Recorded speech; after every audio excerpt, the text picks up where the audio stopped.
Ladies and gentlemen, it's 10 o'clock.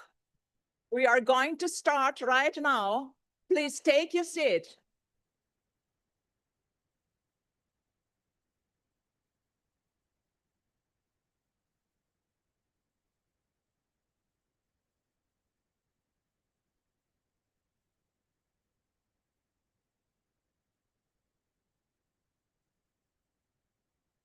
Ladies and gentlemen, it's 10 o'clock. We are going to start. Please take your seat. Thank you.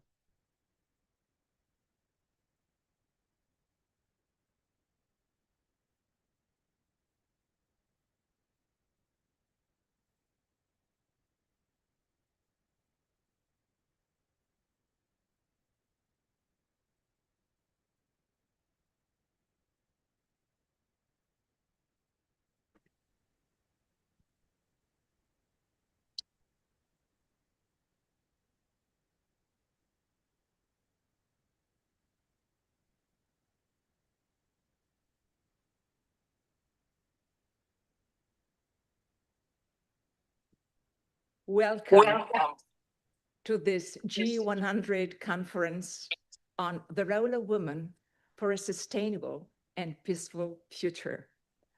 Organized by the Global Chair, SDG, Brunilde Schramm, and the Global Chair, CSR, Ursula Ober-Hollenzer. My name is Eleonora Bonacossa. I am the CEO of Areta New Perspectives for Leaders and a G100 member. It is truly an honor to guide you through this high-level event today. A very warm welcome to all participants, those here with us in Vienna and those connecting online. We are delighted to have you here with us today. Let me first set the frame for the conference. This will help us share a common starting point as we move into the rich conversations ahead. The world is facing multiple crises and highly demanding challenges. The SDGs remain a crucial guideline to address the most pressing issues of our time.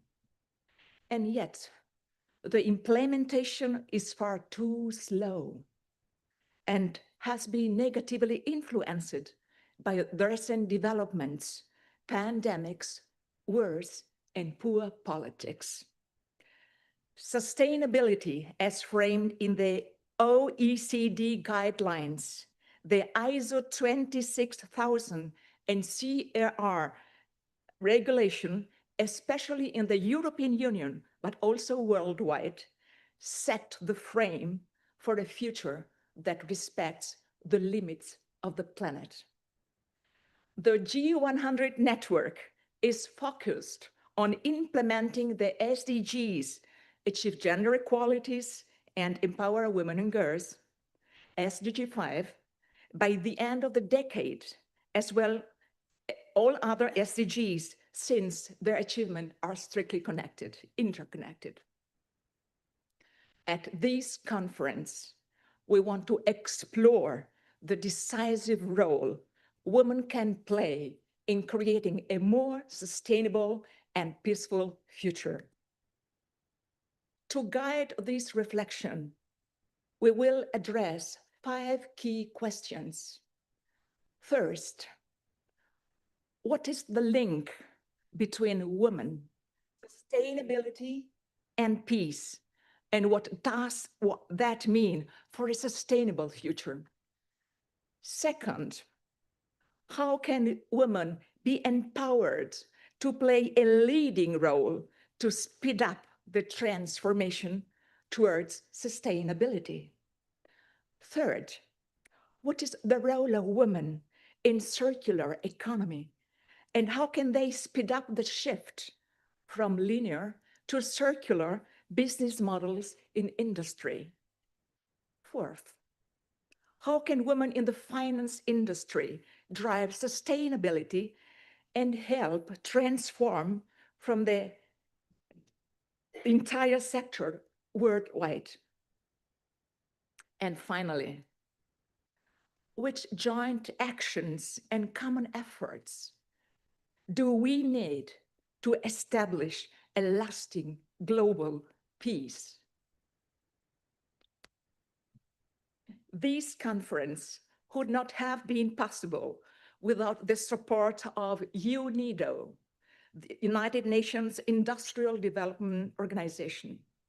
We therefore start the welcome messages of Mr. Gunther Beger, Managing Director of the Directorate for SDG Innovation and Economic Transformation, UNIDO. Please come up to the stage.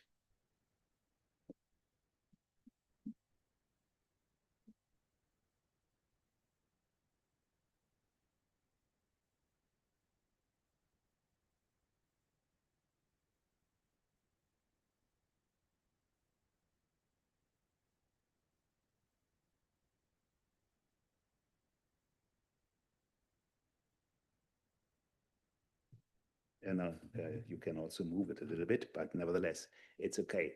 So thank you so much, Eleonora, and dear Ursula Oberholzener, dear Brunhilde Schramm, dear colleagues, partners, and ladies, and I see also some gentlemen. I'm very, very happy to be here and to be part of this event. Normally, you know, we are here in one of our boardrooms. And normally, these places sit ambassadors, representatives from our 173 member states, but it's never such a, let me say, impressive picture like today. And I think sometimes the world would be a little bit better if we have more women power here also in our organization.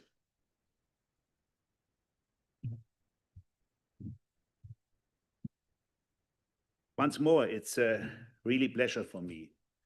And I would like to thank the CSR Dialogue Forum and G100 for the organization of this event, bringing together stakeholders from, and I already learned, all over the world. Malaysia, Lebanon, Indonesia, and to name some of the colleagues, your colleagues I had the opportunity to meet.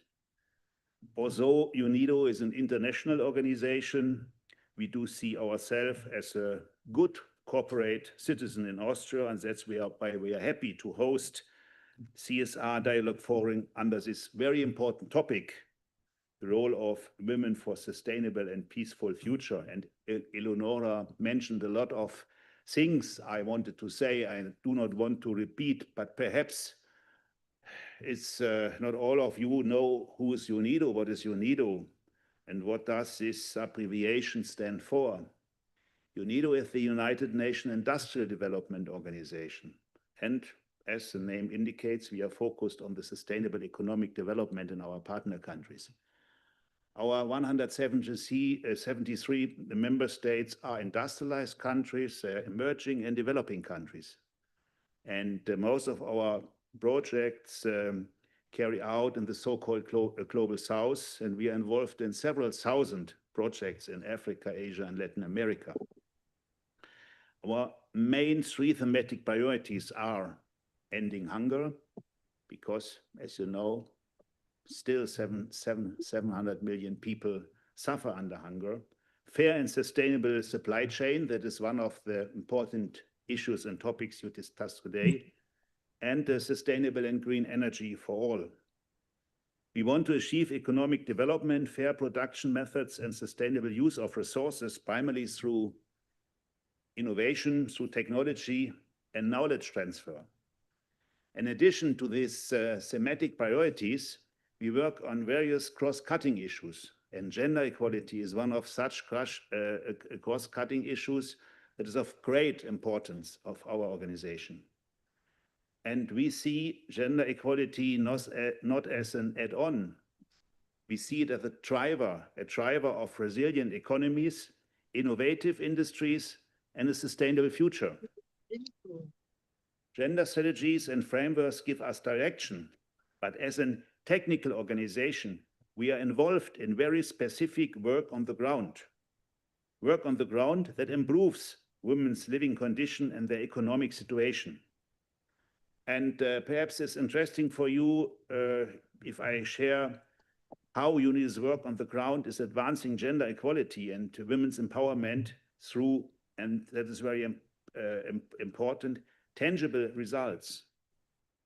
We apply a double approach. On the one hand, we implement gender-specific programs that directly target women's empowerment, and on the other hand, we mainstream gender across all industrial development initiatives, ensuring that women benefit equally from inclusive and sustainable industrialization. And let me begin with a gender-specific example. In Egypt, the so-called Rabea program, I do not know if someone from Egypt here, yes, special welcome. In this program, jointly implemented by UNIDO and UN Women, directly increases women's participation in the private sector. In 2024 alone, in this year, 2024, it reached more than 2,300 women and supported the creation of more than 200 women-led enterprises. This shows how targeted interventions expand women's access to resources, markets, and, that is very important, decision-making power. Alongside such targeted actions under gender mainstream programs are delivering results worldwide. In Cambodia, and this is one of my favorite projects, I had the opportunity to visit this project twice. The catfish capture project has completely transformed the fishery sector in Cambodia. And nearly 70% of the supported MSMEs are women-led. More than 13,000 jobs have been created, almost half of which for women, and women scientists are leading nearly half of all research initiatives. Another program, through our Global Learning and Knowledge Development Facility, supported by Sweden, more than 350 female bus drivers in Ethiopia increased their income by 50%. In Morocco, for example, 75% of graduates in water and sanitation training were women. And in Zambia, women's participation in heavy-duty machinery training rose by 13%.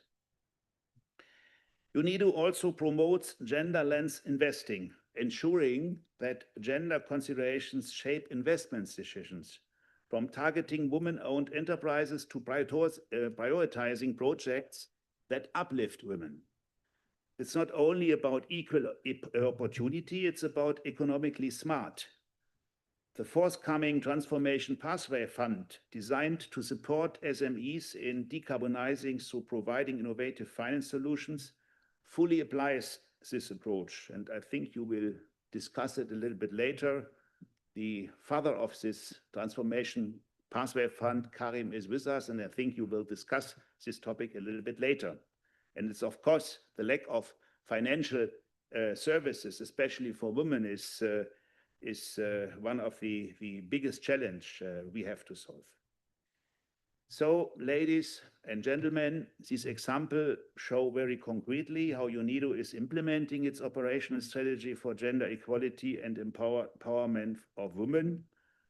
We do not only speak, we really try to bring gender equality in our daily work and in our projects and programs. We remain committed to addressing gender inequalities in industrial development and to harnessing women's full potential as leaders and economic agents of change.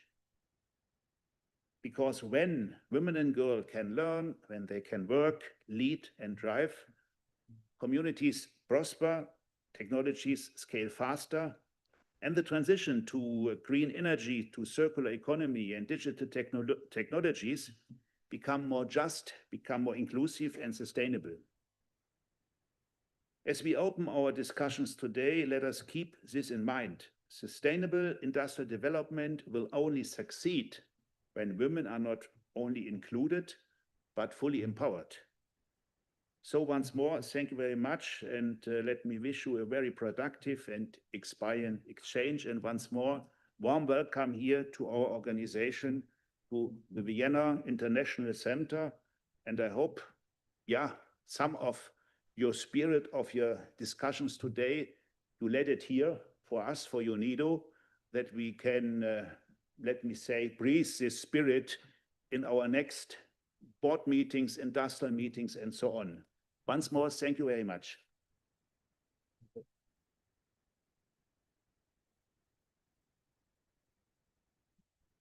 Thank you. Thank you again, Mr. Beggar. And we continue with Tai Chiu Lee, Gender Coordinator, Division of Gender Equality and the Empowerment of Women, UNIDO, the division that is also strongly supporting the realization of SDG 5. Please, Tai Chiu Lee.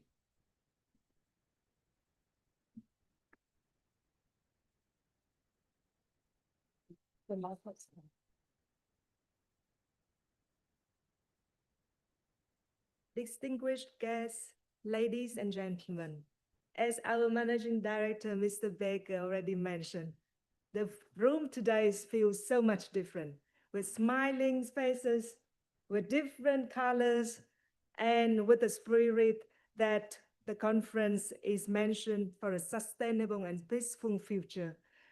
It's a pleasure for me to welcome you to the Vienna International Center today on behalf of the UNIDO Division for Gender Equality and the Empowerment of Women. A special thanks to the CSR Forum, Dialogue Forum, and the G100 chairs and members for making this conference happen today. I know that you've been working very hard for months in order to make this happen. I trust you all agree that gender equality is more than a human right. It's a powerful driver for industrial innovation and sustainable growth.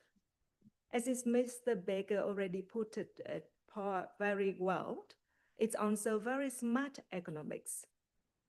In today's world, we face a lot of crises and a lot of climate challenges and rapid technology change. Empowering women is key to building resilience and unlocking new solutions. The evidence from research is clear. When women are empowered, gender equality advances, economies grow faster and more inclusively and sustainably. To achieve the goal of the UN 2030 Agenda and its Sustainable Development Goal, especially the Goal 5 on gender equality and Goal 9 on industry, innovation, and infrastructure, for which UNIDO is the custodian, we need inclusive and sustainable industrialization that include everybody, women, men, boys, and girls. Women must be able to lead, to participate, and benefit equally. Their potential as an agent of change is immense, and we must fully harness it. This year, 2025, it marks the 30 years since the Fourth World Conference on Women and the adoption of the Beijing Declaration and Platform for Action on Gender Equality. Yet, 3 decades later, we must admit that the promise of Beijing remained unfulfilled. Across the world, women are still underrepresented in industry, in science and technology, and in leadership roles that shape our economies. Access to finance, resources, and leadership opportunity remain unequal. This isn't just unfair. It's a missed opportunity for innovation and progress that the world needs urgently now. At UNIDO, our gender strategy to 24 and 27 is very clear. It is to advance women's well-being, economic empowerment, and equal opportunity in industrial development, because we are an industrial development organization. To do this, we have three objectives. First of all is to have equal voice and leadership of women and men in the industry. Second, equal access to resources in terms of jobs, in terms of finance and technology. And last, it's an equal share of benefits from industrial development in terms of economic, social, and environment. Let me share with you some of the progress that we have very proud to make at UNIDO. Last year, 2024, UNIDO was recognized as the top performer in promoting gender equality within the UN system. So within the UN system, we have many UN entities, well, at least 50 different ones, and we are considered the top performer, so we are very proud of this. Nearly 70%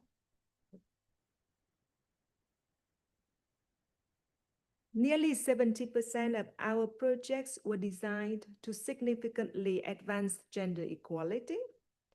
And early this year, 2005, our Director General established a gender equality committee within UNIDO and composed of senior leadership to accelerate gender equality, both within UNIDO as an organization and also through our projects on the ground. We are honored today to have one of its key members.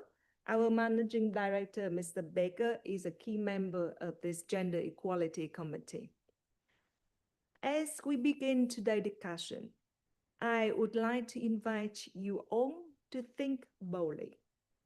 Let's imagine and work toward a future where women and men are equally leading, participating, and benefiting from industry, from innovation, and from inclusive economic growth.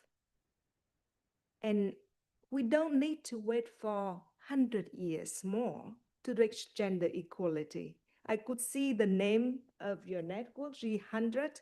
So it's a very excellent name that you think about that we don't need another more than 100 years. So thank you, and I wish you a productive and successful conference.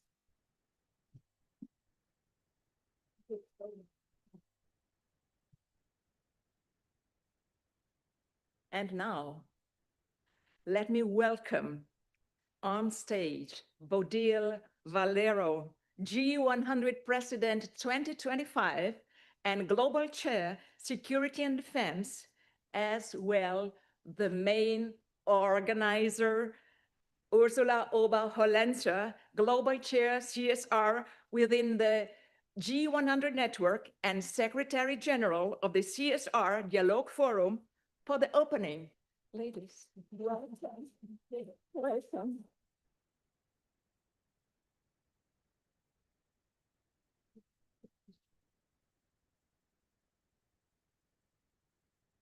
Ladies, thank you for joining me on stage. I will ask you some short questions to better understand the vision and the goals of this event. Bodil, you are this year president of G100. Can you please tell us more about this organization and its main focus? Thank you very much. And thank you, Ursula and Brunhilde, for organizing this for us. You have done an amazing work, and I'm so proud of you, both. Yeah, it's right. I'm this year's president. We have a rotating presidency in the G100, and I'm since a couple of years. It all started 5 years ago, more or less, when Dr. Harbin Arora, she is the founder already of several other networks and on economy. It's the Women Economic Forum, All Ladies League, the Chamber of Commerce for India, the women part of it, and etc. She wanted to do something more that had more also social impact, not only on economy. And then she started this idea with the G100. She contacted some person she already knew. I see some here. Violeta, for instance, she contacted me. and some others, yeah, I don't know who was also in the very beginning, to ask us, is this a good idea? And we thought, yes, it is. In G100, we have the founder, of course. She is the main inspiration for all of us, because she's such an inspirational leader. If you have ever the chance to listen to her, do it, because then you will get one of us, I think, all of you, because you can only come in here by invitation for this network. So she said, we will have 100 sectors, and she listed a lot of them. I did choose security and defense, because that is what I've been doing in Parliament during many years, security and defense, foreign affairs, and so on. And I felt that as this organization, it's about equality, it's about peace, it's about sustainability, it's about a better world for us all, and especially for women, because we are not represented as much as others. I said, in this security and defense sector, we need someone who sees security not only as a military question. Security is about everything that can be a threat to our lives, our countries, and humanity as a whole, as climate change and many other things. So this is what I've been doing. G100 then is part of all these networks. And together we formed the Mission Million, because we want to be 1 million women in the end. Because 1 million women you need to listen to. You can't ignore the 1 million women. So when we are 100 global chairs, we designate or appoint 100 country chairs, and in their country, they also appoint 100 regional and town chairs and so on. In the end, we will be 1 million. It takes time. We are not there.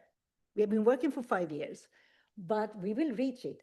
And together with the other Women Economic Forum, members of the Women Economic Forum, etc., we will be there. But why do we want to be 100 or 1 million women? Because we have something to say.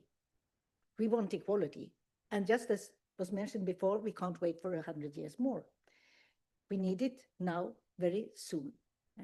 Without peace, without sustainability, there is no equality. So we have to work very broadly. I think that was more or less what I wanted to, also that we work on a voluntary basis, all of us. We are not affiliated to any party, nor any religion. I used to say that normally as women, we do agree upon 80% of everything. So the rest, we can leave it outside. So we work on these 80% where we do agree, and together we can reach the stars. Thank you, Bodil. Thank you, Bodil, for your insights. Thank you so much. Ursula, you have organized this high-level event for the G100 network. Can you please share your role within G100 and present also the CSR Dialogue Forum? Yeah, thank you very much, Eleonora. You do a wonderful job too, by the way. Thank you. Thank you. Yeah, it's a pleasure to have you all here. We finally made it. It was really a hell of a lot of work, I must say, but I'm so proud that we realized it all together, because it would be nothing without you here. My role in G100 is I'm global chair CSR, because CSR is my daily business. Since I discovered these sustainability topics back in the early 2010s.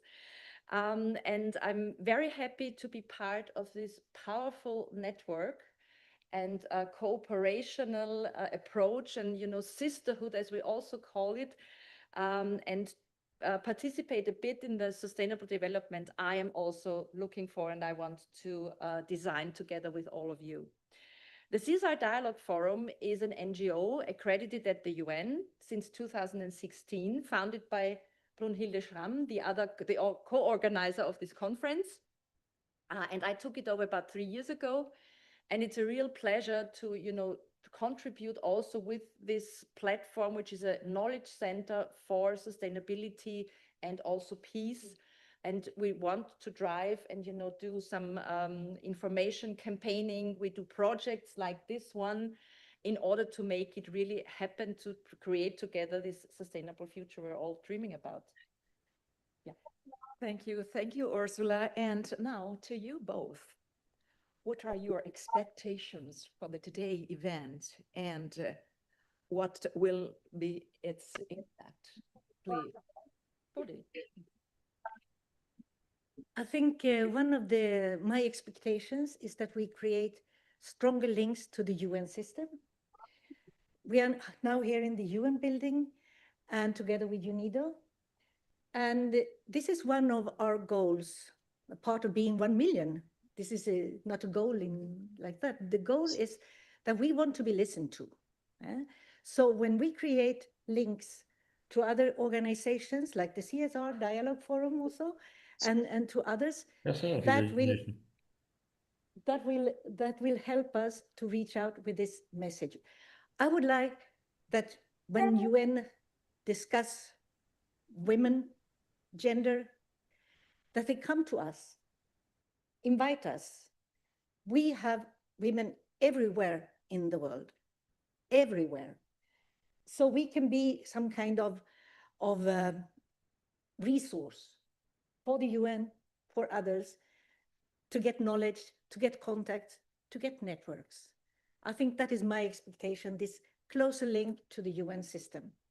Thank you, Bodil. And your expectations, Ursula? Well, I have two roles here. So my expectations as an organizer is that everything is going to work out fine. Yes. That you all are happy and that we have great outputs out of this conference, which we then gonna publish in form of a white paper once we have finalized that. And I want to do, you know, I see this as a kickoff, as you said, in a cooperation with international organizations like UNIDO, and as a kickoff also, you know, to go further on the track in empowering women, working together, cooperating wherever we are, exchanging ideas, joining forces, and making this happen, you know, making this vision happen. Thank you. Thank you both for sharing.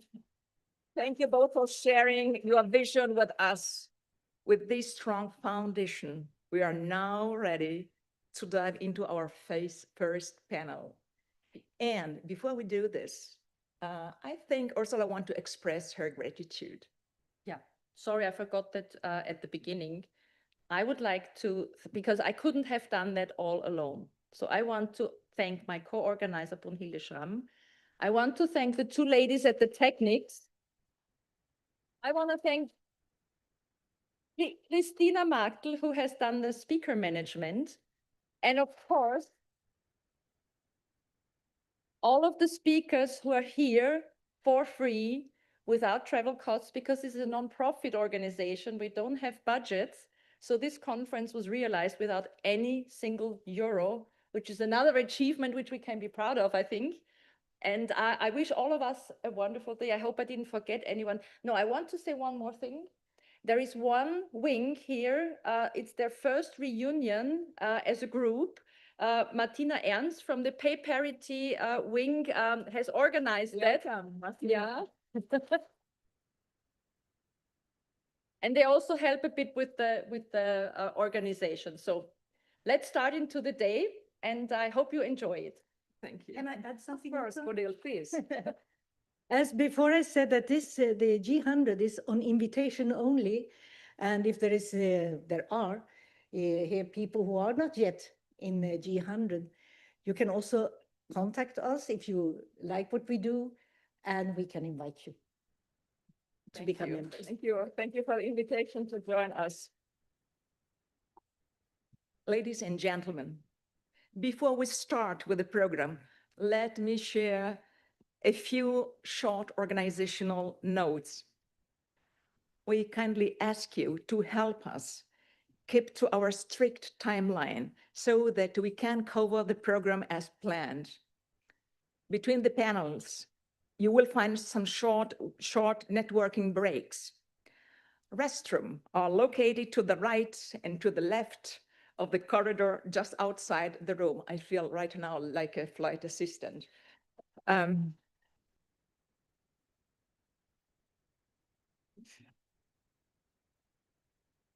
Lunch will be from 12:50 to 1:50 p.m. at the UN Mensa on the ground floor.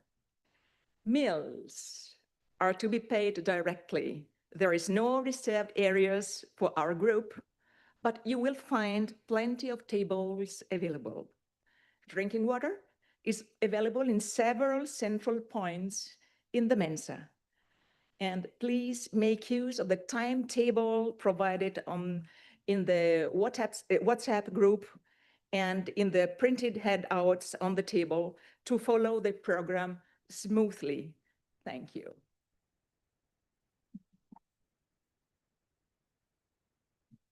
And now, you are well prepared for what is coming up.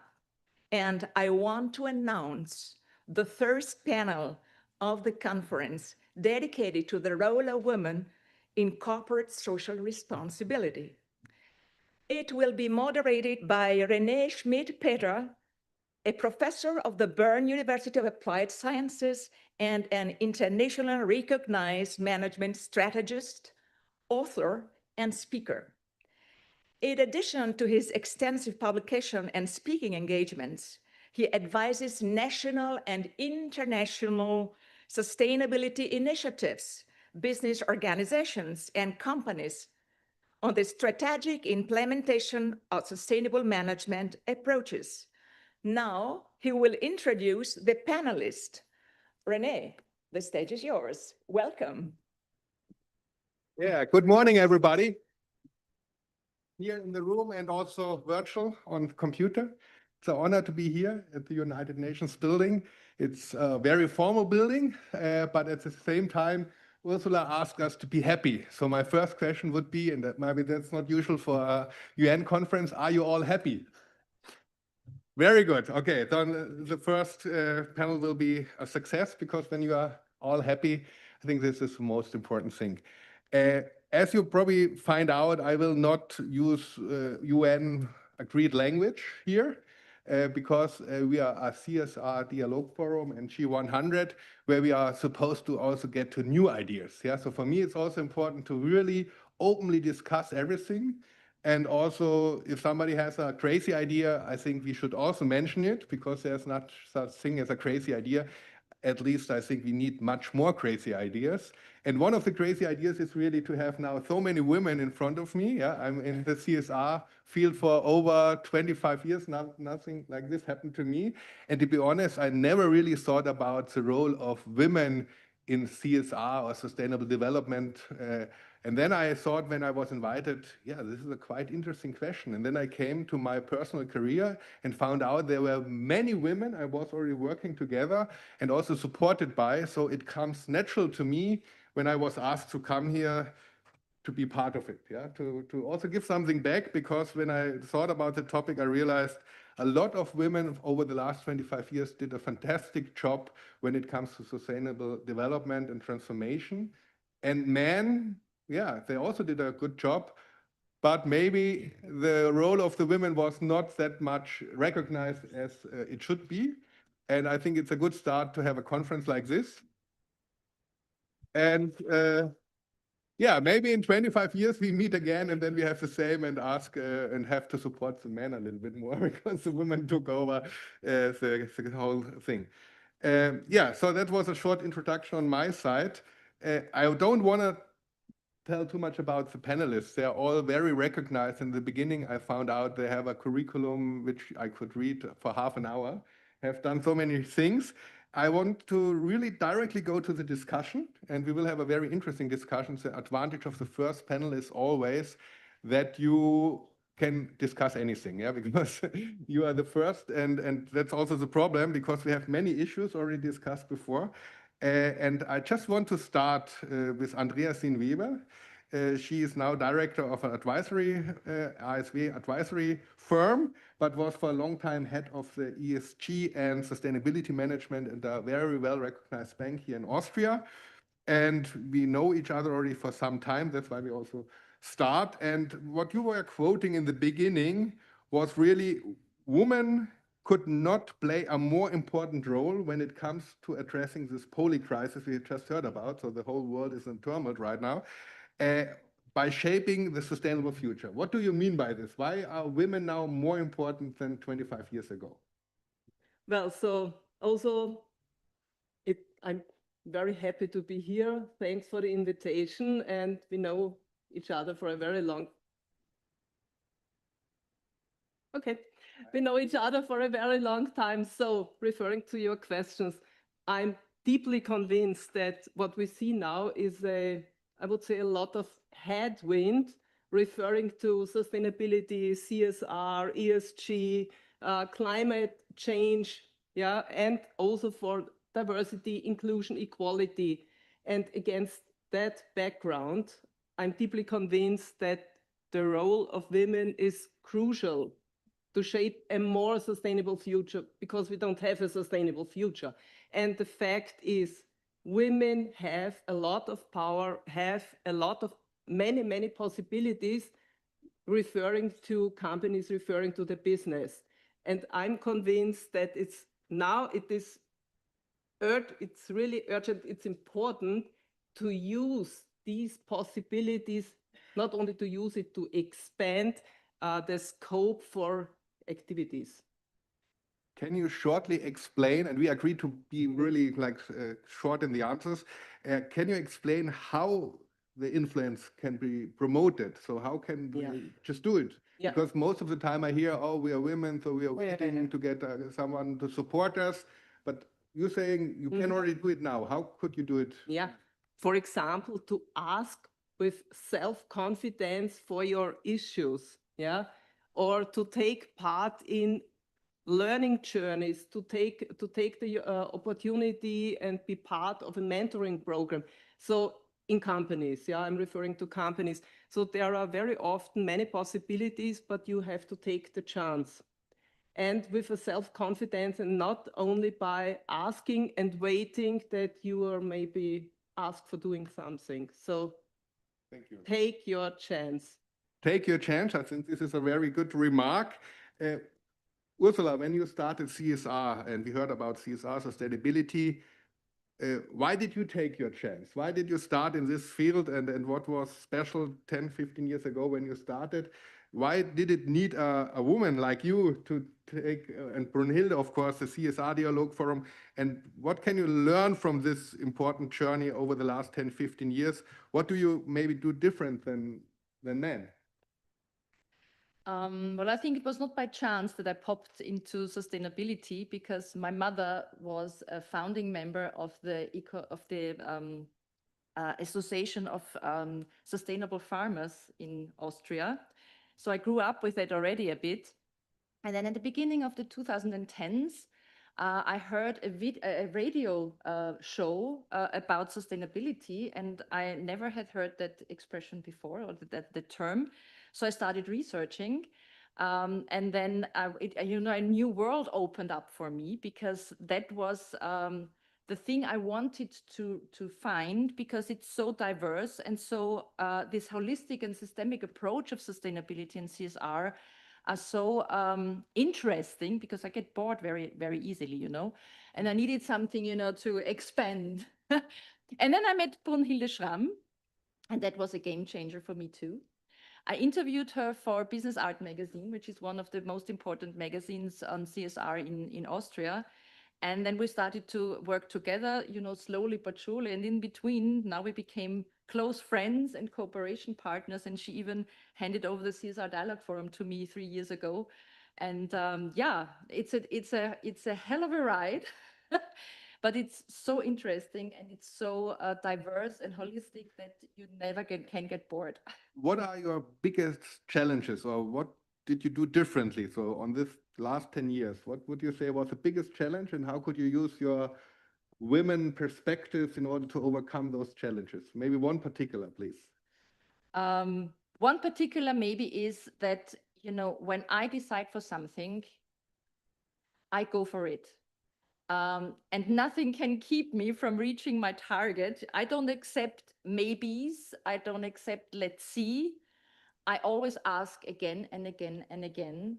And finally, I started designing this conference more than a year ago, and I never thought I would have realized it. But as you see, if you stay on track, and if you say what you want, and if you find cooperation partners, and if you go ahead, you can reach the stars, as Bodil already said earlier. Okay. Sabine, you are Vice President at FACC. Yeah, FACC. AG, yeah. Now you have heard from a banking perspective, also from a entrepreneurial perspective, that women do something different. They keep on track, they take their chance. How is it at your company? So what's your role there? Maybe you can explain it a little bit. And what are the main challenges you see in a big company as you are placed in? So also from my side, first thing, good morning. For me, it is a real pleasure to be part of this conference, of this first panel. It's very good to look into the faces of so many women. It's very seldom that I see so many women. As you already mentioned, I'm Vice President Procurement in FACC. We are a large aerospace company located in the wonderful Innviertel in Upper Austria, comprising roughly 3,800 employees in the middle of nowhere. So you can imagine it's not so often that I see so many women when I'm attending a meeting. And I'm in this company for more than 11 years. I was always in procurement, always in supply chain. And 2.5 years ago, I'm various management positions, but 2.5 years ago, I took over the lead of the entire procurement team. And you may imagine, or you cannot imagine, I was the first woman ever having such a position in FACC. And when I attended the first management meetings with my colleagues in the E2 level and with management board, you can imagine how it looked like. It was me and 20 men. And so this was the beginning of a journey where we made the decision we have to change something in our company. We founded a women's network, which is called FACC Wings for Women, where I'm the president of. And we are constantly working on increasing the number of women in leadership positions. But not only doing that, we are supporting women also in their personal development. And that's the baseline, right? So supporting in personal development, making women more self-confident to trust in their abilities, in their expectations, that they work for that they fight for that. And what we always say, management is not to wait for something. And also self-management is not to wait for something, but to execute and to do something. And this is what is important to start the change. Okay, so the women themselves should be more self-reliant and get the support, empowerment. So Carmen, you are at UNIDO, the gender expert, so in a short nut, so you can maybe explain a little bit more about your role. If you hear now what's going on in business and your role of UNIDO, how do you see the industrial development of the future? So we heard a little bit from the managing general, our director. What are you concretely doing in order to support those business initiatives, to also bring it to scale it up? And what is actually the role of UNIDO, the place we are all in here right now? Thank you very much, and also thank you again for the invitation. So basically, as Mr. Bigge and also Tui has mentioned at the beginning, UNIDO is the United Nations Industrial Development Organization. And what we envision is to have industrial development where women can equally lead, equally benefit, and equally participate.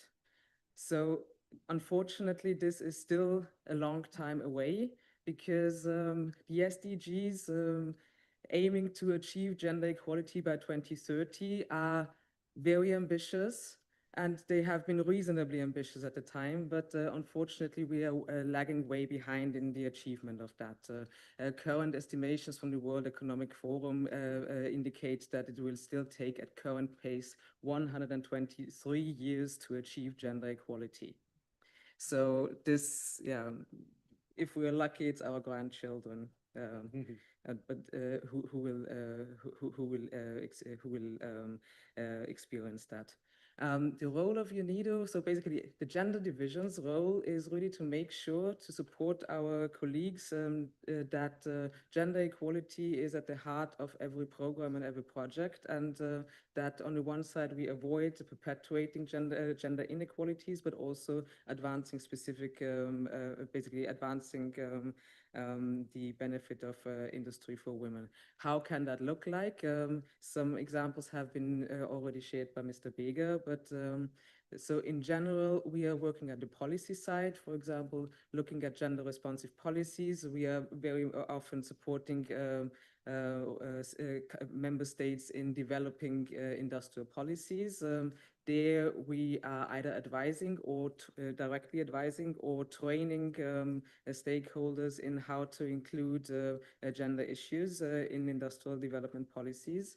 We are also working with supporting entrepreneurs themselves, be it specific support to women entrepreneurs, such as, for example, we had a large project that was supporting MENA region, Middle East and North Africa women entrepreneurs in strengthening their businesses. Or also we are supporting also industrial firms in developing or enhancing their gender policies. Maybe we can go into detail later. Okay. But so far, maybe one quick question. So you are responsible for the industrial development. So that's in a short. What does it make better to integrate women into your programs? Can you show a better outcome of your programs, or do you somehow measure it? Are there some proof that if you say that you integrate the role of women in also your programs, are your programs then also better functioning? Are they more effective, more efficient? How can you bring this forward also to the directors when they are sitting here? What are your arguments to go this way? So from UNIDO, we are supporting the implementation of the Sustainable Development Goals, and it is for a reason that one of the Sustainable Development Goal is achieving gender equality and women's empowerment, achieving gender equality, meaning that there is a close correlation that has been already identified by numerous studies of sustainable development indicators and the level of gender inequality or equality of both at of a country, but also at the firm level. As regards the macroeconomic level, there are really a lot of studies. But for example, there are several studies that show that gender equality increases also human development, or basically there is a correlation between gender equality and human development, comparing the Gender Inequality Index and the Human Development Index. The same applies to the multidimensional poverty index and gender inequality. Basically, the poorer a country, the lower also the levels of gender equality. And the same also applies to the industrial part. The manufacturing added value is greater for countries where there are a lot of where gender equality is high. And just one sentence also on the firm level, there have also been a lot of studies that have showed that companies with diverse gender or with gender diverse leadership, they perform better in terms of levels of innovation, levels of profitability, better problem solving, but also as regards to even environmental performance, where we are at the corporate sustainability issue again. Thank you very much. So on a macro level, you made pretty clear that the industrial development or the development of countries as such are better if you have equal society. That's in short. And when I came by train, I also read about an actual study from the Austrian National Bank from this year, May, where it says if the women are more represented in all the boards and so on, it's also good for the company when it comes to sustainable development, CSR, ESG, and so on, which I find quite interesting. So on the micro level, as you were saying, we already have the economic proof for this. But then, Andrea, have been working for a company for a long time, and I was also sometimes present in some of your meetings. And you told me it was still very difficult even if you have all the economic proofs already, or you can show it by studies, to convince also especially men, because they are the directors of this. And you also told me that one of the things is not always to be nice. Yeah. So how could you manage to bring forward those arguments by not being nice? And how are your experiences in a company? Because this is actually a more cultural or a social dimension rather than a just pure analytical thinking. Yes, exactly. So it's not really helpful if you have the position of as I was the head of group ESG and sustainability management at Raiffeisen Bank International. So it's not really helpful to try to be everybody's darling. It doesn't help. It doesn't improve anything. So you should always be in mind of the big picture, of the purpose, of the vision of the company, and what could be the support or the support that you can deliver with your activities. And against that background, there were many crucial points. So first of all, this was my experience and my learnings.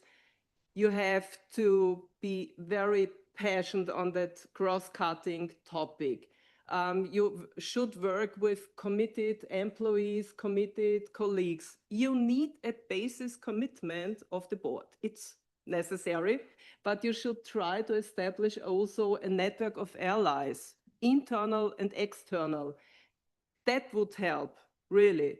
And referring to sustainability activities, for example, 12, 13 years ago, at those times, there were no significant regulatory pressure on banks to act sustainably.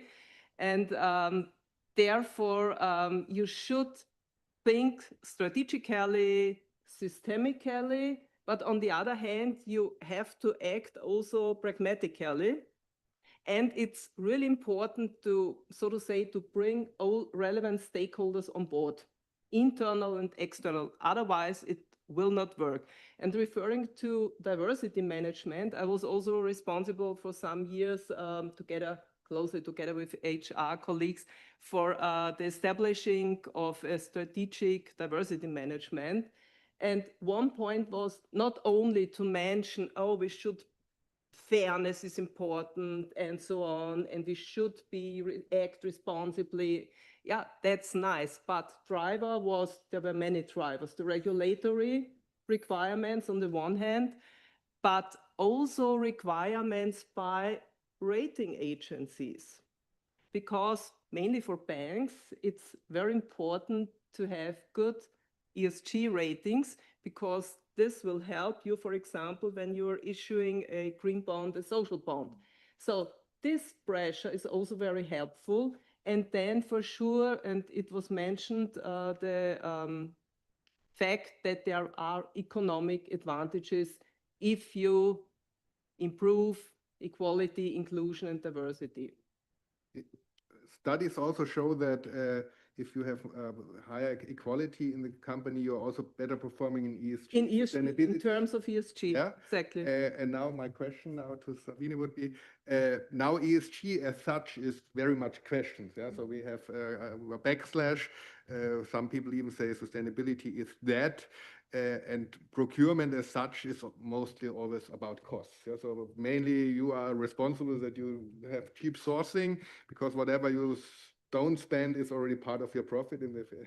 So is it not very difficult for you now in that surrounding we have right now to still say, okay, we buy something in terms of equality rather than just poor costs? Or how does it happen in your company? If you have a really cheap product, you can source, but you see it's not, the circumstances how it was produced is not like your idea of equality. Would you still buy it, or would you say, no, this is against our ethics? Or would you say we buy it, but only if it's just a little bit more expensive?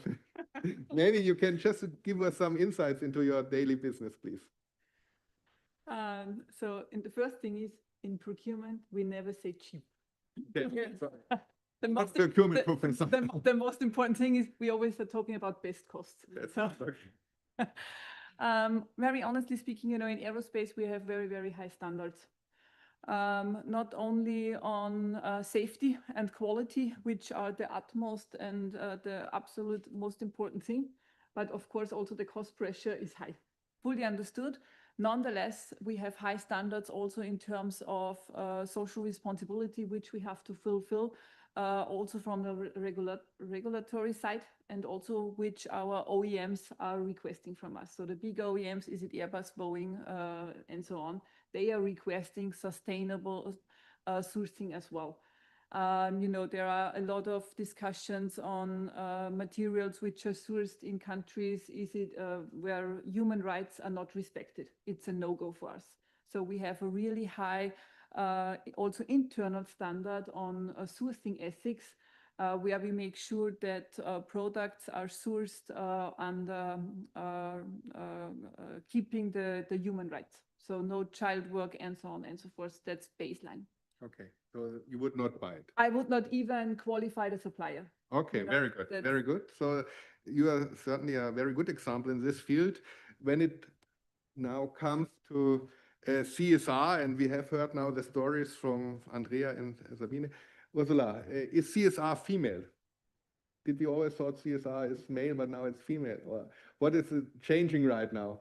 Because I have the thinking that when it became more to accountants, compliance, to law, to controlling, this is a very much male-dominated function in the companies, also procurement most of the time.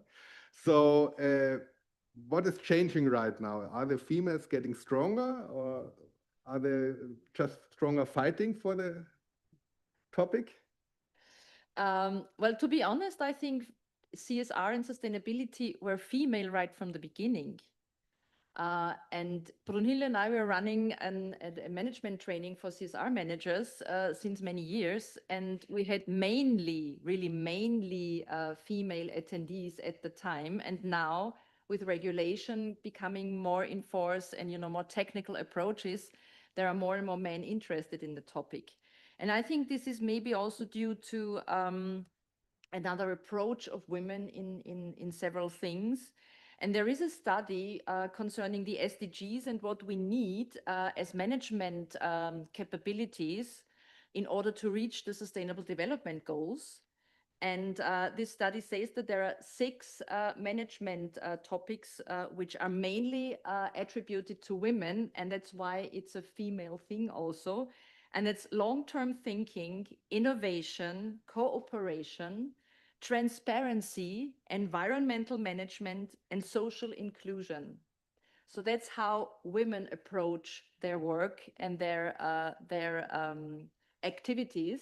And I think that makes, for me, sustainability and CSR a very, very female field of action. So, this means the more complex the world gets, and the Poli crisis shows that we are living in a very complex world, the more you need this more systemic perspectives and the 6 dimensions you just mentioned in order to overcome those challenges.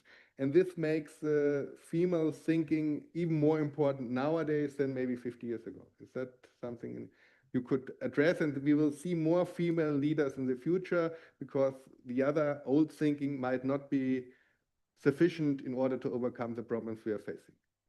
Well, I think in general, it is necessary to have more female members in high positions, because as you already also mentioned, studies show that organizations that are run by diverse teams are much more successful, not only in performance, not only in product performance, but also in financial performance. And I think yeah, we need a more holistic, a more systemic approach, and I think that's more suitable for women. But I think we will not reach anything if we do not cooperate. We need to join forces. We need to go together, and then we're going to be successful. Okay. Yeah, that's why I'm here today, to just listen, not to talk too much. So I'm very interested in your perspectives, but I'm also very interested in Carmen's perspective, because we now talk a lot about big business and multinational companies. But you also mentioned that you do a lot in the rural areas, and you even mentioned when we had talked before that yeah, the strongest lessons you did not learn from board meetings, but from working together with young SME, female SME leaders, but also micro businesses in rural areas. Maybe you could just bring in this new perspective that it's not only about big companies and their boards, the top positions there, but it's also the empowerment of small businesses, especially in rural areas, which are often led by females. Yes, and I think this also very much connects to the leadership discussion that we had, because being an entrepreneur is also being a leader. When you look at entrepreneurship, there are actually a few developments of a few notions that are emblematic also for the role of women, of a current role of women in the economy. Notably, the vast majority, or basically the vast majority of enterprises are run by men as CEO and also are owned by men. However, when you look at the micro level, like the one-person organization, there you have this, in relation a disproportionately high number of women, even like depending on the country, between approximately 30 or 40% mostly. Of course, there are outliers. Yeah? But in the very second that you look at the at expanding the size of the enterprise, the bigger the enterprise gets, the lower the percentage of women in boardrooms as owners, as CEOs, etc. So, and also, it's not only about the size, but it's also about the sector. In terms of sector, wherever we are looking at the high profitable sectors and the sectors that are so-called, the sectors of tomorrow, where we have a lot of innovation, like sustainable energy, for example, ICT, etc. This is where you find disproportionately, basically much less women compared to the other sectors that are maybe not that high technology. For example, food, beverages, apparel, fashion, this is where you find women. Basically compared to the average in a quite high number. ICT, cloud computing, engineering, this is where the women globally are lacking. And so that is one point. And the second point is also, as an entrepreneur, you need, or one of the key needs is a network, having a value chain, but also initially having access to finance so that you can actually develop your business. There's a lot of incubator activities in this regard, also from UNIDO.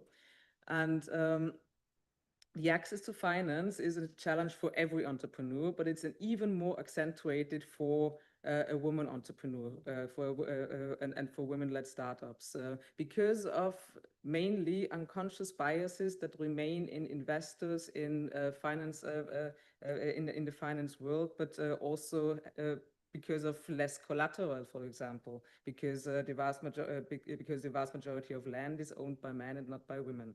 However, and with that I'll close, even in that field, you do see that investment in women is also the economically smart thing to do, because there was an IFC studies from 2020 who was looking at equity investment and venture capital, and they found that for every dollar that has been invested in a woman-led company, there was basically double return to that of a man-owned or a less diverse company.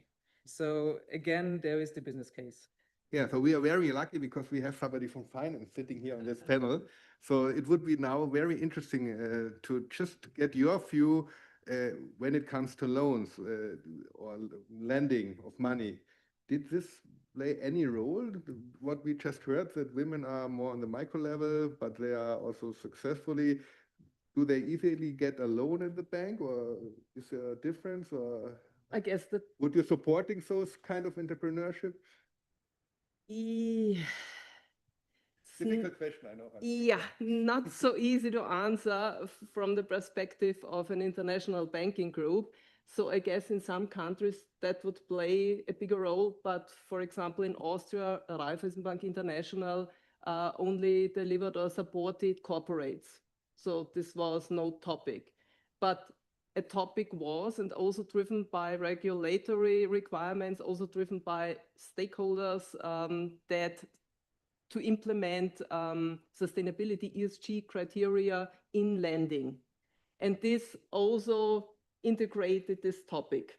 So it was a part of the complete criteria. Okay.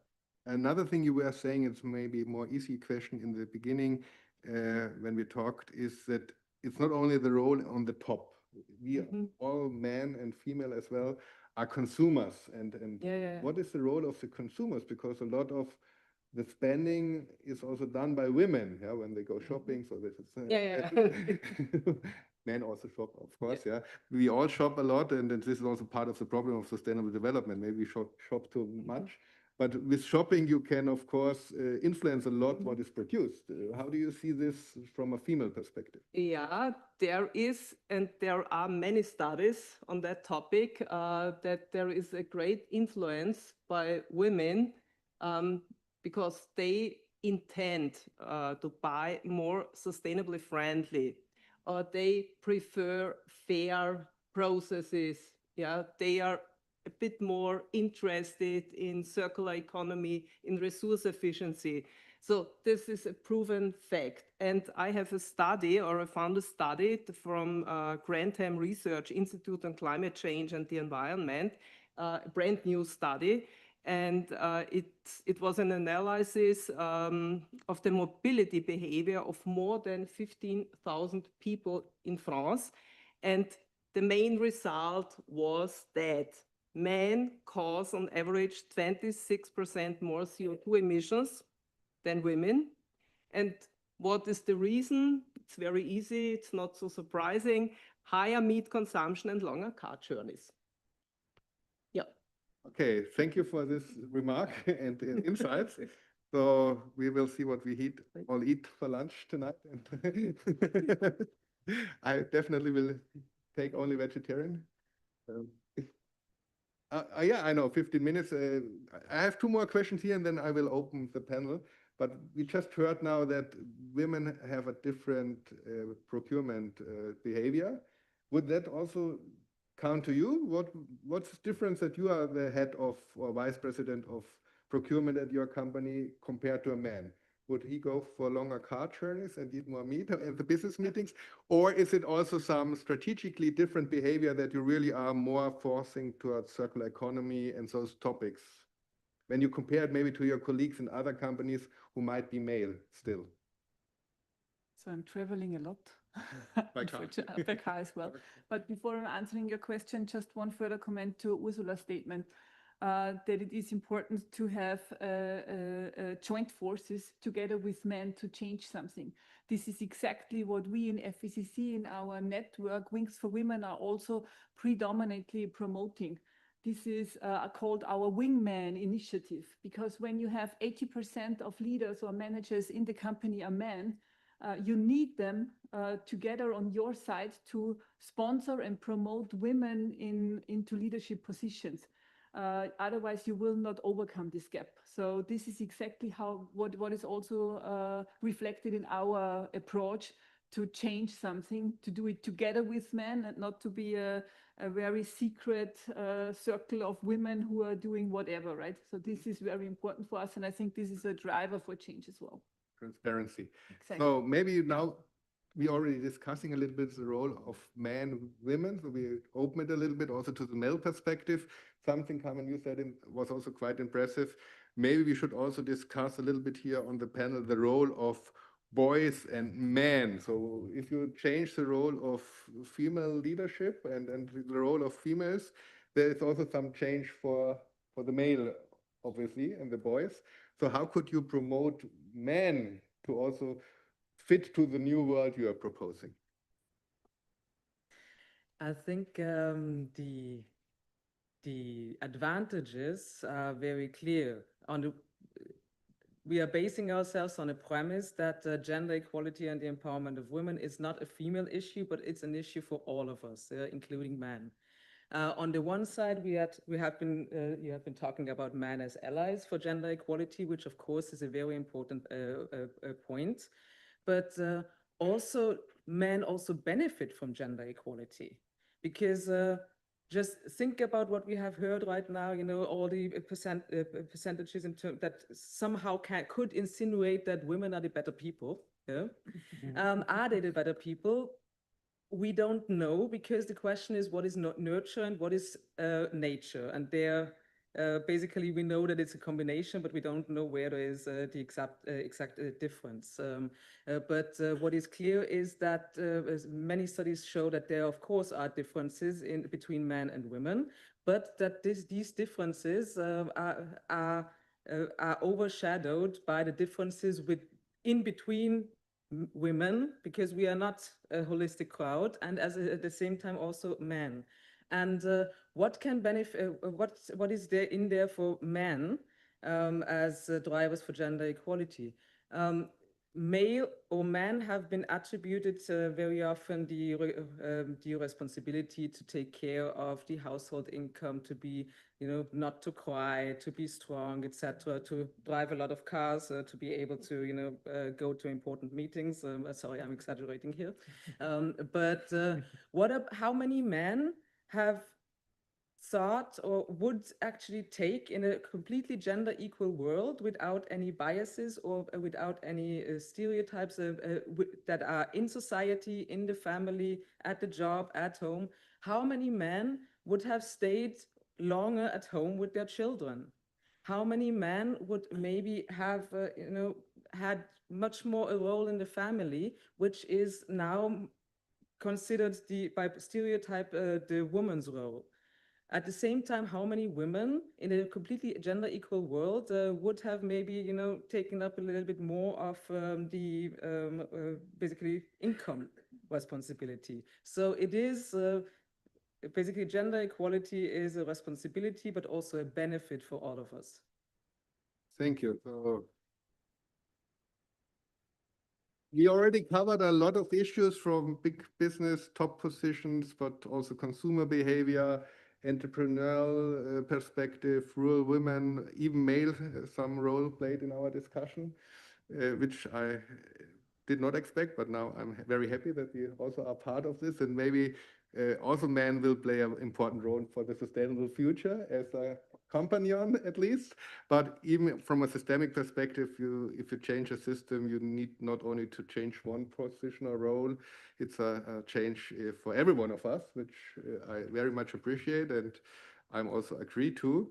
But now it's the time also for you to maybe open up new topics we have not touched yet, or maybe ask a question to this very privileged people here, which are very, as I see, also read some studies before, and also well prepared. So maybe even better than me. So, but I'm here to listen and learn.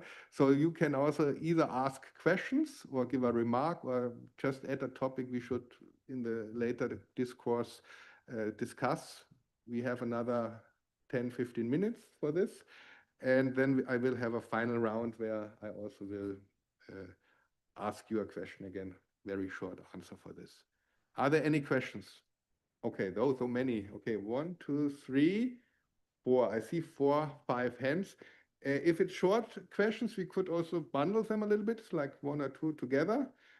Maybe you start. You push your button and you see you on. Ursula, is there a CSR men network? Is there something like we do, men do, and is there a cross sharing? Depends on what do you ask, in Austria or worldwide? Both. I don't know of any CSR network in Austria which is only male. And maybe to add to the G100 network, we have the female network, which is G100, and then we have the Denim Club, and Renee is part of it, to support the women to realize what we are going to achieve within the next, I hope, 5 years. So we are already in a cooperation mode in this network. Does that answer your question? That's the men network. Yeah. Thank you. Further questions? Because I'm feeling like it's so nice to hear all this. It's like finally. But I wish this would be heard by male ears. So we have to share it with the other side.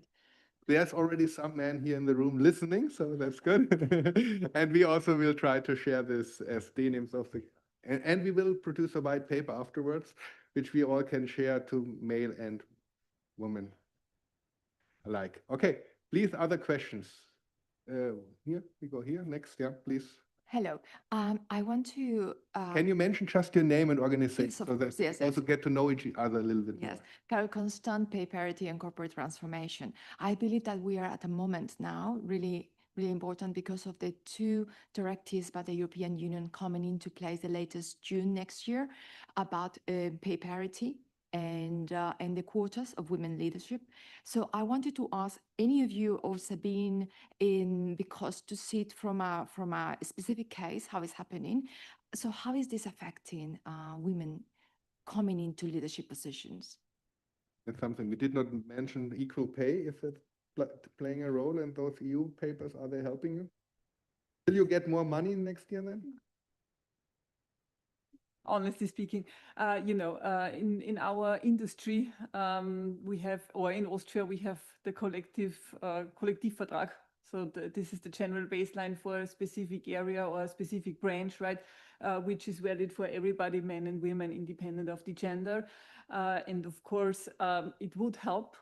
But in our field, and I think also for me, I will not get an increase on that. And regarding quotas, just regarding quotas, because you mentioned before 80%, and now the quotas is 33 or 40, depending executive or non-executive. And I think that's going to make a big difference. We are only the first panel, so but we will keep this discussion for further panels. So we make a kind of a scene. Yeah, or maybe you. Thank you. I cannot tell from the business side how it has been implemented because we are rather looking at businesses and supporting them.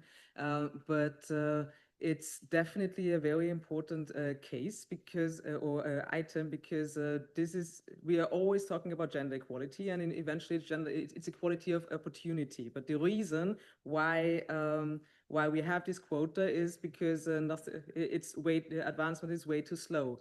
So quotas have been the most effective way to ensure equal or sufficient participation. And I think you have until the end of 2026 to include that or to achieve that goal. And what we saw that has really worked in companies is a combination of very clear, straightforward policies and directives with the support of the leadership. Basically, the tone from the top saying, we are standing behind that, and then of course it needs to trickle down into HR processes. Okay, thank you. So we partly covered your question and we'll continue on this very important question later. But we have now, how many more hands? So that's the last hands now. 1, 2, 3, 4, 5. So we start with 1, 2 together, and then we answer those 2 together and those 3 together. So just name, organization, and short question, please.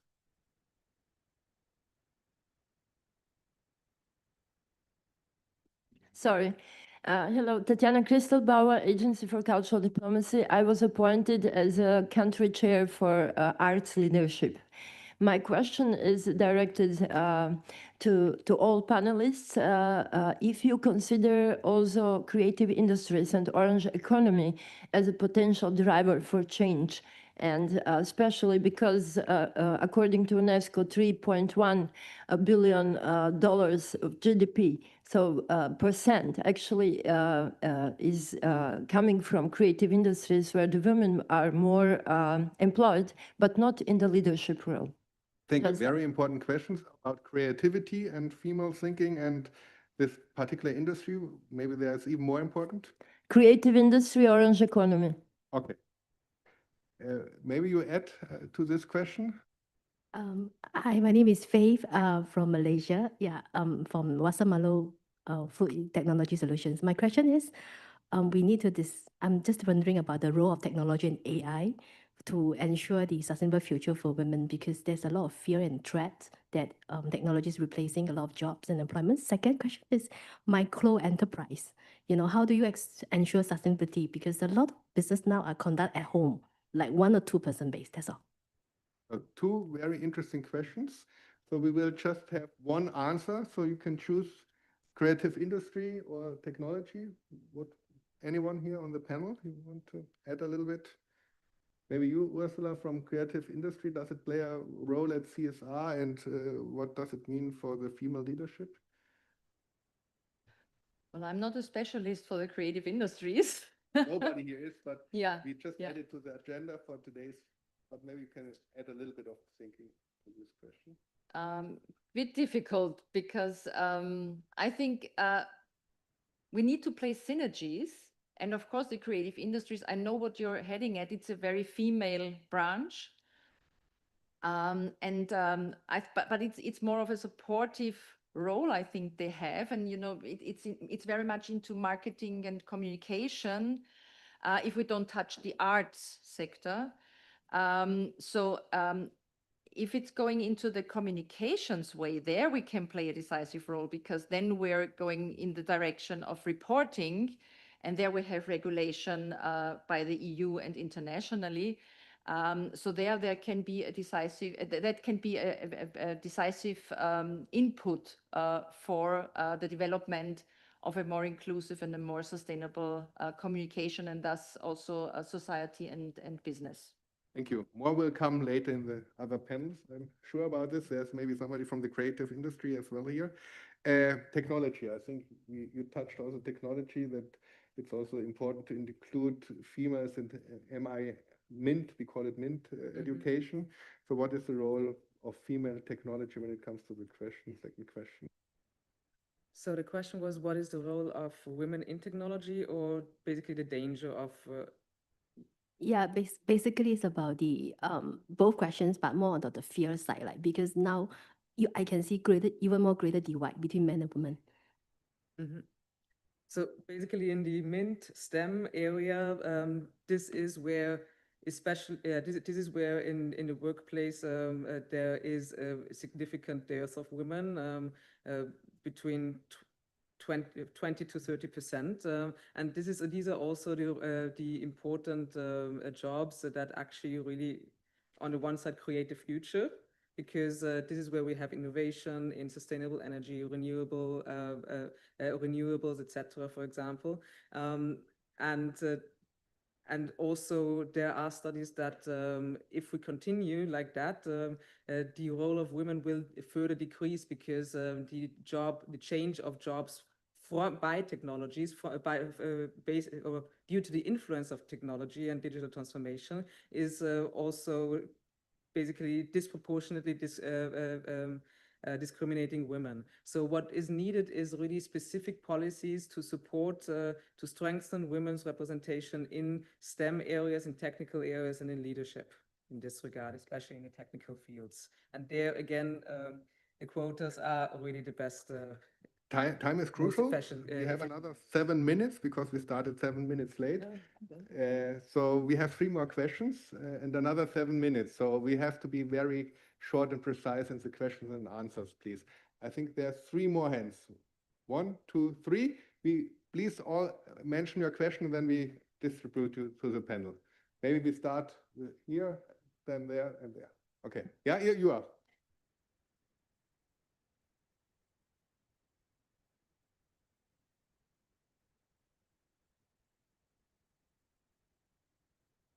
I have a light voice. I tried. Okay, now it's working. Thank you. My name is Monika Wanner. I'm the Austrian country chair of the Security and Defense Wing, and I'm a former MEP, member of European Parliament. And my question goes directly to Carmen Schuber. Thank you all, by the way, for your inspiring words on the panel. I want to know what are the the real strategies for the next years coming up of the UNIDO and in general the UN, the United Nations, against the backlash that was mentioned, and especially against the fight against multilateralism that we face at the moment. Because when we talk about cooperation and about networking, it's not only our cooperation or NGOs cooperation, it's especially also the cooperation of governments and countries. And therefore, we need a strong United Nations, we need a strong European Union to overcome the backlash, the crisis, and the gender gaps we face.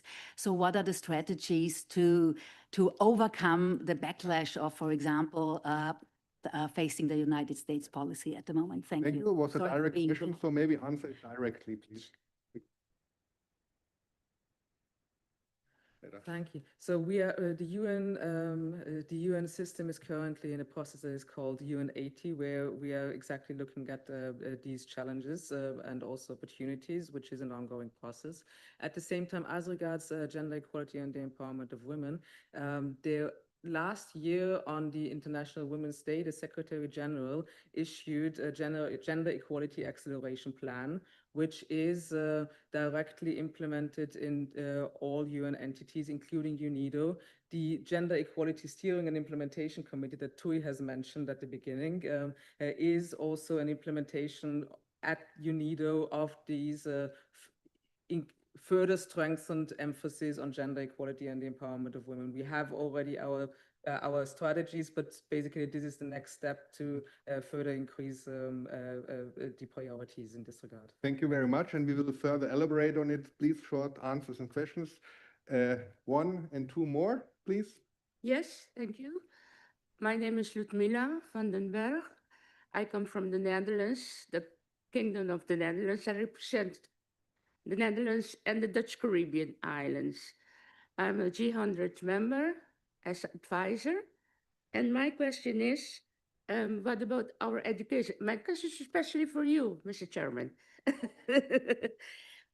Education. We are fighting here for peace and sustainability, but we have to think about our future. So what are the impacts for the next generation? What do we have to do to get them what we are fighting for? Okay, thank you. I might answer it. Last question, and then we give answers to both of your questions.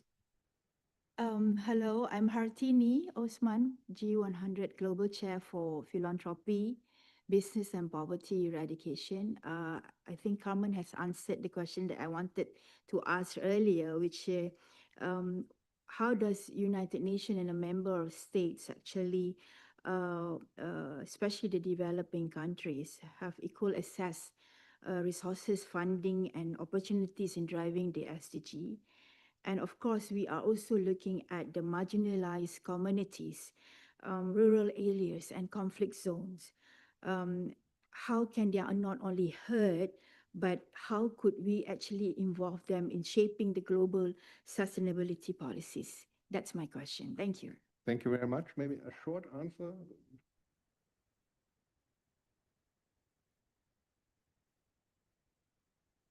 You can actually. Just looking at when we are developing projects, they need to go through a plethora of approvals. And one of the requirements is gender equality, and the other one is economic and social safeguards.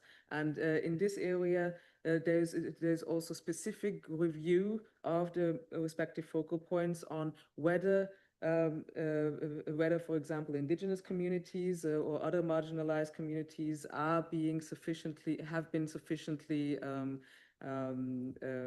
consulted, whether they are taken into account, and also whether their interests are reflected in the project. So we do have these safeguards on the gender and also on the ESG, including indigenous communities, marginalized groups, etc., embedded in the project approval process. Okay, thank you very much. We are right in time. Maybe the educational part.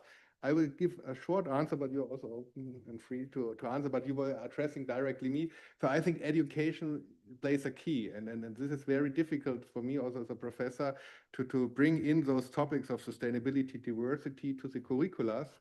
And we need a much more transdisciplinary research and teaching agenda at our universities and schools. And actually, I'm happy that I'm at a university where we take this seriously. So there are really those topics we are discussing here are discussed through all the department.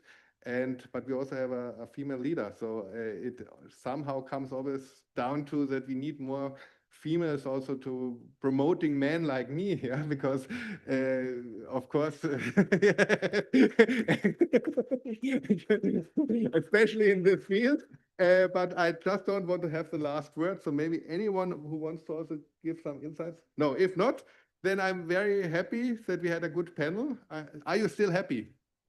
Very good, okay. And as said, it was only the first panel. So we leave all the difficult questions to the next panels. And thank you very much for your attention.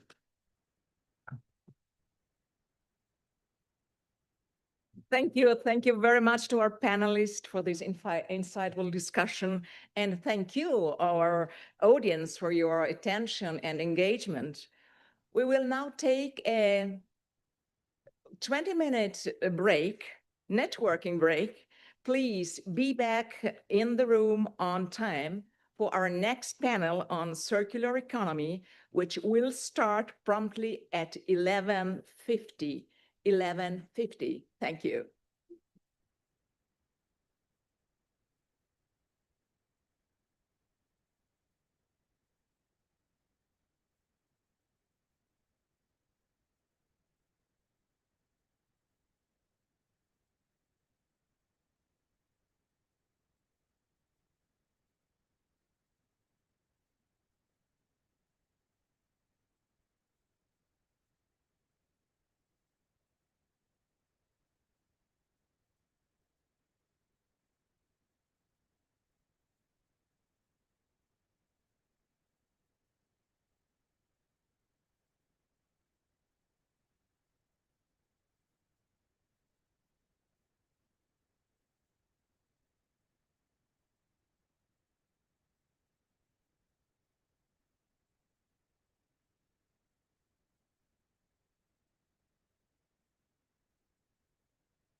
Ladies and gentlemen, welcome back.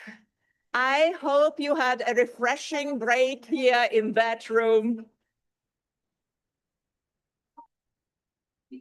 Welcome back. Ladies and gentlemen, we want to continue our conference with the next panel.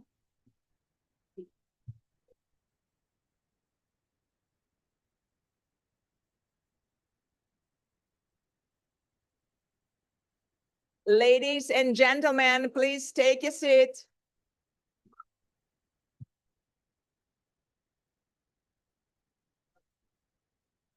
I hope you had a refreshing break here in that room. Let us now continue, please.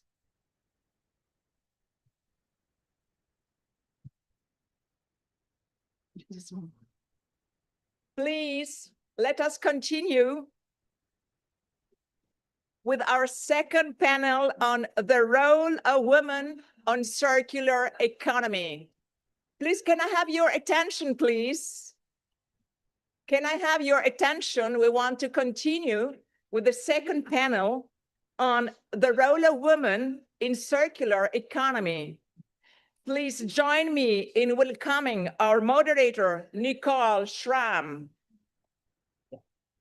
She is a leading voice in advancing the circular economy within the global textile and chemical industries.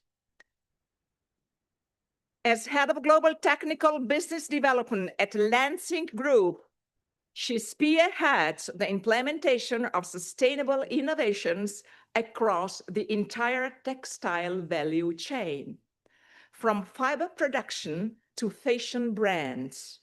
She also served as Austrian country chair for sustainable business at the Women Economic Forum and G100 Mission Million. And she's a recognized advocate for sustainability and gender equality in global business. Nicole, please take over. And please, dear panelists, turn on your micro only when you are going to speak, and then turn off, please. Thank you. Thanks a lot, Eleonora, for this kind introduction. So I'm super honored to be the moderator of this panel about the role of women in circular economy. So today we have a diverse panelist team here. So I'm super honored to also introduce our panelist team here.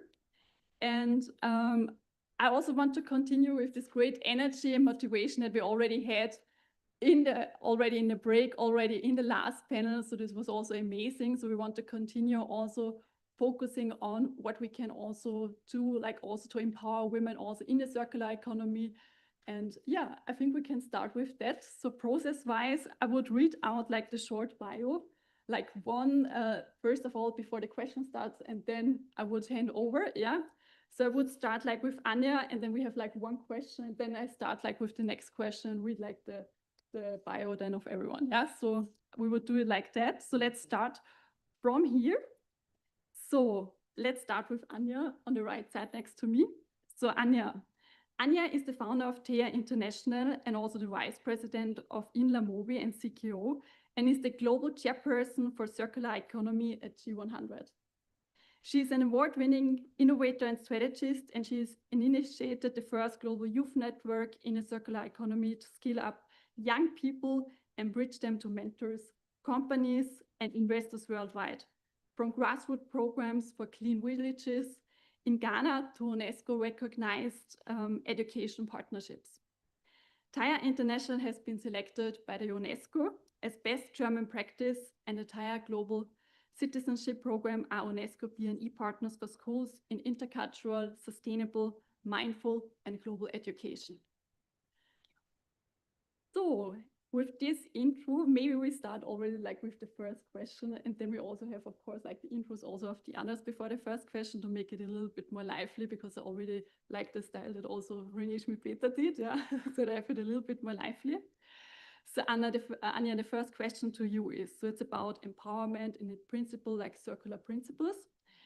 So Anya, you bring a rare combination of expertise in international law, finance, and also sustainability. Having led also like IPOs and now working also on grassroots circularity programs like TEA. From your experience, how can we better bridge the worlds of capital markets and social innovation, especially to fund scalable circular solutions that can benefit women and communities at the grassroots level? Wow. That's a good question to start, right? Yeah, I think that's something to warm up a little bit. Yeah, I really, first of all, thank you. You did an excellent job. Don't be nervous. You do excellent as well. I think this is already a question, and I would like to say, don't jump in that directly, because I think first of all we should know what we talk about. And if we talk about circularity, it is not sustainability what we talk about. Circularity is the model, and if this model would be into place, we would be sustainable. And this is actually what is lacking. So from the impact point of investment, of course, if this model is not understood, how do I shape my investments? How do I analyze my projects? How do I see and how do I comment what is happening on the grassroots level? And how do I transfer this grassroots level to companies? And when we talk about CSR, what is then the real reason of CSR? If CSR would have done properly 25 years ago when I was in that sector, we wouldn't sit here. We could discuss already other things. And that is actually needed. So from my point of view, we should be very aware that we are, yesterday we had this wonderful panel, and not panel, we had this wonderful press conference where you have been there, and yeah, we are in the burning beds. We are in the burning beds, and that is because raw materials, and that is my main topic, they are already gone. We are in the earth overshot. This is something what we know already with all the countries sitting here, and I think we're reflecting quite a lot. We are in the earth overshot. That means we're living on credit of our resources. So why do we live on credit on our resources? Because we don't understand our role on this planet. And if we don't understand our role on this planet, we won't find the models you are eagerly looking for. Your question is really right. But I think we have to go in this process like working with little pearls and going one to another and see what we really can do on what level, because the realities on the different levels are different and the different countries are different. Women are different, where they are on which level it is different. And that has to be very precisely, as you said, we are living in a complex world and there is not one fit for everybody. So I hope I could help a little. I think this was a good opening statement as well. Yeah. So also to give like a frame also to the circular economy, what we want to discuss today also. Also maybe like to our next panelists. So also having Albin here in this panel. So Albin is pioneering expert in the circular economy and CEO of EPA Switzerland.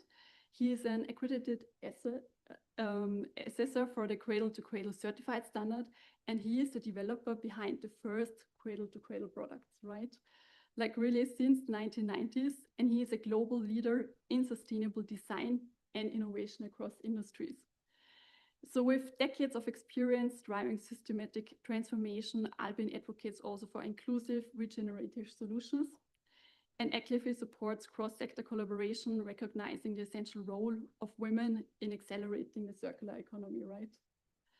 So also like a little bit of a now question to you also, Albin, what I want to know is, so you have led a lot of cradle-to-cradle projects in many countries, like Turkey, for instance, or also South America. So often within male-dominated sectors, also like in textiles, and like just as a first question would be, what lessons have you learned about driving collaborations and inclusion in these environments? Okay, I'm really an industry guy. So I'm coming from industry. That's my background. And, you know, that's still a very conservative business, mainly man-driven. And what's interesting is that on sustainability side, on CSR side, the leaders are the women. But who is really driving the leadership in companies? And I think that's the question I think that we are talking about for more than 20 years, or I would say even a generation, trying to change this. But industry is really, I would say, the core, because we are making products and we are using resources. And the system we are working in today, it's a linear concept. So it's a cradle to grave, and there is no future because we are destroying resources for future generations, and most of the resources are even toxic. So there is a major need to change this, and this is not basically so easy because it's a different kind of mindset. And the mindset change, it's not only about, you know, how we create products, how to innovate. And the issue is we need innovation because you have a line, and at the end of the line is always a garbage bin. And a lot of people think we take the line and we make a circle. It's pretty easy. But the garbage bin is still there. So you can only be successful through innovation because you have to get rid of the garbage bin. And the question is, who can really drive this? Okay, so who can drive innovation? And I think if you're looking into the industry structure, how it's being built today, with the dominance or that is still available from men, I think we have a huge opportunity to include women in this topic. And from my experience, over 30 years now, the first project where I started, the initiative came from a woman. Okay, and the woman was a design director of a company in New York, and she had the idea to develop this kind of concept, this innovation. It was totally new. Her name is Susan Lyons. She then afterwards has become a member, design director of Herman Miller, one of the major design companies for furniture in the US. And she led the last 12 years, she led a company, a textile company in New York, Design Tex, as CEO. So she had that kind of spirit, and she found her way through basically going to another design famous company and then returning back to her original company, and she has become CEO. So she has really been able to integrate this force.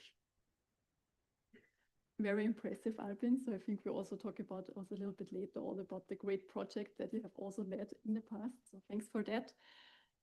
Also, additionally on that, so we were talking about also male-dominated industries and so on. So we also want to include now Anna Vera and also Patricia on that. So starting with Anna Vera. So Anna Vera is an architect, integral engineer, and leading expert in circular economy in construction. She holds an adjunct professorship in sustainable real estate at the University of Applied Sciences by the Chamber of Economics, Vienna.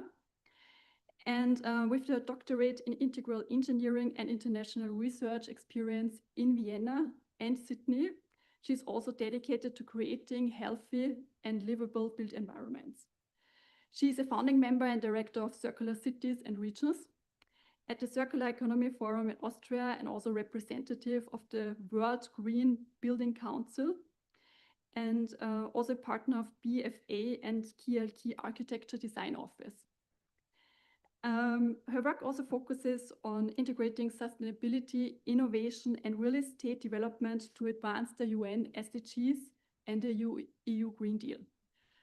So coming also now to the industries, as we said before, so my question to you would be, Anna Vera, your work span engineering, finance, and policy. So in your opinion, what systemic change are most needed to embed circular principles in real estate and the built environment? So how can women leadership help accelerate the change? Hello, everybody. Thank you so much for the invitation, for having me here today. We heard this before, but for me as an architect and an engineer, it is it is a new experience to see so many women smiling at me because I'm living in a quite male world. But I got used to, so I don't mind. I just take it as it comes. The biggest, we were talking about this before, and I know that I could talk now for hours because there are so many hurdles, but there I discovered one big paradox over the last year when I started leading the Austrian flagship project about where we are dealing with circulating materials and building components by the aid of AI. It is a very, very broad consortium. We have 32 partners, 84 people are working in my consortium. And I discovered one major paradox. When we are talking about buildings and real estate, we are making money with the space we are creating, with the quadrat meters. And this space is surrounded by materials which are very precious, and in circular economy we are talking about giving value to the materials. So this is the reason why we have to circulate them. We are living at this starship Earth, and I think it will take more time to mine the moon or something like that. So we should take our materials as they are. Okay, but for taxation reasons and other reasons, nowadays we are decreasing the value of the materials in a building construction over time, over 50 years, for example. It is good for a balance sheet, but this is the paradox. When we want to circulate materials, when we want to reuse building components, then we should not decrease the value in our balance sheets. We have to accomplish that they have a value which increases, for example, for metal products, because we have to be honest. Design for disassembly, for example, or design a building design which will be repairable for the next generations, because we don't want to reuse our building materials after 50 years when we have built our construction. Then we have to understand that there are two layers of possibilities where we can establish new business and revenue models with the materials, which are more costly in the first attempt. This is what I wanted to say. We have to be honest. When we are constructing or building or refurbishing something, it won't be cheaper to do this in a circular way in the very first phase. You need more upfront investment. And for that reason, I am so happy about these upcoming obligations to deal with whole life carbon, for example, because when we understand that we can make money over time with the materials, with the option of reusing the materials, then we will have hopefully the best ideas how we can refinance this upfront investment in the very first place. And this is something I'm really very digging in. Me as an engineer, I starting learning about sustainable finance for the last 2 years, because next year I will start some kind of an R&D project in this topic. And the role of women, I had to say. I just want to say, and the role of women. So how do we like? Sorry, it is such a complex topic, and I'm an engineer, so I'm always digging into this detail. I think the role of women, maybe we can turn some kind of a disadvantage into an advantage. When I'm talking to my fellow men in my bubble, I understood that when I was born, I'm born as a woman, as a girl, and I had to find my place in the world. And this means you really have to stand your place and you have to work, even if it's really hard and you don't know if you will gain this place. This is an advantage when you see from the right perspective, because man, in the bubble where I am, mainly in Austria or in Europe, they don't know this. They are born into this world and they have their place and they have the right to achieve whatever they want to. But this is when it comes to hard, fussy, messy things, then you really have to increase your frustration level. And this is our advantage. Thanks for sharing that, Anna Vera. So this was like a really nice start also to dig into this topic. I also want to take up a point that you mentioned in the very beginning, so this value of material. So also welcome now Patrizia Valentini. So Patrizia Valentini is the head of Mobilize at Renault Group and is a leading advocate for circular economy in the automotive industry with over 20 years at Renault Group. She has supported to implement also circular practices across the vehicle industry. For instance, Renault Group, in partnership with the Ellen MacArthur Foundation, she has embedded circular economy principles across its value chains, really from design to recycling. And she plays a key role in expanding sustainable mobility solutions in Austria and also across the world, and actively contributes to national platforms, like for instance, Mobilize Beyond Automotive for e-mobility and automotive transformation. So when it comes now to value of material, so Renault has already like implemented, as I said, like circular transformation processes and projects. So from design to end of life recovery, there is already showing like the circular mobility is not just a vision, it's already profitable and scalable in reality. So my question now to you, Patrizia, is what are the key factors that made this systemic shift possible? And you also mentioned in our interview before, there's a flagship project, which is a plant which is CO2 neutral in Morocco. So how did you make that possible? And what does it need to make this kind of systemic shift? So I would like to correct my introduction. So my area of working is in Austria. So my colleagues basically in Paris are the ones that work with Ellen MacArthur. I have been working for Renault Group, so Renault Austria, for 25 years in a super male branch. And I have seen this development from the very beginning, and it was so exciting. So Ellen MacArthur, she was on a boat, on a sailing boat, and she was on a mission. She wanted to win with one sail on a boat, the World Championship, and the whole world. She was going the whole world with this little boat, and she won it. And I think that Ellen must have had a lot of time to think over a lot of things, and there is where she might have created the circular economy concept.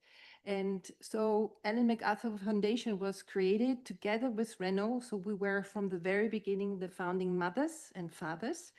And so I was back then press attaché press, and they were telling about Ellen MacArthur. So I was telling myself, so who is Ellen MacArthur and what is she talking about? And so she started to introduce this circular economy concept, and she turned our company completely around, because she said, hey guys and ladies, you have to construct cars with eco-design. What the heck is eco-design?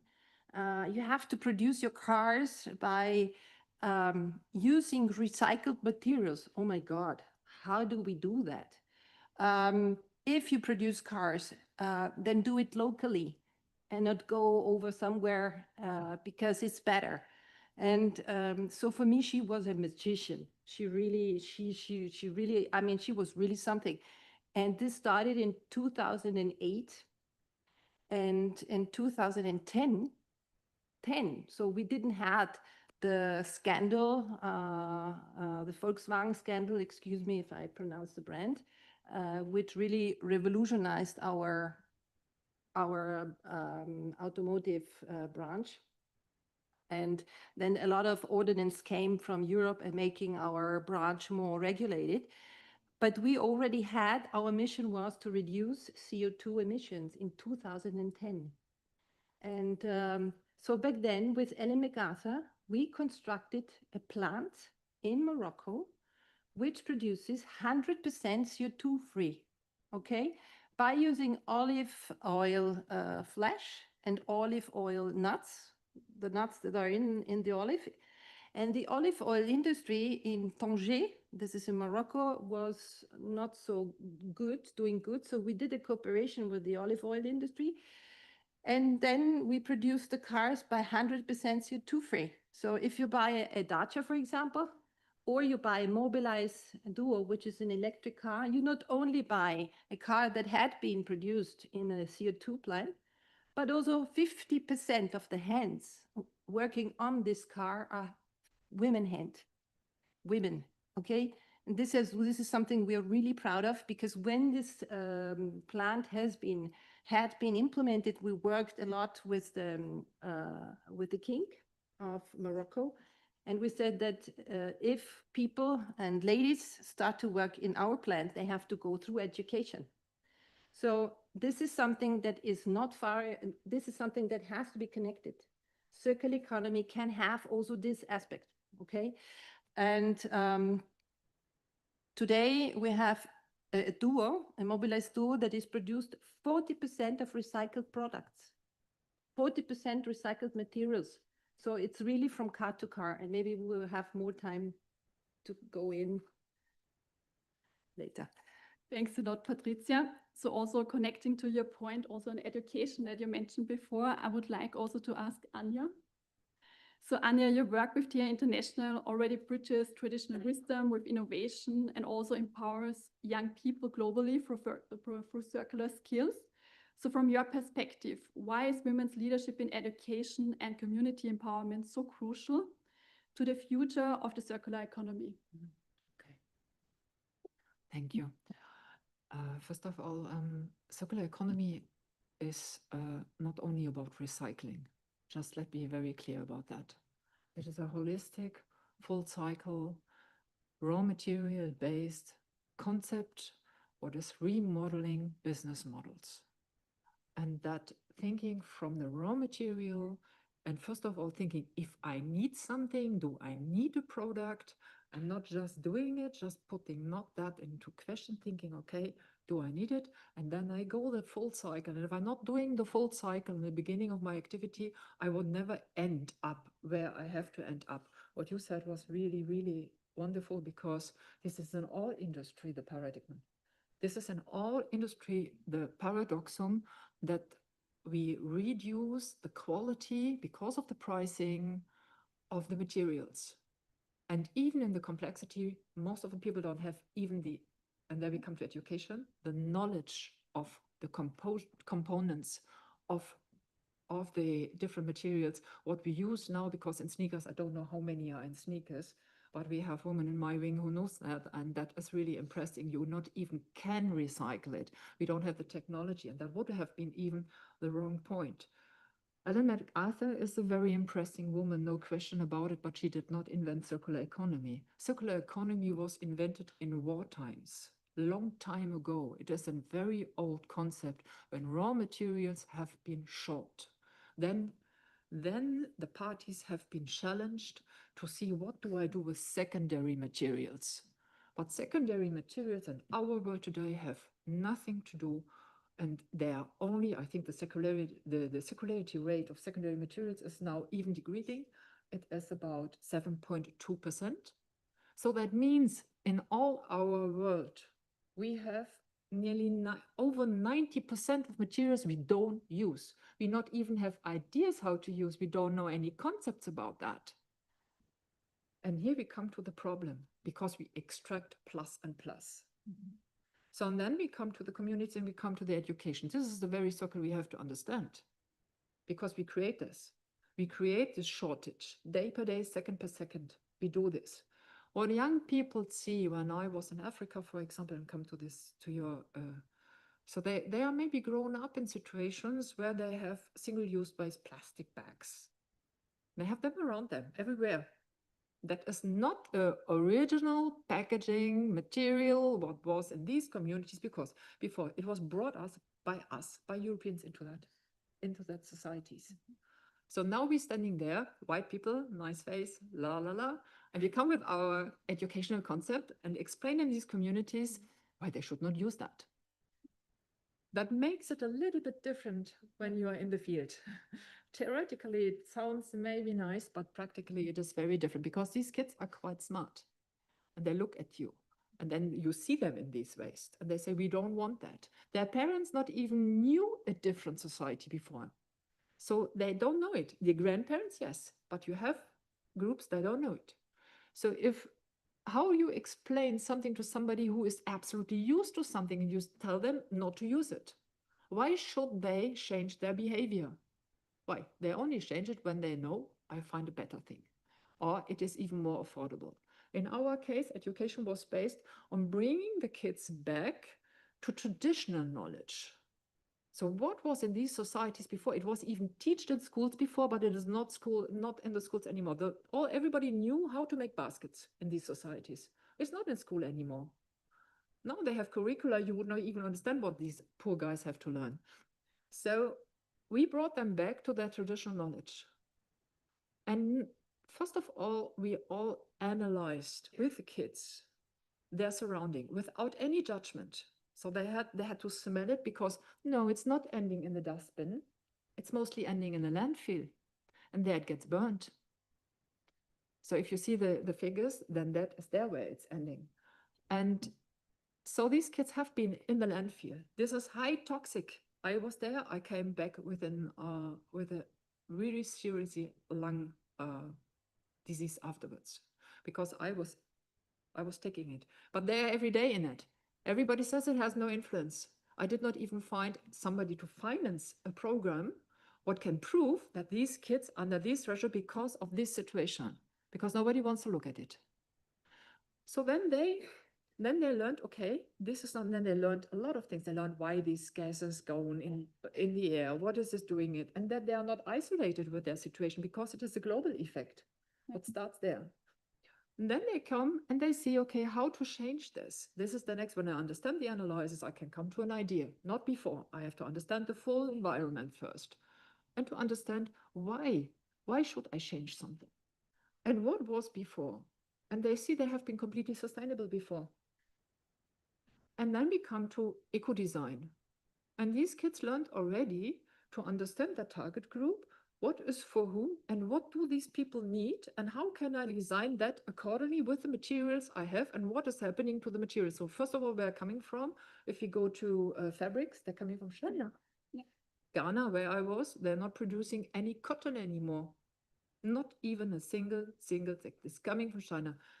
Like you said, the quality is decreasing, no quality at all. So you can't even upcycle anything. So everybody who comes to me and say, we do an upcycling project, I'm smiling. Yeah, do that with these materials. You can't. So it's ending up at the landfill anyway. So these kids, they understood to design differently. They came back to their traditional things. And now we can add innovation if we want. And then we know what innovation can mean and what effect innovation can have, and if that have an impact. Thanks, Anja. This was pretty impressive. Exactly. Also talking about eco-design principles, you made the right point here, having also Albin here. So my question also to you is, you had a long time also like including eco-design principles into your business practice, and now we are seeing also growing interest in tools like the digital product passport. So this is also coming up. So in your view, how can these mechanisms not only enhance transparency and circularity, but also empower more diverse stakeholders, including female innovators?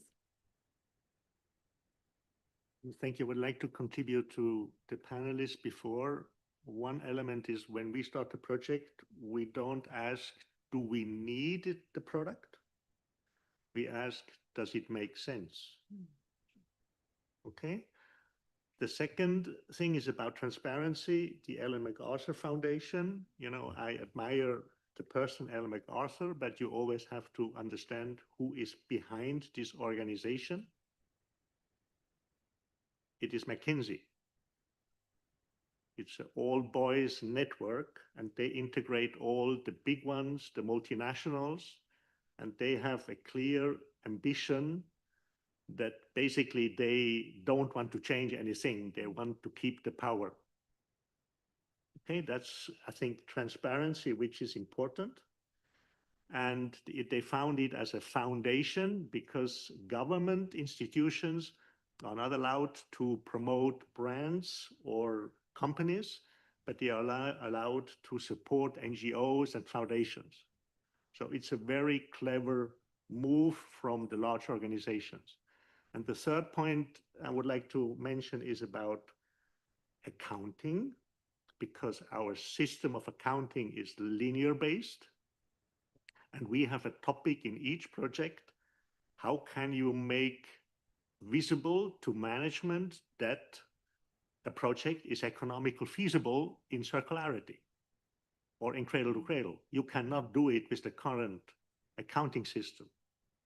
So I invented 1992 environmental accounting methodologies, and I said openly in public, accounting is not telling the truth.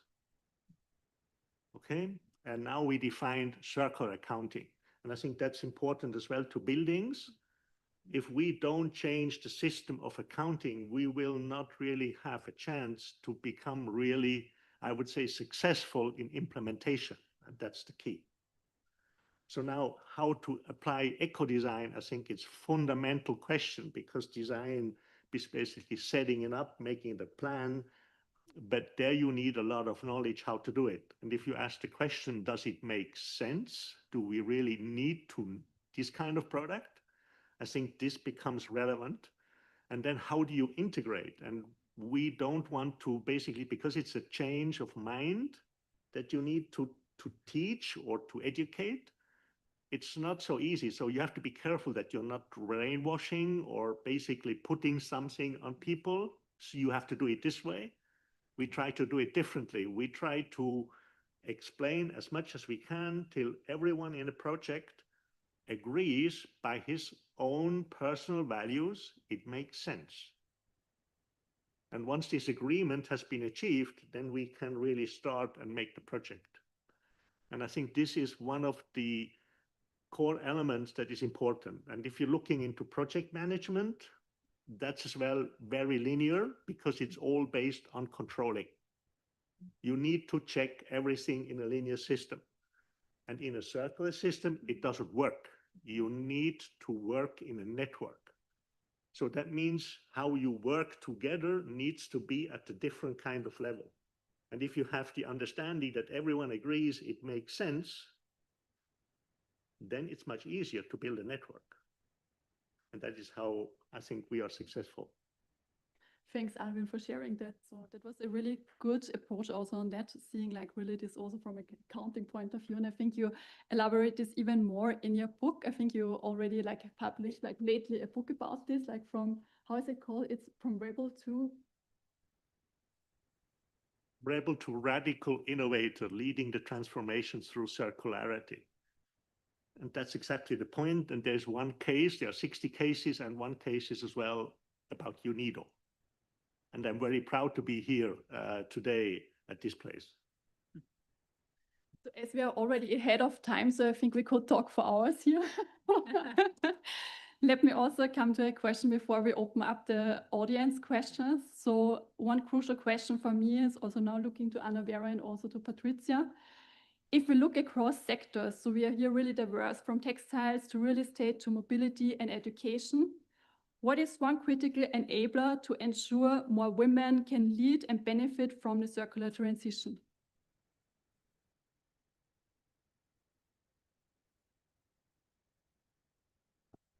I will try.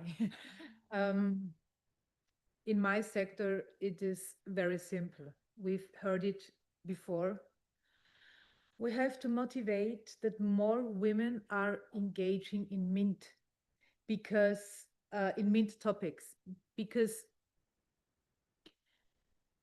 unfortunately, circular economy, it is still a very technical sphere. Even in my opinion, it would be crucial if we could touch the heart of the people with our topic, because the most precious resource we have, which is absolutely not renewable, is our lifetime. And when we are throwing away something, we are throwing away the lifetime of the people who made this. So I think we have to engage more women and young women in this topic. It's just more technician in circular economy. It's that easy. That's so true. So also adding now, Patricia, on that.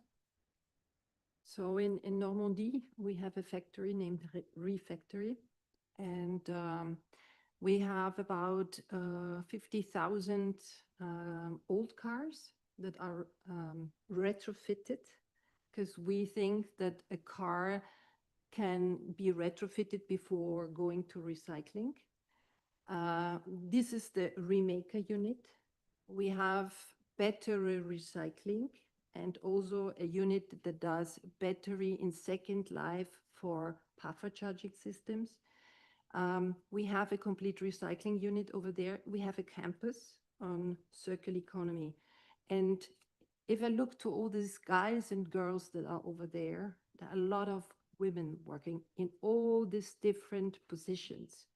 And what I have been seeing in the last 20 years, that we are growing, the number of women in the automotive at Renault is growing, and we are everywhere. We are at engineers. We have wonderful ladies doing engines, powertrains.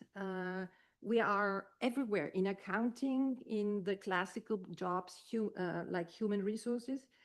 And I think it's all about love, because I fell in love with mobility. It's true. I had never a doll. I just had a Carrera running car or something. I think to get women in businesses which are not so obvious, it's just you have to fall in love with the business. And then you feel it here, and then you have the drive, and then you want to do it, and then you can make the change. And it's not easy, but it's possible. Yeah.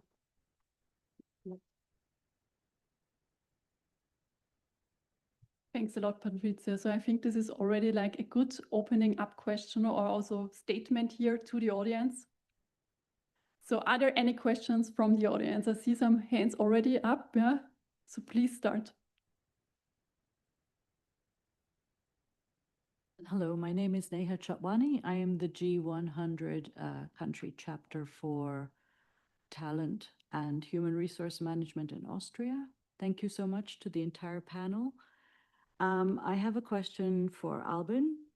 I was intrigued by your accounting method that is obviously linear and will not work for a circular economy thought process. I'd like your thoughts on, leading from that, the possibility of redefining growth in the economy, and whether you think that redefinition would help us be more inclusive.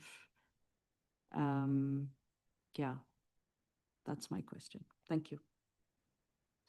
Thank you for this great question. I had a talk in Lyon, France, invited by the EU Commission. It was already in 2012. And I was trying to explore old industry, new industry, disruptive technologies. And one of the questions I raised is the GDP, the real methodology basically to really show and will work in a circular economy environment. And it's the wrong measurement. And we need to change all these kind of elements. And this really makes it so hard. And we see it, for example, in projects, in industries where we don't see that it's really going to move.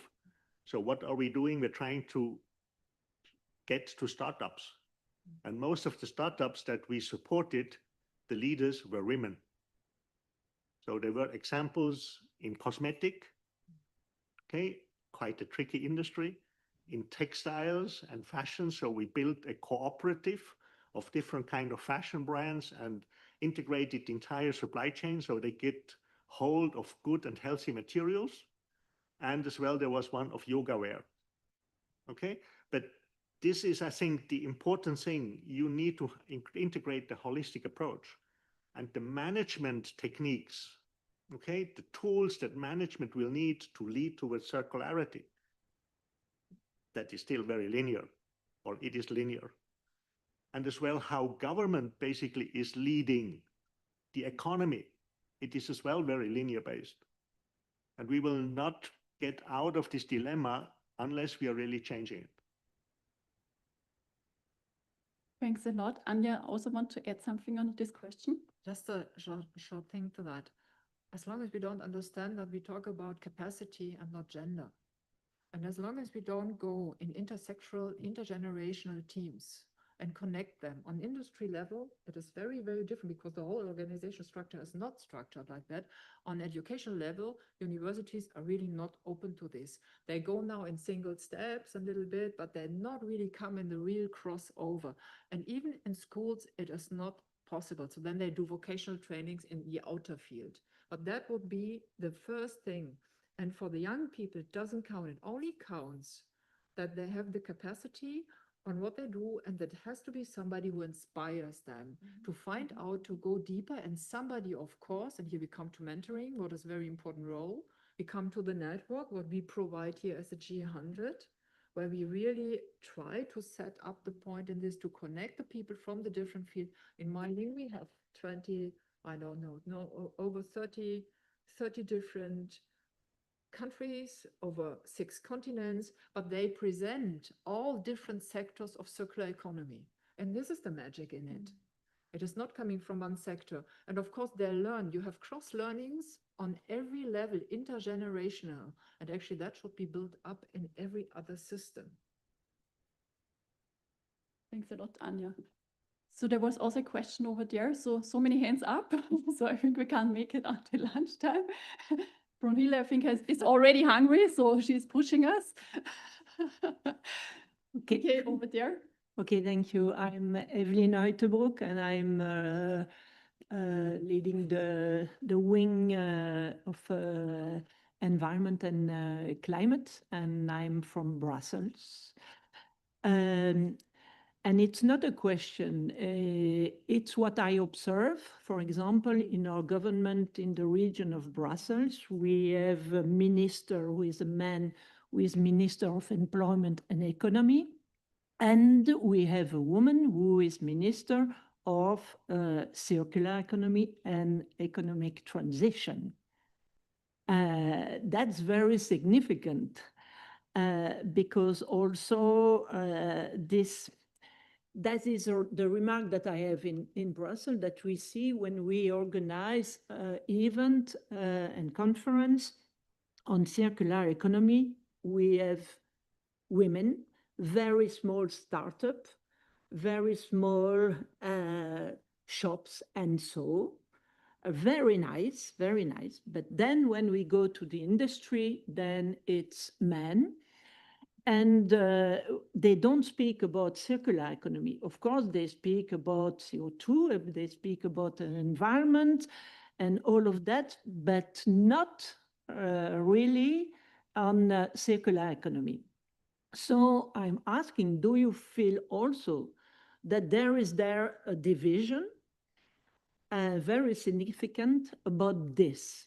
And also in the consequence between women and men.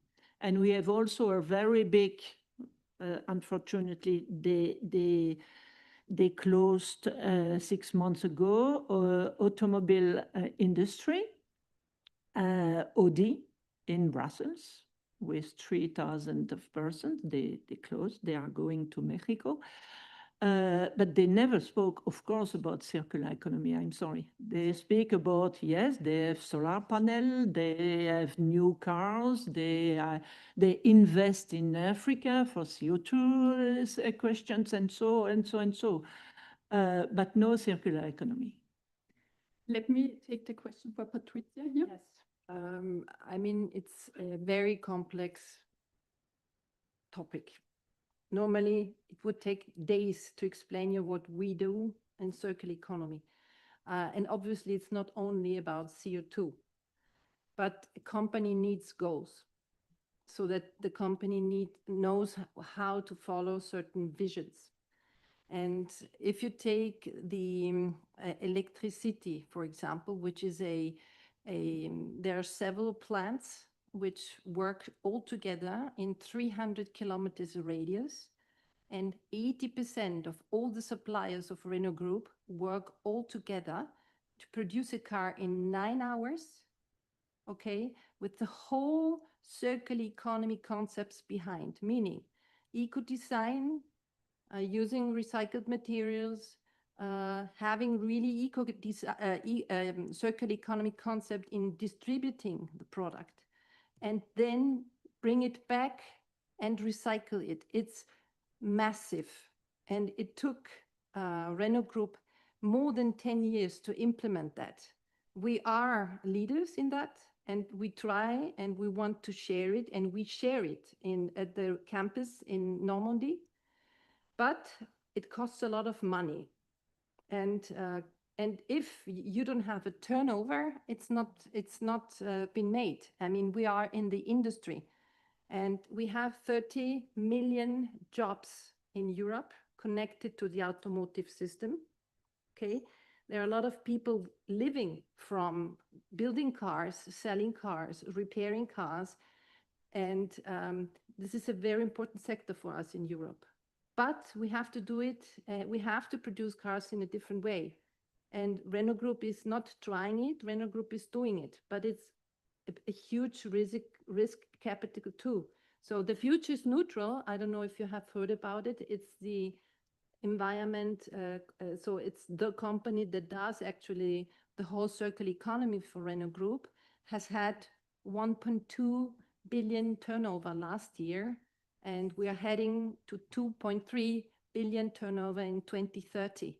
These are really hard facts. If we are not able to present this kind of data, it's not been made, because at the end of the day, we have to pay our wages. We have to invest in the resources for the cars that the market is requesting.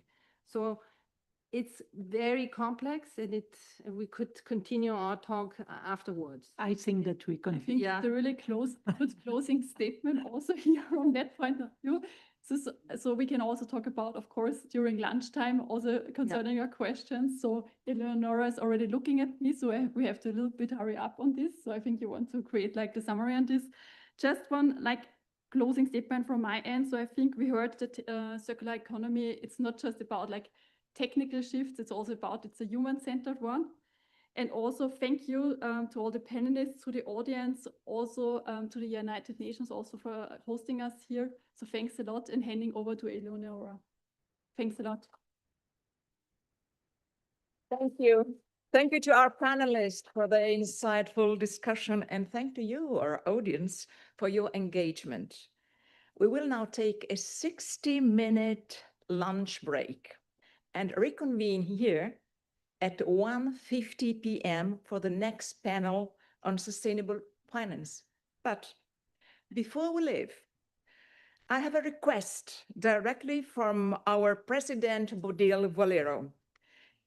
She asked all the G100, including the Denim Club members, to come here in front of the stage for an official G100 photo.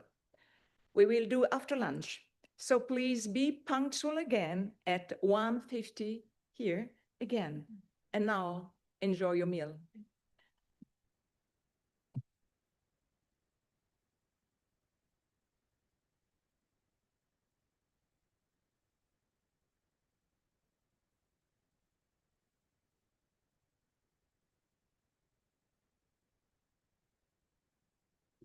Just to tell all of you, the Mensa is on the ground floor.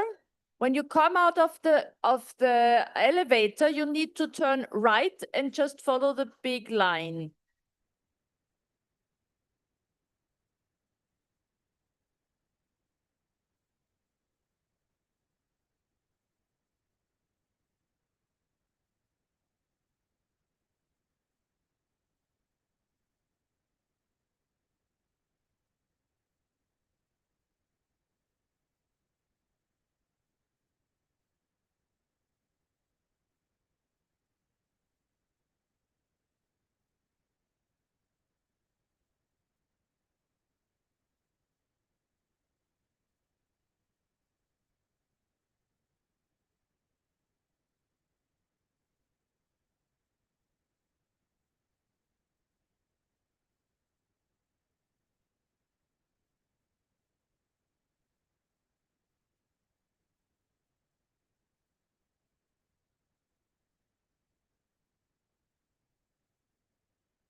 Hello, everyone.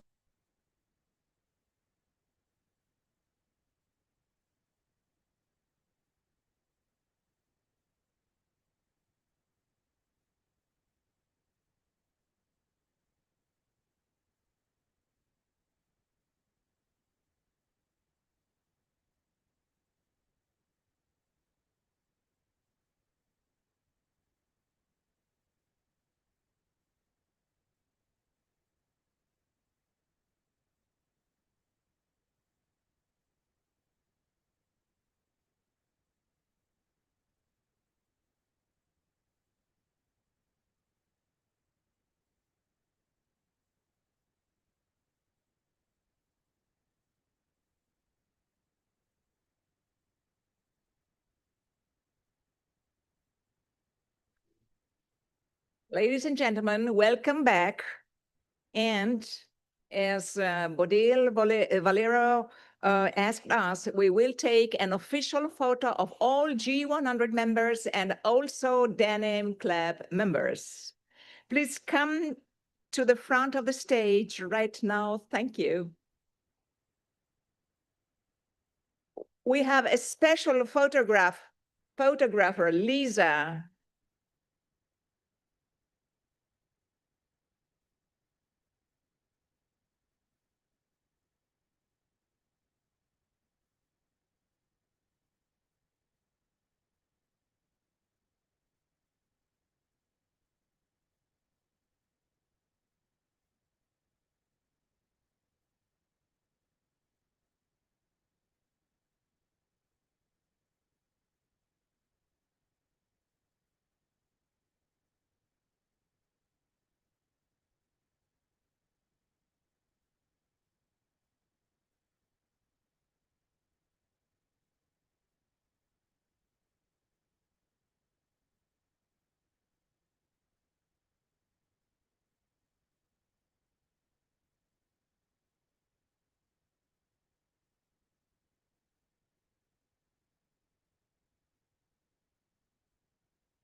Ladies and gentlemen, welcome back to the final two panels. We'll start right away with Karim Oud-Chi, who will moderate the panel on sustainable finance. Ladies and gentlemen, I need your attention. Karim is Division Chief of Innovative Finance and International Financial Institutions with the United Nations Industrial Development Organization in Vienna. In his function, he oversees a team that supports UNIDO's technical cooperation work with the design of financial mechanisms and that establishes and manages partnerships with public and private financial institutions globally. Karim joined UNIDO in 2023 as Chief Advisor Innovative Finance, leading a team to conceptualize the Transformation Pathways Fund, an impact investment fund that includes a gender-responsive strategy for women entrepreneurs. Building on his experience in a German bilateral development project with Mozambique back in 2005, women empowerment in the financial sector and beyond was always dear to his heart. Please, Karim, introduce your panelists. Thank you.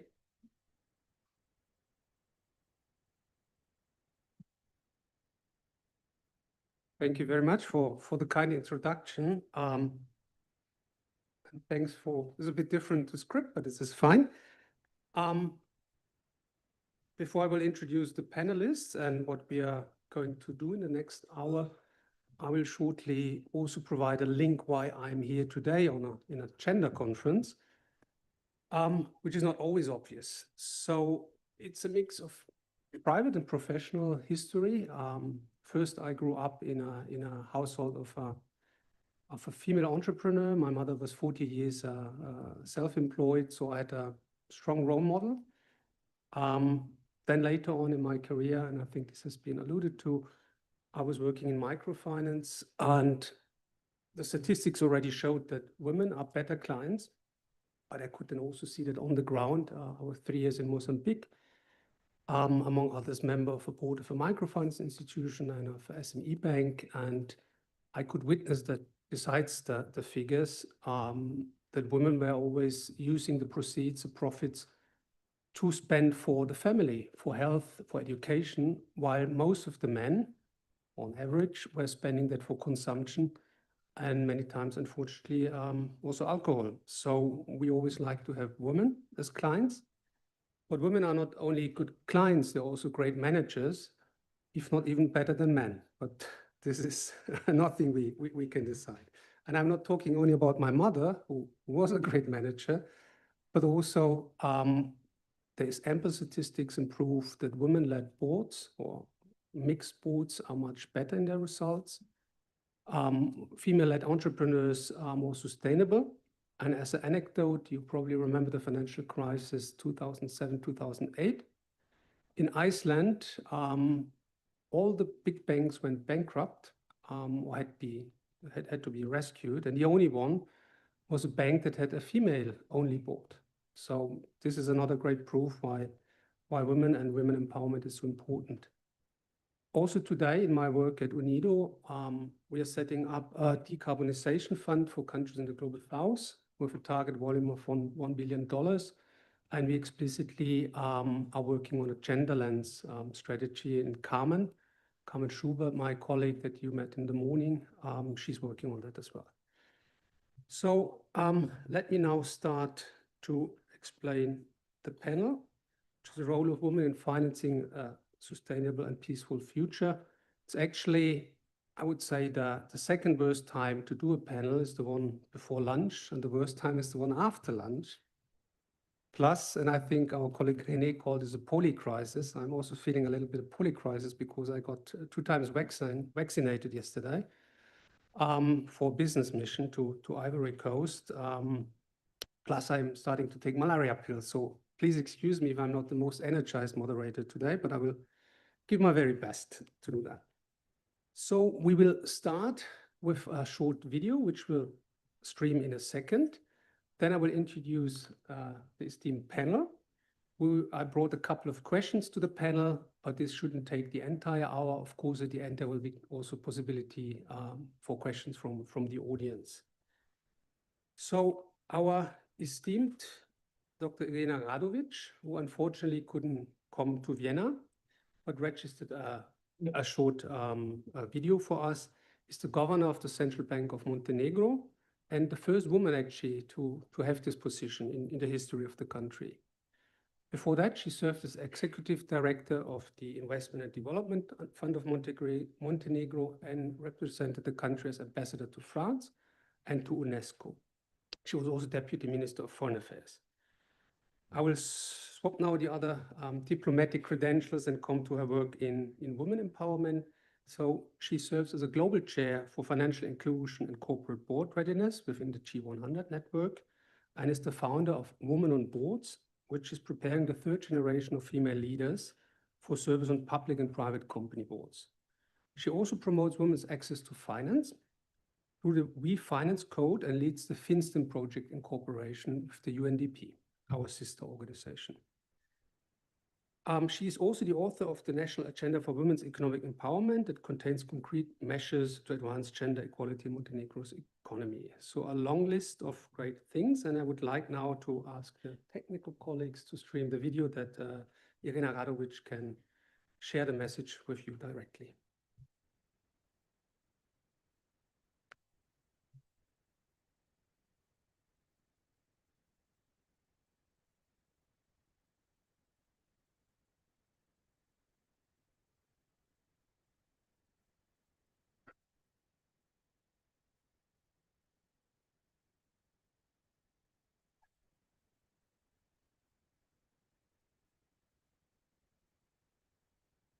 Excellencies, esteemed colleagues, and fellow advocates of change. It is a privilege to join you today at this important G100 event dedicated and peaceful future. The Sustainable Development Goals provide us with a global compass, yet we all know that progress is uneven and in many areas too slow. Among them, SDG 5 on gender equality is both a goal in itself and a powerful accelerator of all the others. Without women's full participation in decision-making, in finance and in leadership, we cannot hope to achieve sustainability or peace. In my role as governor of the Central Bank of Montenegro and as G100 Global Chair for Financial Inclusion and Corporate Board Readiness, I have made advancing of female agenda and inclusion a guiding principle of our work. At the Central Bank of Montenegro, we are building a financial system that is inclusive and accessible, ensuring that women and young people can participate fully in the economy. Promoting women in leadership through initiatives such as the We Finance Code, which advances access to finance, and the Women on Boards program with the EBRD and the Frankfurt School of Finance and Management, now shaping the third generation of female leaders in finance and economics, preparing them to take on board positions in large public and private companies. Through the FinSTEM project with the UNDP, we are linking digitalization, innovation, and stability, preparing our financial sector for the future while keeping inclusion at its core. We are integrating European standards like SEPA and sustainable finance frameworks such as NGFS and SBFN to give our citizens equal access to opportunities in the wider European market, because inclusion is not only about gender, but also about geography, sustainability, and fairness between smaller and larger economies. For me, inclusion is not an abstract principle. It is about creating concrete opportunities, because when a young woman in Montenegro can access affordable finance to start a business, or when she can see role models on boards and in leadership, we are not only advancing equality, we are contributing to a stronger, more resilient Europe, investing in prosperity, stability, and peace. The road ahead is demanding, but gatherings of this kind remind us that we are not alone. Together, across borders and sectors, we can deliver on the SDGs, not by 2030 in theory, but by concrete actions every day. Thank you.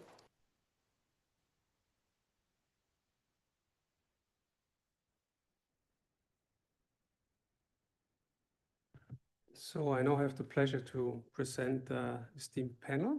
To my left is Alexandra Bolena. She's a leading expert in sustainable and impact finance with over 25 years of experience in advising institutional investors, international institutional investors for ESG and impact projects, and given her understanding of the connection between regulation, climate change, and finance. Alexandra holds lectureships on sustainable finance, impact investing, and green regulation, and as an EN Rhodes Ambassador, facilitates the interactive climate game at universities, conferences, and businesses. If you're curious about that game, please get in touch with Alexandra later on. We had a very interesting exchange on that some time ago, and I can only recommend that simulation game. Alexandra's contributions to the field are further highlighted by her role as a board member of the Social Entrepreneur Network Austria, SENA, and we will talk later on about that, and her co-founding of the Impact Investing Network Austria, INA. She's the author of, and this is a German title, or actually I could translate it, Sustainable Investing for Dummies. Please give a round of applause to Alexandra.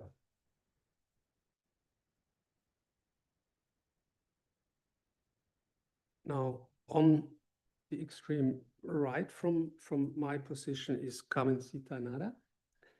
She's an economist who focuses primarily on economic development and has experience in banking strategy, risk analysis, and impact finance. Currently, Carmencita leads the social banking unit at Erste Bank in Austria. Her work emphasizes economic and social inclusion through innovative banking. Additionally, she serves on the management board of Die Zweite Sparkasse, which is a socially oriented bank run by volunteers that offer financial services to people facing financial difficulties, helping them to regain economic stability. Please give a round of applause to Carmencita.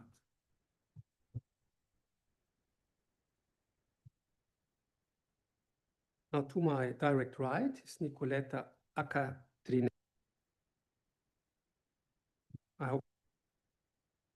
She's an economist and started her career actually in banking, but the reality of the business world forced her to inquire more about the relevance of the assumption of the egoistic Homo economicus.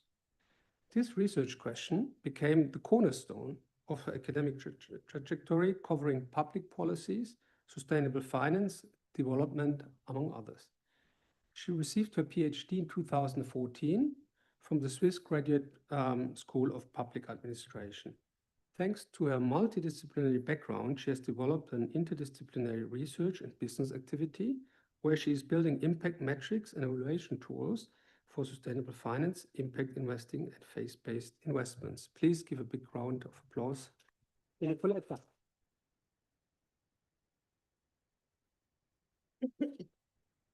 So let me start with you, Alexandra. You're very engaged in social entrepreneurship. Among others, you work with SENA. Can you tell us a bit more about social entrepreneurships and what the role women play in that? Yes, for sure. Thank you. First of all, I really want to emphasize that it's hard for me to make a differentiation between the S and the E in ESG. Because as we all know, we have a very, very, very, very strong interconnection between these two topics.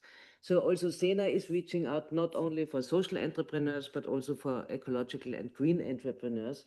Because we all know if we don't keep our planet a place where we like to live, then we will all face massive troubles, and the planet doesn't need us, but we need the planet. So it's Starship Earth. We heard it in the before lunch, this perfect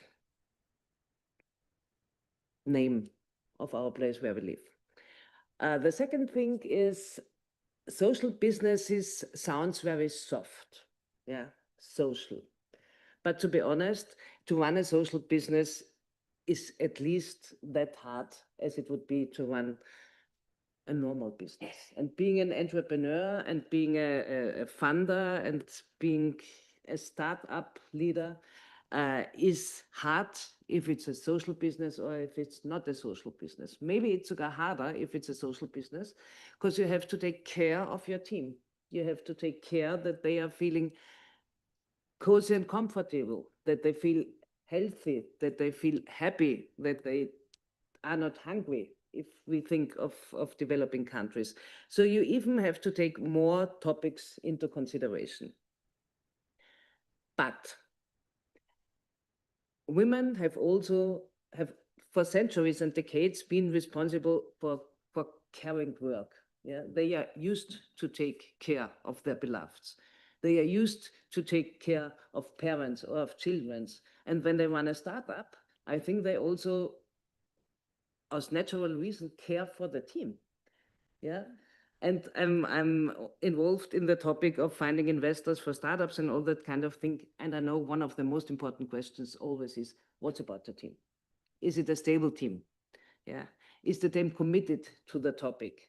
So at the end of the day, women care for social topics, which sounds to be more work than not caring, but at the end of the day, it's really the difference. If you have a good team, then you will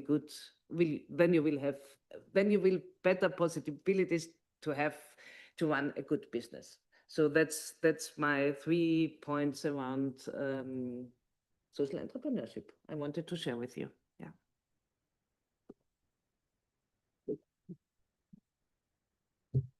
Thank you very much, Alexandra. Now I come to Carmen Sita. We heard some aspects on social entrepreneurship. Okay.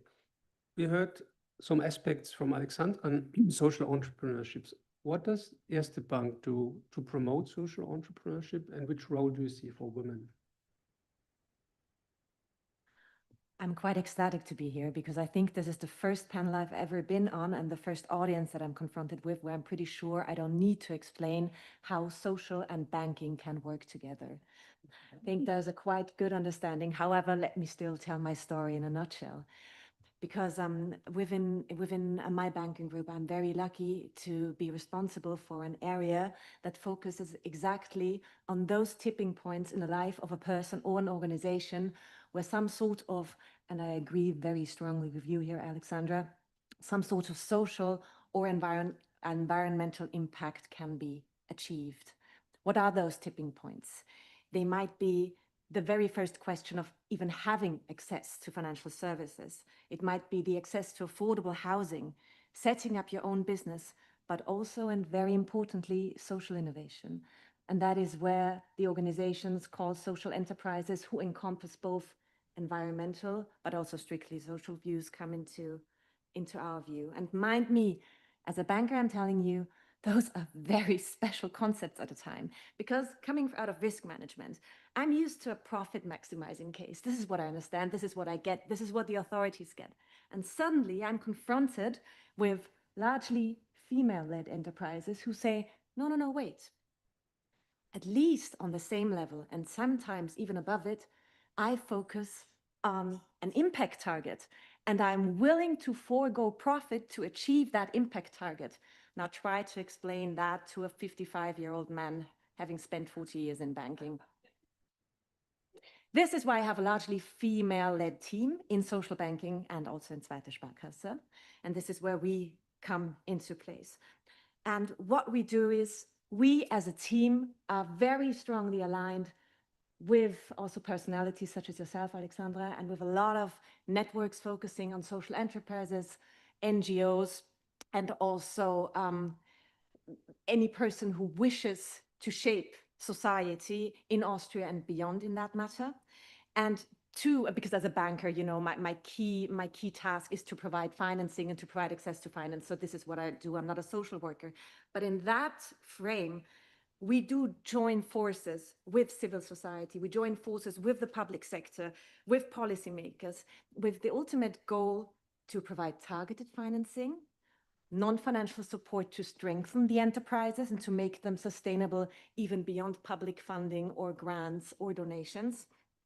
And finally, we also try to push innovative offers such as social impact bonds, where it's also always a question of working together across organizations, across areas. And yeah, that's basically what we do in a nutshell. And that's a lot, it's tremendous. And as working for the UN, my heart always opens when I hear a commercial bank saying we want impact. And this is something we have seen only in the last couple of years, that there's consciousness for impact to protect our planet, as Alexandra also said. This is getting mainstream, and this is great. So, Nicoletta, you have researched a lot on combining behavioral economics with work innovation to foster pro-social attitudes to sustainable development and impact investing, among many other things. Can you share a bit of the insights of your research and also which role women play in that? Yeah. Thank you. Thank you so much. Actually, we didn't discuss because I missed the organizing meeting. I had the flu, but I had exactly the figures on female entrepreneurship around the world. So now we will have exactly that. So let me please give you a couple of informations. Only in US, women contribute with 3 trillion to the economy every year and contribute to creating 23 million jobs.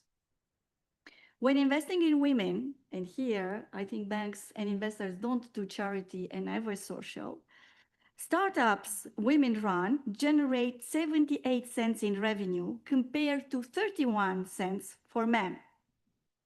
By that measure, if investors had put the same amount of capital into women-run companies as they did into one run by men, they would have helped generate an additional $85 million in revenue, Boston Consulting Group analysis.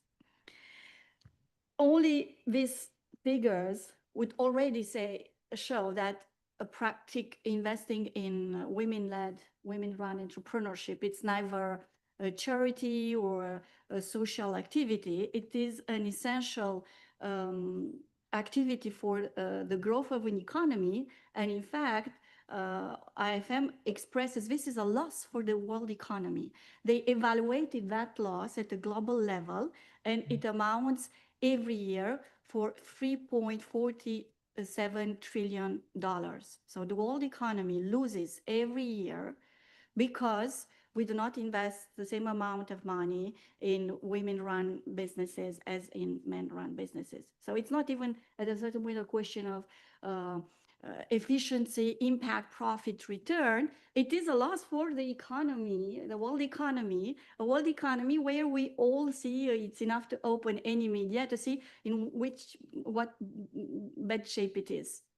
So in fact, the solution, it's there. Women are the solutions of the global crisis. So, but as we talked about the care that women have. So this is what women bring to the world or could bring. Another area, it's called the economy of care.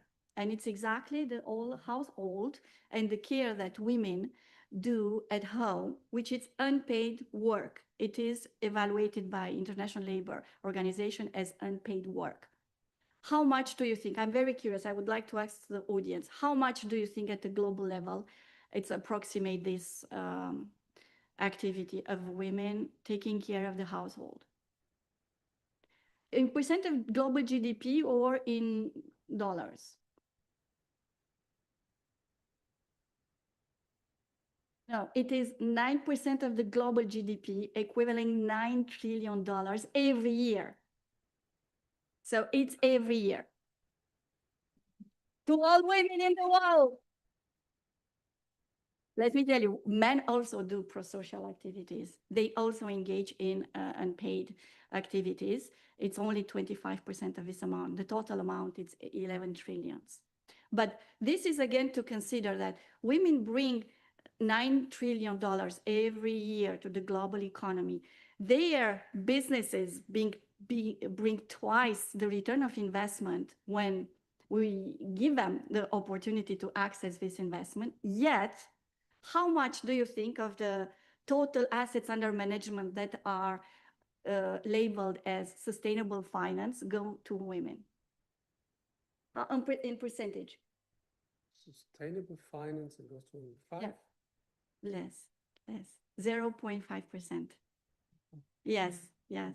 The total is $33 trillion and women have 21, but in this 21, if you really look, it's not only just for women, 21 billions.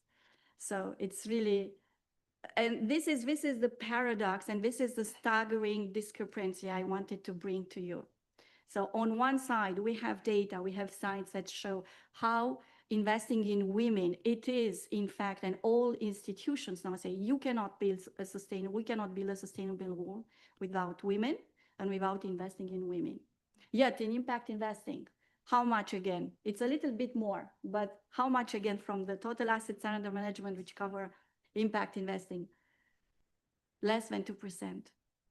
Less than 2%. And impact investing, it's less than 2% than the total assets under management labeled as sustainable finance, because there is a difference, you know, in sustainable finance.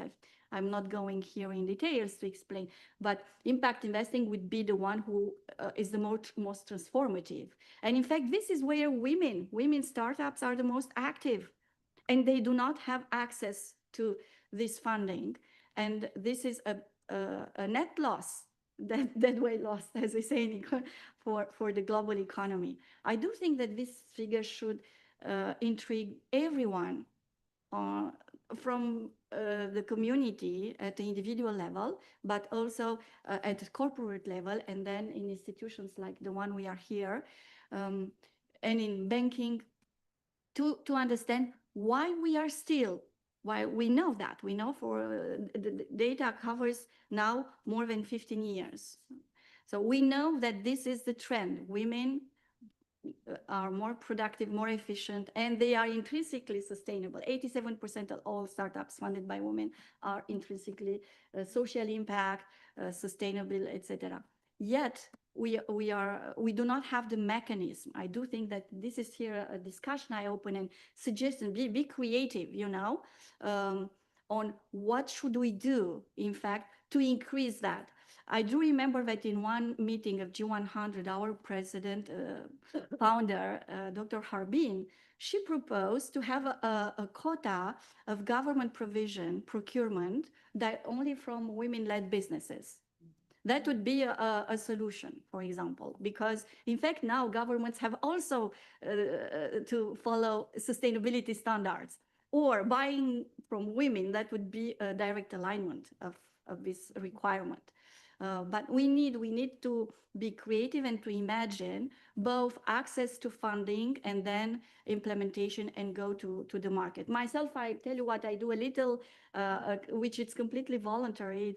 It's not unpaid, but I do regular Zooms with women in Africa mainly now, but all are welcome, where I share my scientific knowledge about building a sustainable business. What are the standards? Because now we have European standards, but we have also international standards, in order to make their businesses more attractive for Western companies, which now are under the legal obligation to declare their sustainability standards. So this is now obligation in the balance sheet at the year. If they don't do it, they get penalized. Actually, in France, it's like 30,000 euros if they don't declare. So when you put your balance sheet at the end of the year, now you have two criteria of sustainability that have to be reported.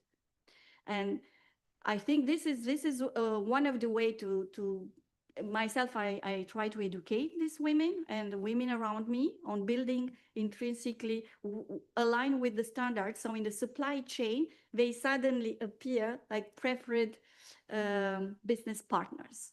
So, but this is not enough. And I can tell you, they are barriers, structural barriers. Most of the time they are structural barriers. And that's why I try in my work, and I'm glad we do this, because if we do not help with the structure, we will still be 50 years at the same level as Now, United Nations just say we need another almost 200 years to arrive to gender parity.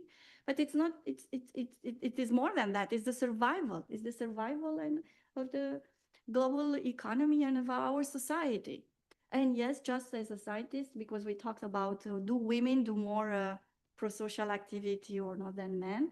Yes, statistically that is shown. So, and we cannot control all variables, education, culture, whatever. So it seems that it is a pattern in female behavior that engage more easier and directly in these activities. Thank you. Thank you very much.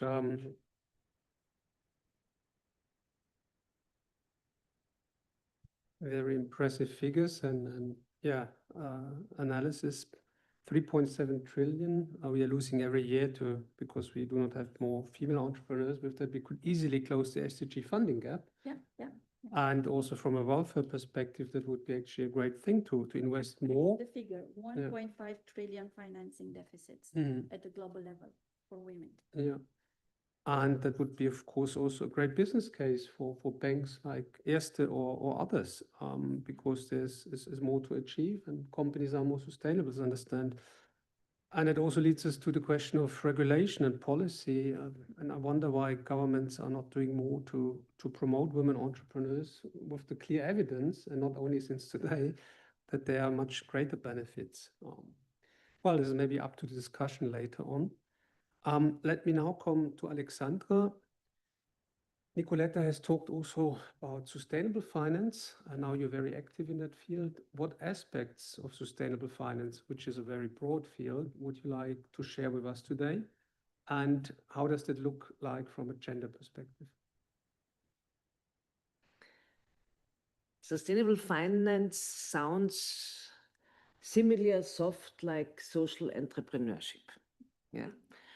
And I think, at least at my experience, that's a place where women are in front of men, because nobody believed that this could be a really mega trend. Yeah. And I think I'm really an expert. I'm engaged in this business since 10 or 15 years. And I want to share with you a reason why I'm so motivated. I have some client relationship mandates. One of them has been a sovereign fund for frontier countries, and they have already developed ESG criteria in the early 2000s, which they use to screen the countries.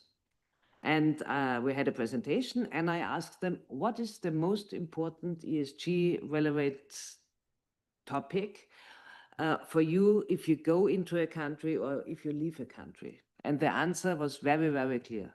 It's about women's rights. Because if they become worse, then the whole country becomes worse. And if they become better, the whole country has chances to establish and to build up a sustainable economy and all that kind of things. And that is, I think, a really, really good example from a simple financial point of view. Yeah, it's not because they are so good. They want to earn money. And nevertheless, they have to take a look at these soft facts to earn money. And we should all be aware that these soft facts aren't soft facts. Yeah, they are really financial numbers. And that's a little bit the reason why I think sustainable finance, it smells a little bit like ESG. It smells a little bit soft. Nobody wants to hear about sustainability anymore. But if you translate that kind of risks and that kind of matters into financial numbers, then you have hard arguments. And that's the place where women have the chance to position themselves right now, yeah, in a sustainable finance field. But it's all about our future. It's all about what we can change and how we can change it. Yeah, and we have to rely on these numbers, and we really have to stick to it and don't give it up to old men, like Conchita said. Maybe we won't be able to convince them, but if you convince the audience that it's about finance, for sure it's about humanity. For sure it's about education, health. It's about happiness. Yeah, we know it. But if you want to make hard facts, talk about the numbers, talk about the financial numbers, talk about the financial risks that come up if you don't take care of these soft facts. So that's my conclusion about sustainable finance. Yes, and I'm happy to hear some additional arguments. Thank you very much. And I think 2% was the share of sustainable finance out of total assets. And when we think that the opposite of sustainable finance is unsustainable finance, actually we should realize that we should only have sustainable finance, as sustainability has 3 dimensions. One of them is also financial. So it's in the proper interest of investors to have a look at sustainability. For me, the moment when sustainable finance really became big was when the Norwegian state fund, which was filled by oil, by revenues from petrol, started to say we are not investing in fossil fuels anymore. Getting the money from there, but being conscious of the future and divesting out of that. Thank you very much, Alexandra. Now I come to Carmencita. Which experience and insights can you share on the question of access to finance for women in Austria, but also internationally? I love that topic, and I have to apologize already. I'm getting very heated on this. Yeah, so if any glasses are thrown off the table, that is my passion for this topic. I have a very narrow focus right now on Austria. I've been working, however, also beyond Austrian borders. So I'm going to try to go like from the smaller scale to the larger scale, but give me a couple of minutes for this. In Austria right now, we have roughly 17% of population who are at a direct threat of poverty or in poverty and facing social exclusion.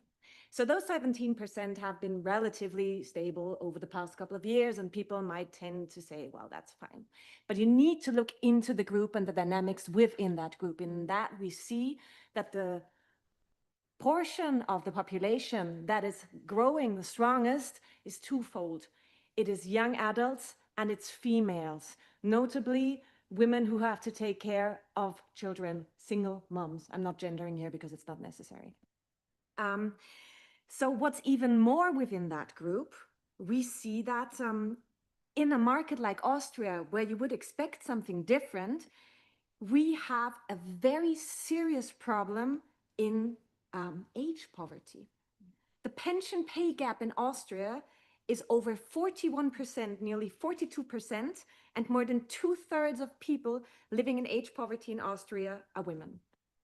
So this comes from many different reasons, many very structural, but there's one that I would like to pick out, and that is a problem.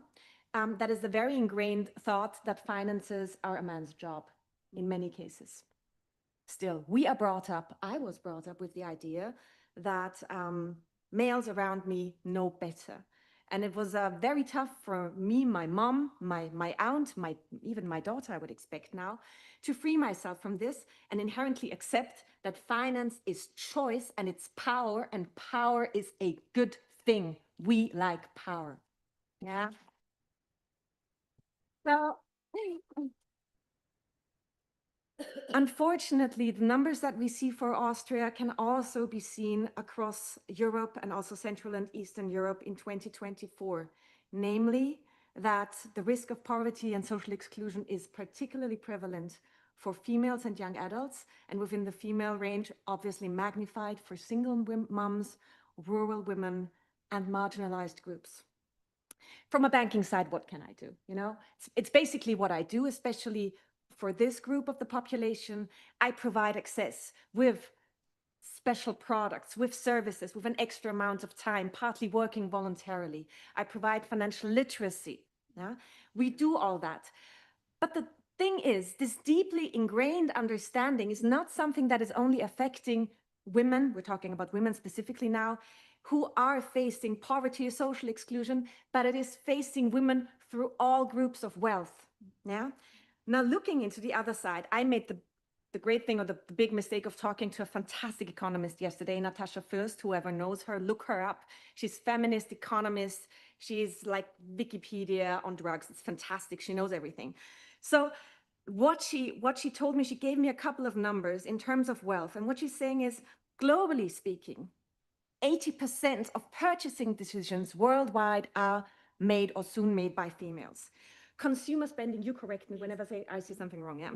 Consumer spending by females is about 60% of global GDP. And alone in Europe, obviously, we're more than half of the population, yeah?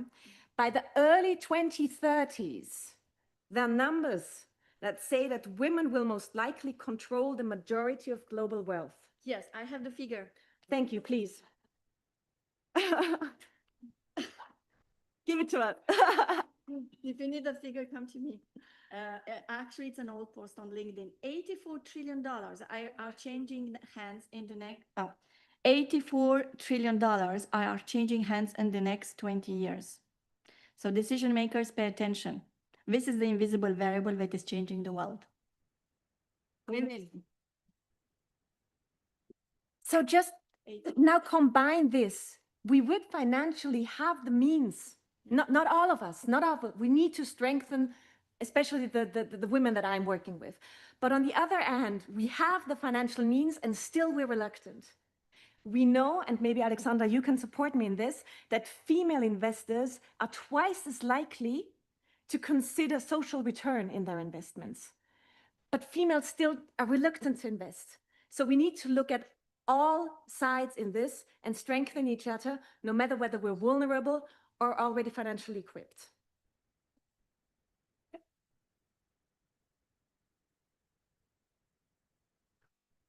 Yeah, many thanks. And yeah, that men are not better in investing. I'm personal proof when I look at my history as a private investor, which is not as good as the average. Looking at the time, and I actually have to tell to the timekeeper, it's not 15 minutes when you signal that. I don't have my Swiss watch with me. It's a bit more because we started late. Nevertheless, I would now ask the last question to Nicoletta and then open that to the audience. I think we could have a broader discussion on this very interesting panel.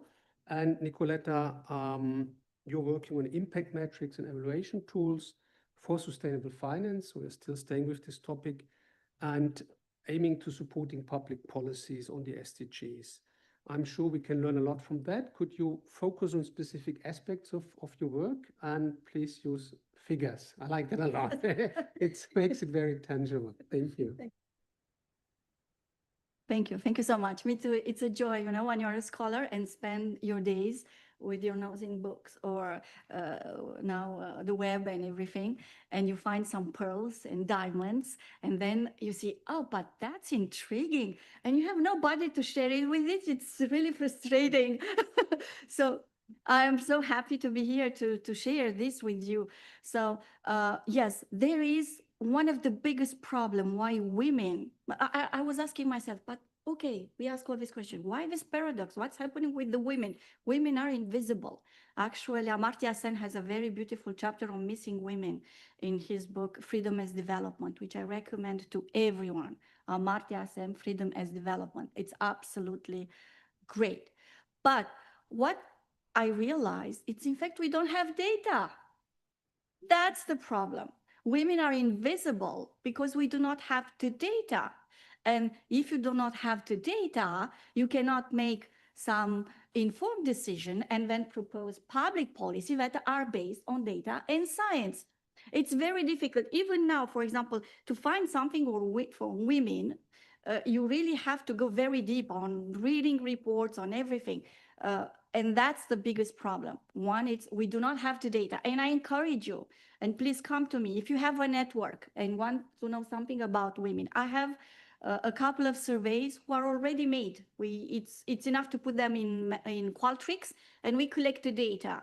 And then, if we do not have the data, you know what we don't have? We don't have a science of women. That's the problem. How can you say, for example, me, I did public administration, designing public policies, but what we see, and this is not only for Switzerland, Austria, or everything, most of the policy never meet women needs. In fact, they are completely unacknowledged. And that's the problem. So because women do not express themselves, this is the second factor. So missing data, women are missing, we do not have that, so we cannot make informed decision. But secondly, also it is because of women. In many sectors, women consider, oh, but this is normal. It's normal to care about family. until, so we waited like thousands of years to evaluate in dollars how much cost this.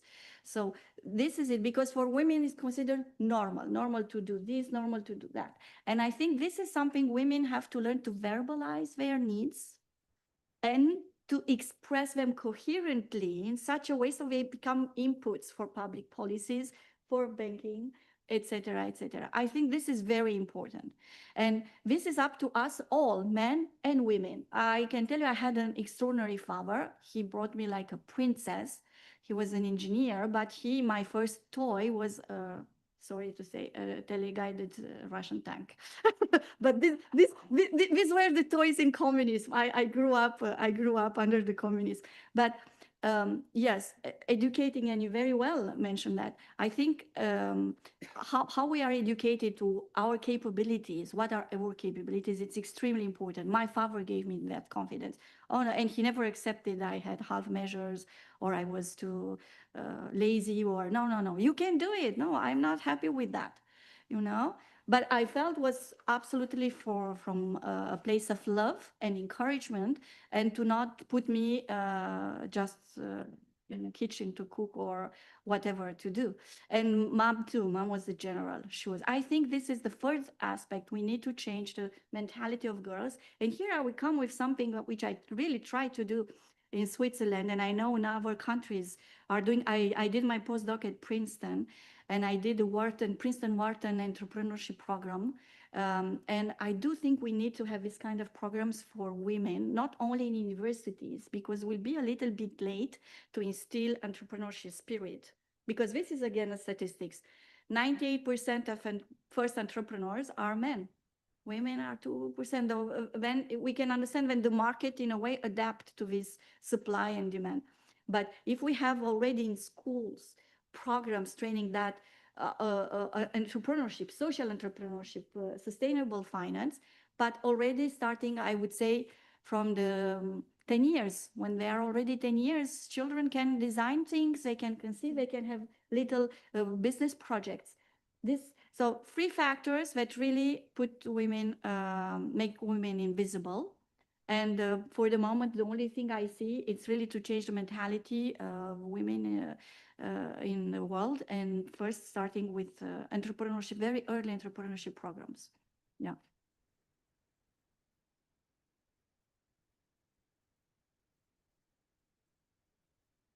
Thank you very much, Nicoletta, and yeah, inspiring insights also in your childhood toys, and you're still on the panel on a peaceful future today. This is perfect. Data, and I agree with you, is very important. This comes also with the masters of enemies of peace. If you do not know to master them and to control them, it will be difficult to see peace. One can argue about that. So having said the importance of data, I do not deny that, but nevertheless, once we have data available, I still think there are many bottlenecks why we do not have more access to finance for women, more women entrepreneurs, and so on. And of course, data is a necessary condition, but even if we have it and it's great for scientists, we are far from being there. So I would also like to discuss with the audience now, what do you see bottlenecks in access for women to finance? But please also any other questions you would like to discuss. Just shortly mention your name and your organization and say if you have, just a second, say if you have a specific panelist in mind or this goes to the entire panel. My eyesight was first here in front and then I come over there. So please. Thank you. My name is Luise Froberg, based in Germany and leading TireQuest, which is an AI-powered platform for women in tech. And I'm looking at the AI revolution that is happening. There is going to be almost $2 trillion being invested in AI. It's exponential growth, unheard of. At the same time, less than 4% of women are in those companies that are actually shaping the future. And on top, we have women's jobs that are being eradicated by AI, because these are the white-collar jobs, the pink-collar jobs, you should say. And I see a huge shift towards entrepreneurship, towards building businesses. These are probably the jobs that are going to emerge AI makes it super easy to build businesses, but you still need capital. And my question is, what do you need? What does the financial world need to do now to make this shift, this revolution, like to buffer that for women and to help women to make it through and not lose all the advancements of gender equality in the meantime? Thank you. Who would like to take that? Yeah, I could because Yeah. Uh-huh.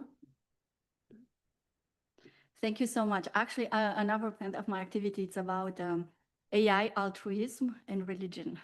I connected these three in a conceptual framework. And here again, women have a significant role to play. I do think that this is a real problem. We talk about entrepreneurship. In fact, one of the bottlenecks, it's because women, now all businesses implies use of AI, or women lack of this kind of training. This is like a structural problem. I studied this in Africa, in US too, and it's significant. You can see very quickly that these startups do not have the level of AI where investors are looking for to put some money. So it is from the beginning. We do, for example, in the groups I am, literacy, AI programs for girls, starting again, very young. Starting putting a computer and programmers and software and everything already that this is it.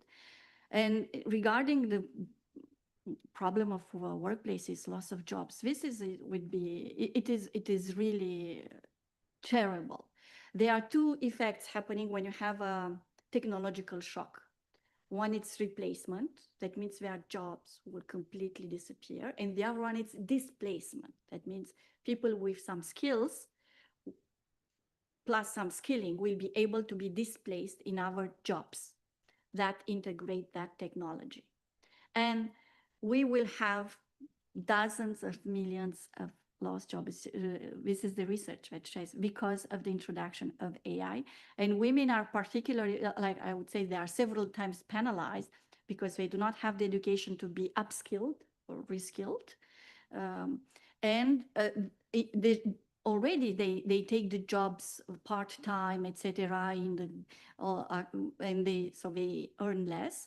But with AI, they would even go to real poverty like conditions.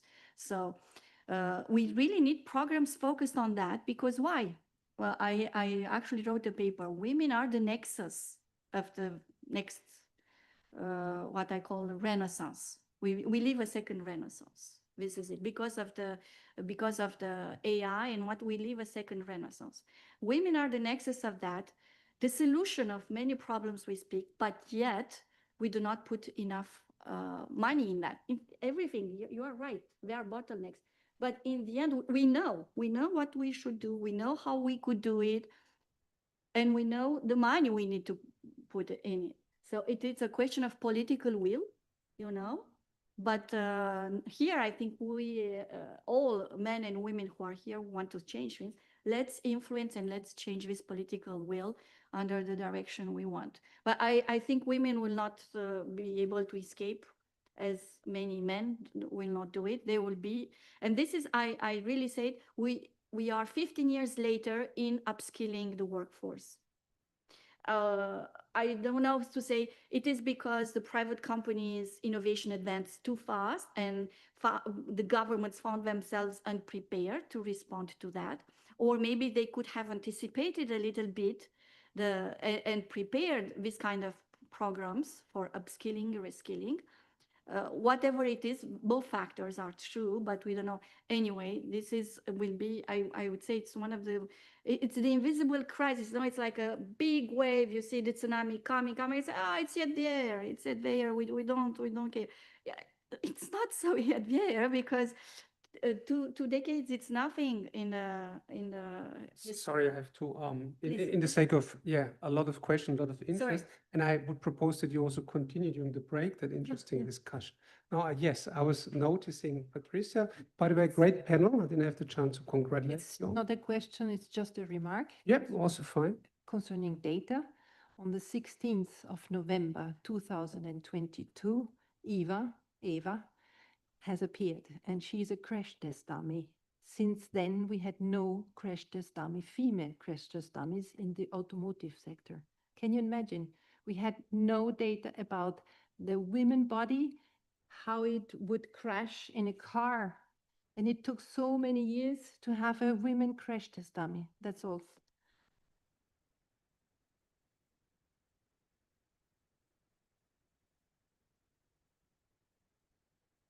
Just not that this is misunderstood. I'm not against data. It's a necessary condition, but not a sufficient one. We need to use the data. And there are many other bottlenecks I wanted to address. Data is one of them, but there are many, many more. Other questions? Yeah, maybe here I'll start in the back. Hello. I'm Makedonka Dimitrova from Macedonia, part also of G100, one of the 100 wings.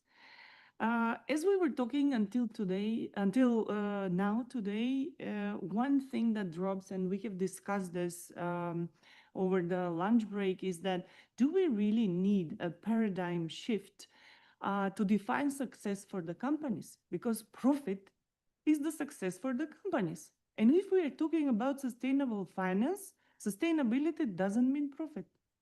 Sustainability means taking care while making profit. Because if there is no profit, there is no sustainability. But what do we need to do within our power to change this, to make this paradigm shift happen?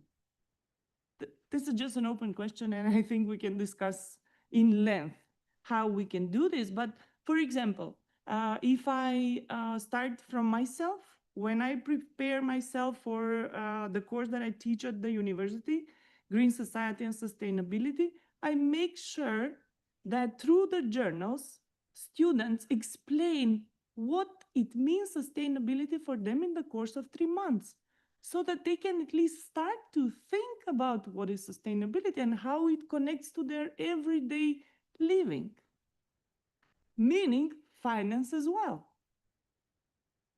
Thanks. I take one answer from Alexandra because we're spreading it a bit in the panel, and then actually my timekeeper's back. So we have to probably give it another 5 minutes, 5 to 8 minutes. I try to make it really short. We heard before lunch that GDP is measuring the wrong numbers. I fully agree. Yeah. And there were two aspects. One aspect is right now we are trying to give non-financial topics numbers. Yeah. And I just want to mention the CO2 price. It's the first step in this kind of direction. Yeah. But they have to follow many others. And we had a discussion on the EU regarding social taxonomy, you know, it just vanished anyway, yeah. But on the other hand, and I'm very engaged in the field of impact investing, there are methods to measure impact, yeah.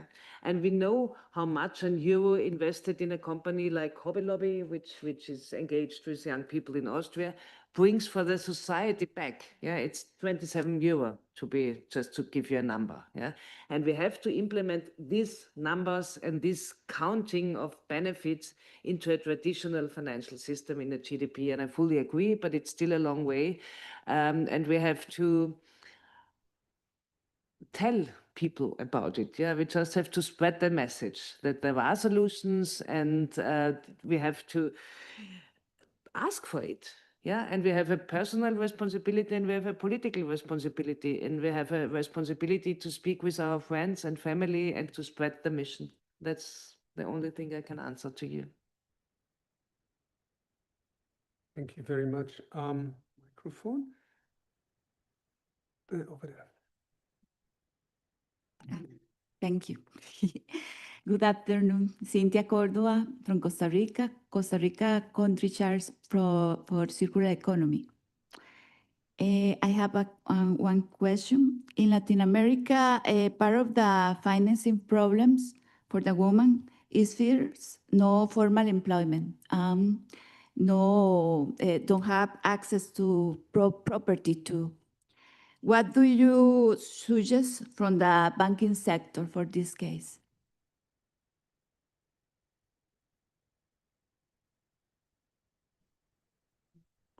question on the land titles, that many times women are not allowed to have land titles, or traditionally they are not having that. It's also a phenomenon we are seeing in Africa. That is a very interesting question that to be quite honest, I'm not exposed to within the market that I'm working in.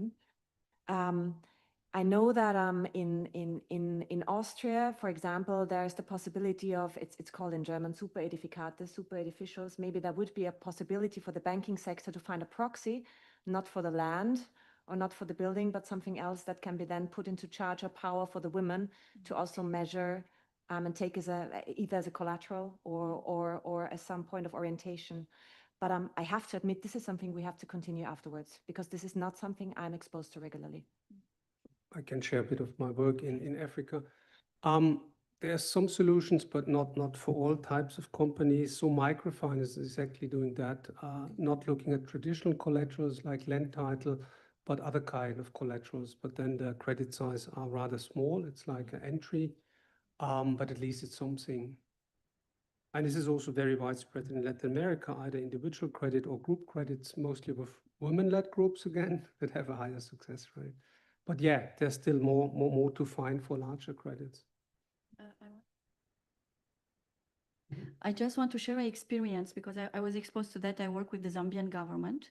I invited in various conferences. And next, in 26th of September, they would come in the Swiss Federal Parliament, where I organize same kind of meeting, but a little bit smaller. And I invited the ambassador of Zambia to speak about it. What did Zambia for this specific problem? And it was an initiative driven by the faiths, by the churches in Zambia. They created an interfaith national committee. They designed a public policy to allow women to inherit their family, to own land, to own business, to have. And they went to the government, and the government listened to, and they get together. And now Zambia, it's one of the country of African countries where women have most of rights that the others don't. So again, I do think that this kind of problems, structural problems, need structural solution. That means public policy that really change the status of women. But it's possible to be done. And this was by the churches, huh? And now Kamencita, quickly. Sorry, because now I had a chance to gather my thoughts, because one thing that is actually happening also in Austria, because you were talking about micro-lending, I mean, we obviously don't have the same situation in terms of having property, but the question of no collateral is dealt with in a cooperation and collaboration between the public and the private. In our specific circumstances, we're in a position to offer micro-lending with the public stepping in as a guarantor, and I can offer this without any collateral. Neither property nor a personal guarantee, as long as the business case makes sense. Yeah, so that might be a thing. And we did this before the public stepped in. We did this with private institutions and associations. Okay, a very last question. The lady from Malaysia. Yeah, to the right. Thank you. I'd just like to share, in Malaysia, we have a number of finance facilities for women. That is called Tekon, that is called, there's some unit application where you have a soft loan without collateral. They are being paid weekly. I'm sure you are familiar with Grameen Bank in Bangladesh. It's the same concept. So I think what we need here, I've been going around the world and I've been listening to the same stories. And I suppose that we, as G100, we need a practical application and a module that can be usable for all the countries that in the global 100 countries. So probably our so-called professionals in front of us could actually put up a module that can be usable for all, and we can actually create a platform for it. So that's your suggestions. Thank you. Thank you very much. That brings us to the end of that panel, and I'm really surprised after lunch that so much energy, enthusiasm, information, figures. It's common. Yeah, It's like that. yeah. And yeah, let's give a big round of applause to this great panel.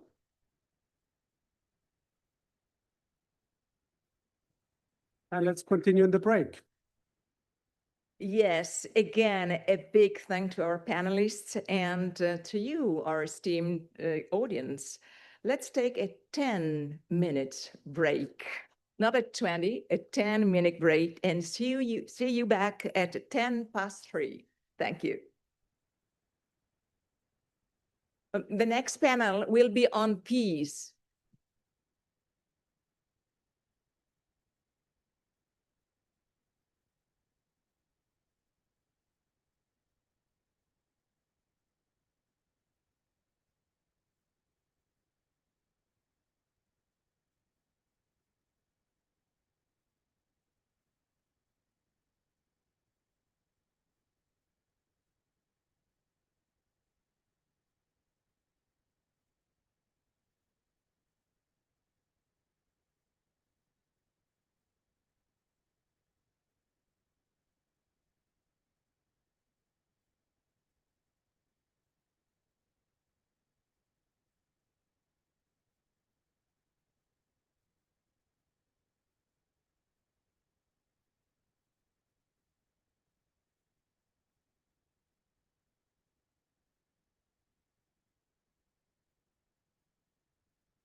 Ladies and gentlemen, let's continue our inspiring discussions. Please join me in welcoming John Herzog, the moderator of the panel of The Role of Women for Peace. May I have your attention?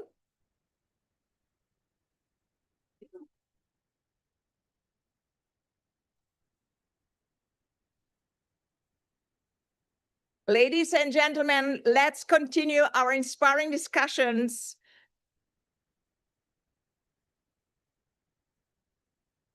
We want to welcome John Herzog, the moderator of the panel, The Role of Women for Peace. John is vice president at ÖJC, the Austrian Journalists Club, with a special focus on the project Journalists for Peace.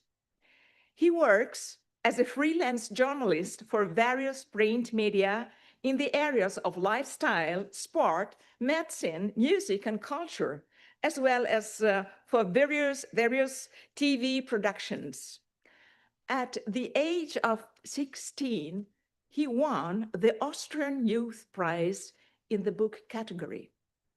2 years later, a comprehensive report on road safety earned him an award from ORF, the Austrian Broadcasting Corporation magazine, OK. The father of two takes on the agendas of the Junior Journalists Academy for the Austrian Journalist Club.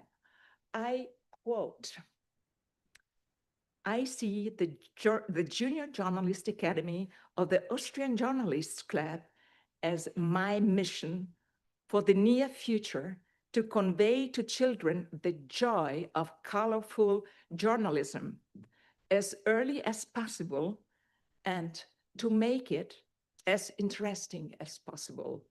End of the quote. John, we are sure you will also make this panel as interesting as possible. Over to you. Thank you.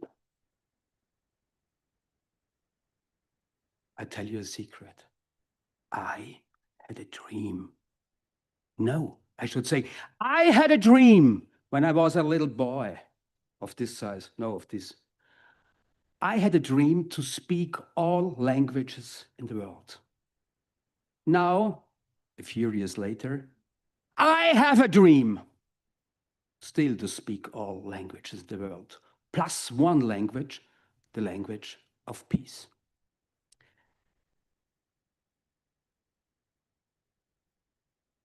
Welcome to the fourth and final panel embedded in this wonderful conference. As Eleonora told you, I'm a journalist for peace. Later, a little bit more information. First of all, I'm a storyteller. No, I'm an emotional picture teller. Together with my dear colleagues, all you human beings on the panel, I will show you a peace-based picture. As we travel together through peace, I will hand out each speaker of this panel a special letter to carry along.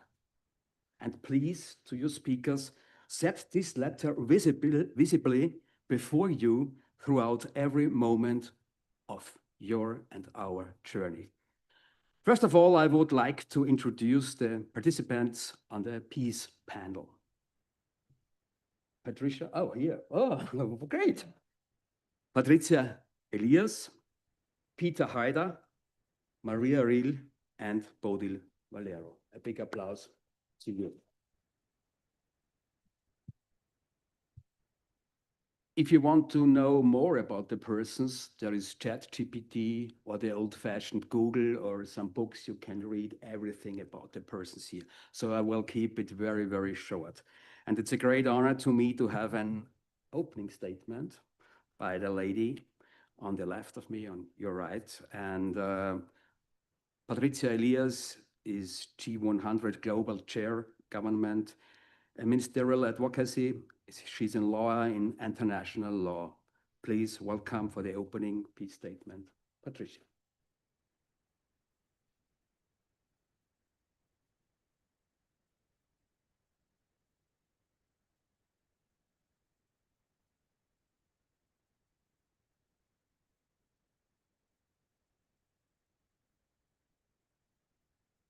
Yes, thank you. Ladies and gentlemen, please allow me to thank all the gentlemen today with us in this room, because we need you. We need to work together hand in hand. Thank you for being with us today. We are gathered today at a time when the world is on fire, a global escalation of armed conflict, with 56 states-based armed conflicts recorded in 2023, the highest number since World War II. And 2025 is keeping the trend high. From South Sudan to the Democratic Republic of the Congo, Ukraine, Gaza, Syria, and Myanmar. Conflicts are spreading, intensifying, and mutating. Rape, forced displacement, abduction, and enslavement are not incidental for women.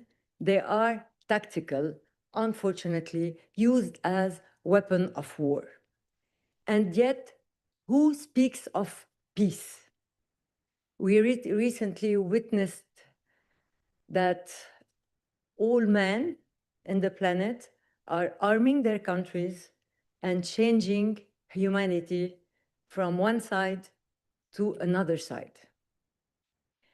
Rarely the men at the negotiating table, rarely the military strategists or the weapon dealers, rarely the headline makers speak of peace. And today, nobody is speaking of peace. So today, this is an urgency we are facing.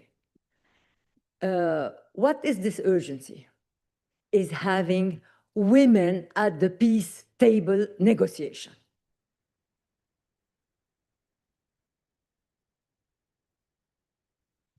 "24 years ago, the UN Security Council adopted Resolution 1325, that is called Women, Peace and Security Resolution, the first binding legal instrument to recognize that women's protection, participation, and rights must be central to conflict resolution, peace building, and post-building conflict.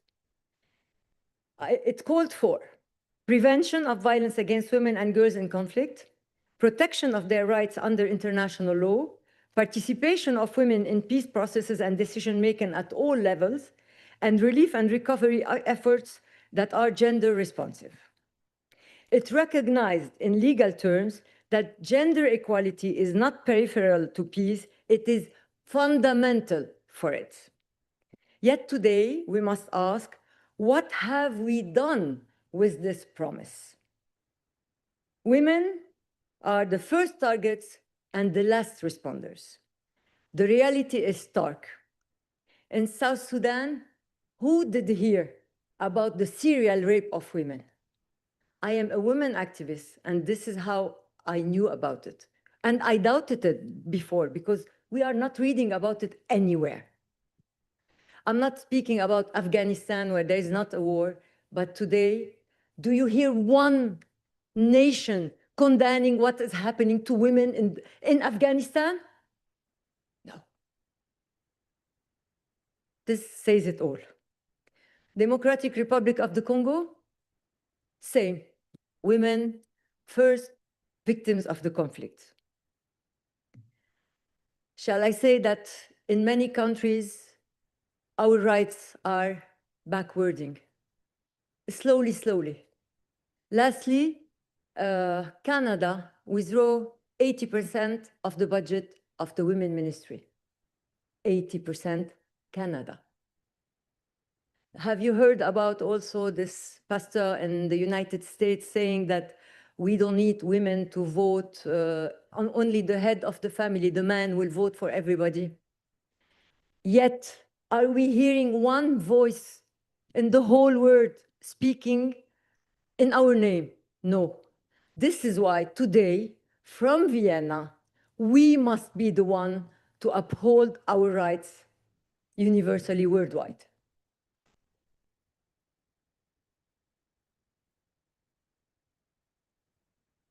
Where is the legal response proportionate to the gravity of the crimes? Where is the Security Council's urgency when the front lines are women's homes, bodies, and futures? Here I would say that the consequent presence of women at the peace negotiation table would allow all of it to be a reality. Plus, we have the Security Resolution 1325 on women, peace, and security, and we have very newly the new general recommendation of CEDAW Committee number 40 that asks for equality, 50-50% women and men at all decision-making positions and at the peace table. It affirms that the exclusion of women from peace and security processes constitutes structural discrimination under international law. It goes further, stating that states have a due diligence obligation to remove legal, cultural, and political barriers that exclude women. So we have a legal background as a lawyer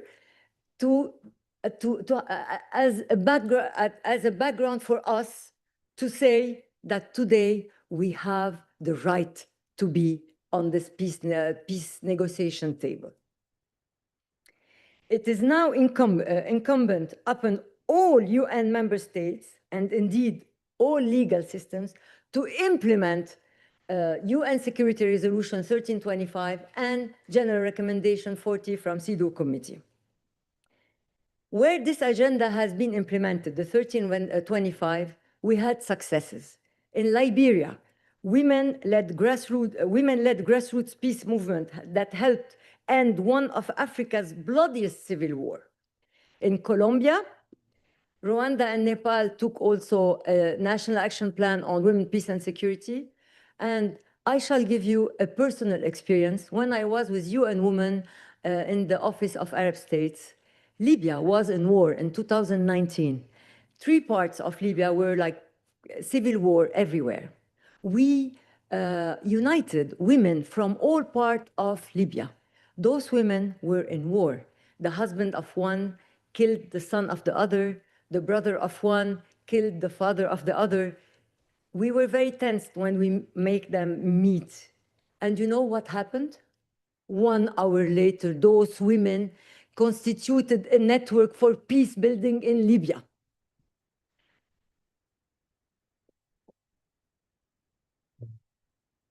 They went over the grief, and until now, they are the peace building network of Libya. This is an example. Men couldn't do it, women did it.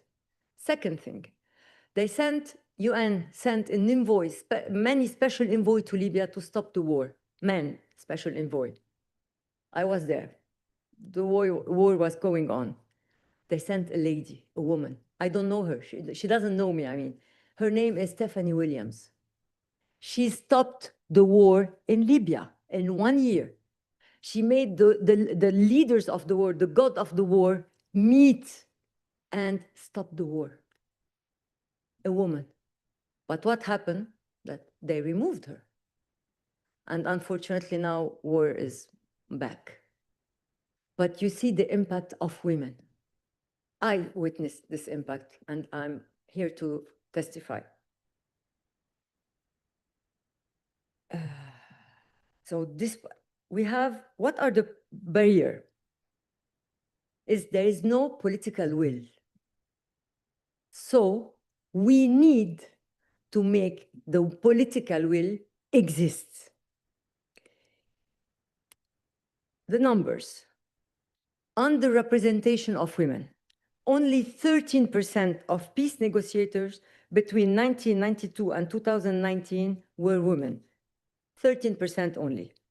In 2023, the percentage remained low, 9.6% of negotiators in over 50 peace processes analyzed. The trend suggests that it will remain low. We have also underfunding, and as my Katerina said, less than 1% of global funding for peace building is allocated to gender equality efforts. We are also, there are targeted attacks. Women human rights defenders and peace builders face increasing threats, surveillance, and even assassinations in conflict zone, and even in non-conflict zone. Look in Iran. Okay. So what I want to say is that when women are included, peace agreements are 35% more likely to last at least 15 years. This is not an opinion, it is a data. So what we need to do is a call for action. First, we must enforce and implement Resolution 1325. Second, we need a global emergency response mechanism for sexual violence in conflict. Third, we must protect women peace builders. Fourth, all UN member states have to have a national action plan on 1325. And finally, we need implementation, protection, justice. We need peace, designed, led, and sustained by women. And today, from Vienna, we are launching a call, an international call, a petition that we need to be signed by 100,000 women. Please, all of you here, if you are 100 person, scan the QR code, sign it. Please own this petition. Send it to all your networks. We are going to send it to the UN Secretary General, to Under Secretary General also of the UN, that is a lady, and to all world leaders to ask for women everywhere. 1325, we need to be on the peace table, on the peace negotiation table. Ladies and gentlemen, we are counting on each one of you here to send it to all your networks. Because if we are not acting today, there is no tomorrow for women. Thank you.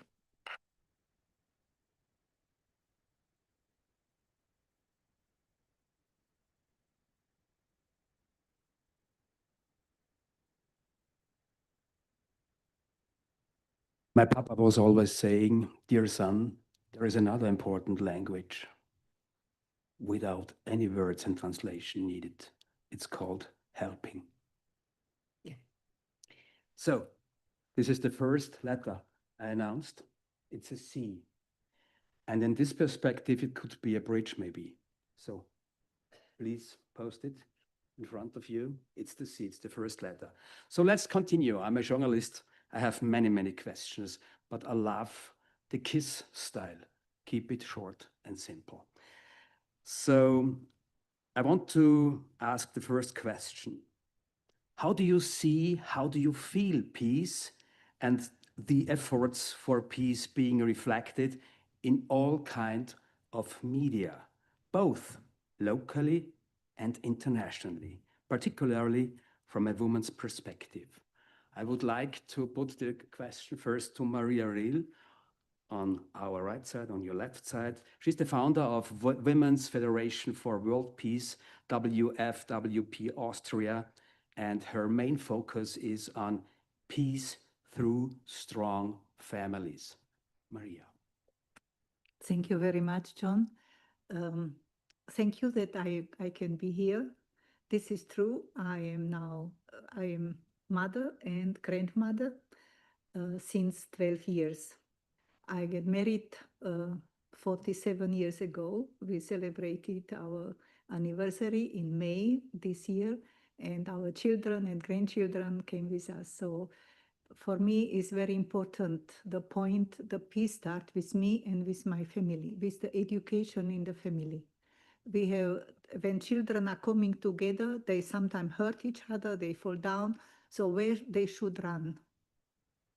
They come to us, to mother or to father. For this, I feel we are equal. Even my husband has always some cream or some plaster, we call it Trost plaster, they receive. And what we say, Heile, heile Segen, 7 Tage Regen, 7 Tage Sonnenschein, wird schon wieder gut sein, komm mein Schatz. So this is in German, like we cherish the children and encourage them to go through the pain of hurting and then start jumping and playing again, or football or something different. This that I can be here, I can also thank my husband and my daughter-in-law. She's cooking now for our family and for our grandmother, 90 years old. She always say, oh, I can take care of myself. But on the end, oh, I was so sorry that you are not here. With whom should I share and speak? Our next step from the family, we go to the society. Like we educate our children at home, how we encourage them, what note they should have when they come with the homework. Yeah, I need to write how I feel at home. So I should write 300 words. And my daughter said, no, yeah, I have brothers too. And my mother always say, you cleaning is sharing. So everybody need to help. This is just 10 words, Mama. I need to write 300 words, so help me. So this is like first challenge or situation I was facing with my children during their growing up. Now they are married and they have their own children. And again, we have homework and listening and then explaining the language, and even 2 languages, English and German, and also other languages. So this is like daily life mission or work. On the societal level, we developed new tools. We call it Bridge of Peace between former enemy countries. Europe received Peace Prize 2012 because 70 years we have no war after the World War II. And now many conflicts are in the Europe, especially between Slavic people, what pain me very much. That the brothers, that's how was it possible? How long development came that we are now facing the division, not with the Iron Curtain was clear. The East European countries were living together in peace, and West European countries living in between 200-kilometer distance. And we could wear what burda mode was very familiar for everybody. So it was like clear situation. We call this Cold War this time. Now is different. So I agree that we are suffering from it. I'm suffering very much with it. And our tool, how to make it possible that I, from country, maybe I am aggressor country, and I look somebody from the victim country to say, sorry, I take responsibility for my country. I study history, how it was possible that man or woman or whoever leading us to that I am ready to kill you is for me unimaginable. If you look at the eyes of your children, when you sit to the lunch or to dinner or to breakfast time, and you imagine that one of this person you need to eliminate.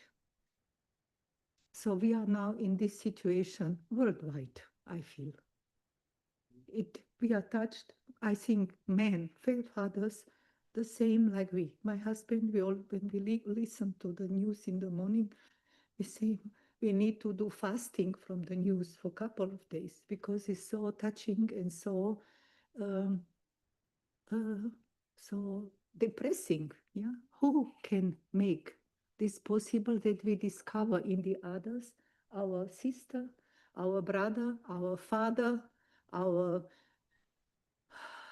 neighbor, with whom we were always working together, and suddenly I feel like he wants to take me away something. Yeah, I have just 3 minutes time, so I will make it short. I think you understood the point.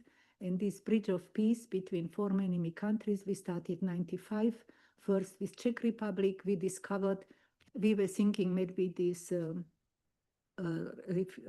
rejection of German people from Czech Republic, but they said on the end of the ceremony, no, the problem started much more earlier when King of Habsburg, king accepted, Hungarian king the same, but Czech king not. So I was really surprised, and I've understood, wow, not only the conflict or to be accepted and honored started we have many examples of it.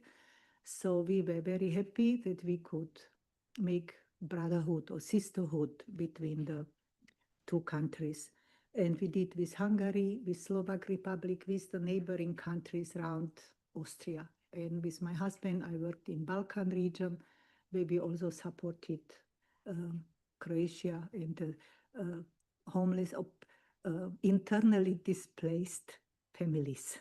So we always worked with the family. War is not touching just one person, but family and surroundment.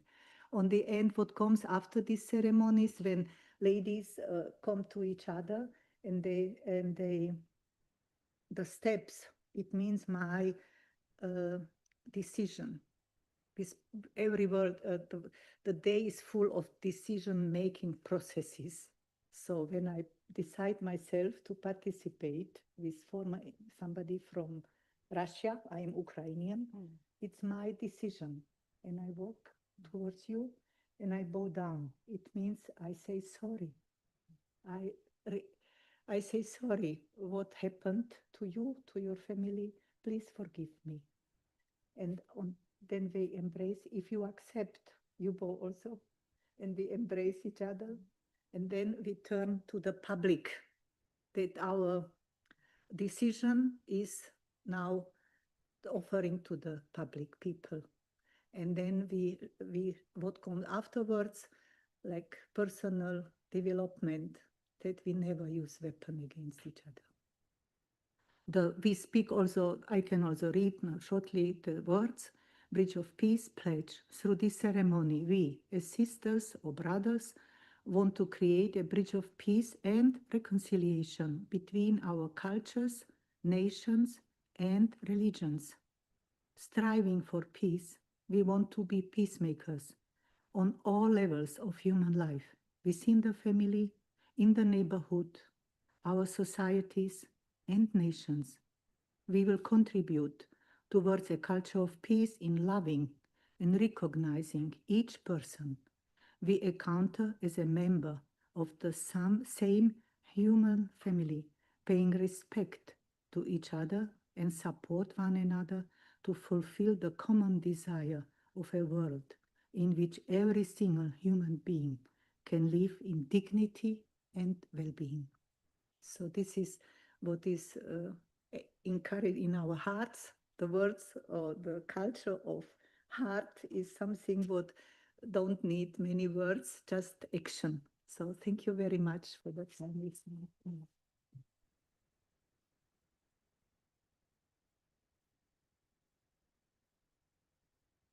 Thank you, Maria, for your emotion. And I think I want to suppose that your words can be a very, very good base for some journalistic works. So let's do this thing. And I have a letter for you, a special one. It's a P. Thank you. Thank you. So to my right side from Sweden, Miss Bodil Valero. She is G100 President 2025. And I would like to ask her the same question. What do you see in the media internationally? See you any actions for peace? See you some written articles? What's the situation? Unfortunately, I don't see very much in the media about peace. And it's not new. It has been for a long time now that we haven't read about peace, really. We have been reading about the different conflicts coming up. But it's also one, at least in my country, I come from a country where we haven't had any war for more than 200 years. We were out of NATO. We didn't want to enter. It was very clear we didn't want to enter until we had the war between Ukraine and Russia. And then suddenly, without consulting the people in Sweden, because normally we consult everybody, or in an election, the government, both when both sides of the parliament, they decided we were supposed to go into the NATO. So we are in a very new situation. And everything is about war. Everything is about how we can defend Ukraine in this case. Our stand on Palestine and Gaza, the situation in Gaza. We don't talk about other conflicts in the world. And there are so many. We heard Patricia, she told us about all the conflicts we have. But we don't talk about Sudan. We don't talk about the Democratic Republic of Congo. We talk only about Ukraine and Gaza. And for me, it's like if media cannot cover more than one or two things at a time. So then we, of course, we have the alternative media. And they write. We have one that is the Global Magazine, but it's only those who are already like me, wanting to read them. They don't reach out to a broad public, so to say. So I think it's for media. I think we are in a complicated situation because we would like to know about much more, and how when it comes to the peace, to read about peace. I haven't seen anything really that talking about the resolution 1325 in many years. When I came into politics or into the Swedish parliament and I entered into security and defense and foreign affairs, it was in 2006. And it was a rather peaceful moment in the world. And we de-armed. And after the Iron Curtain fell, we de-armed. We have been disarming for many years. And now suddenly we are just talking about how we have to rearm and how much money we will have to spend on it, how much money we will use to send the materials to Ukraine for defense, and how much we need for our proper defense and to defend the Baltic states because they are very close to us. But we don't hear anything about how should we prevent the war to escalate even more? What shall we do to reduce? What shall we do in diplomacy? That is, it's nothing written about that in media, and we don't talk about it really in the main discussions in the country. So that is what I see in Sweden, at least. It's like that. And in my other country, Spain, it's more or less the same.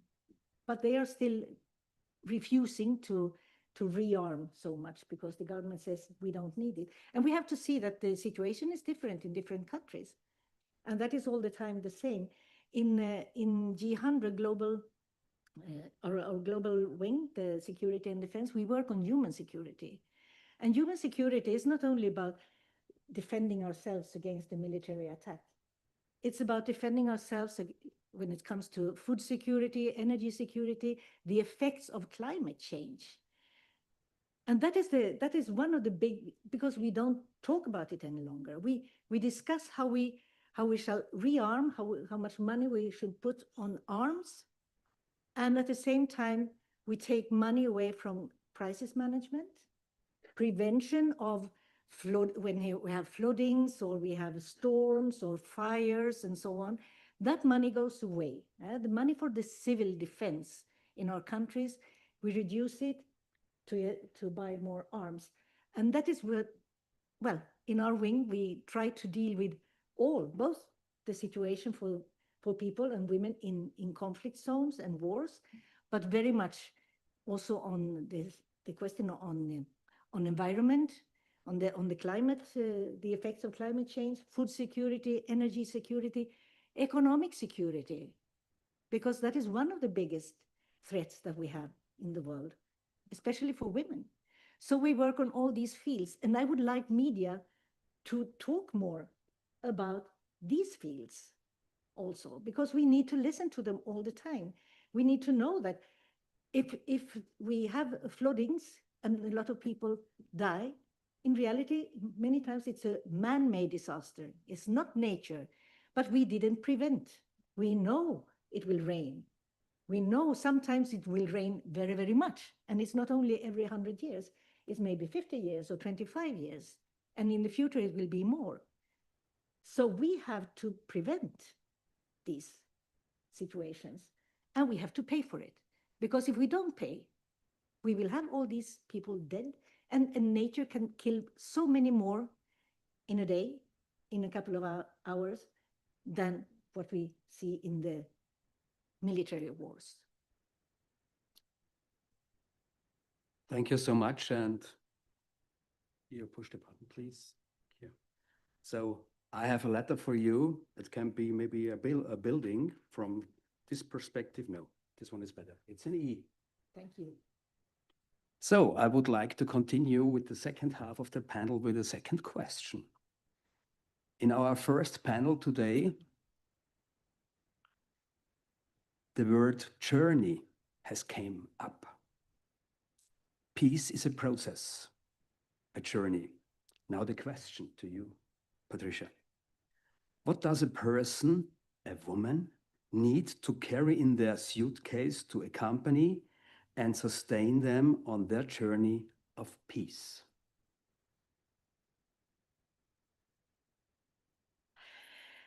I would say ethics, principles, passion, truthfulness, equality.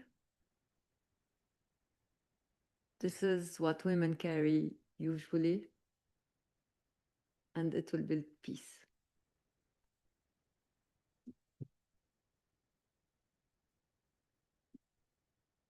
So I would like to say that's KISS. Keep it short and simple. Fine. So on my left side, on your right side, Mr. Peter Haider. He's the president of the NGO Committee on Peace Austria, United Nations Vienna. He's also the president of the Universal Peace Federation. Peter, you are on a journey, you have a suitcase. What do you fill in the suitcase for peace? First of all, a button.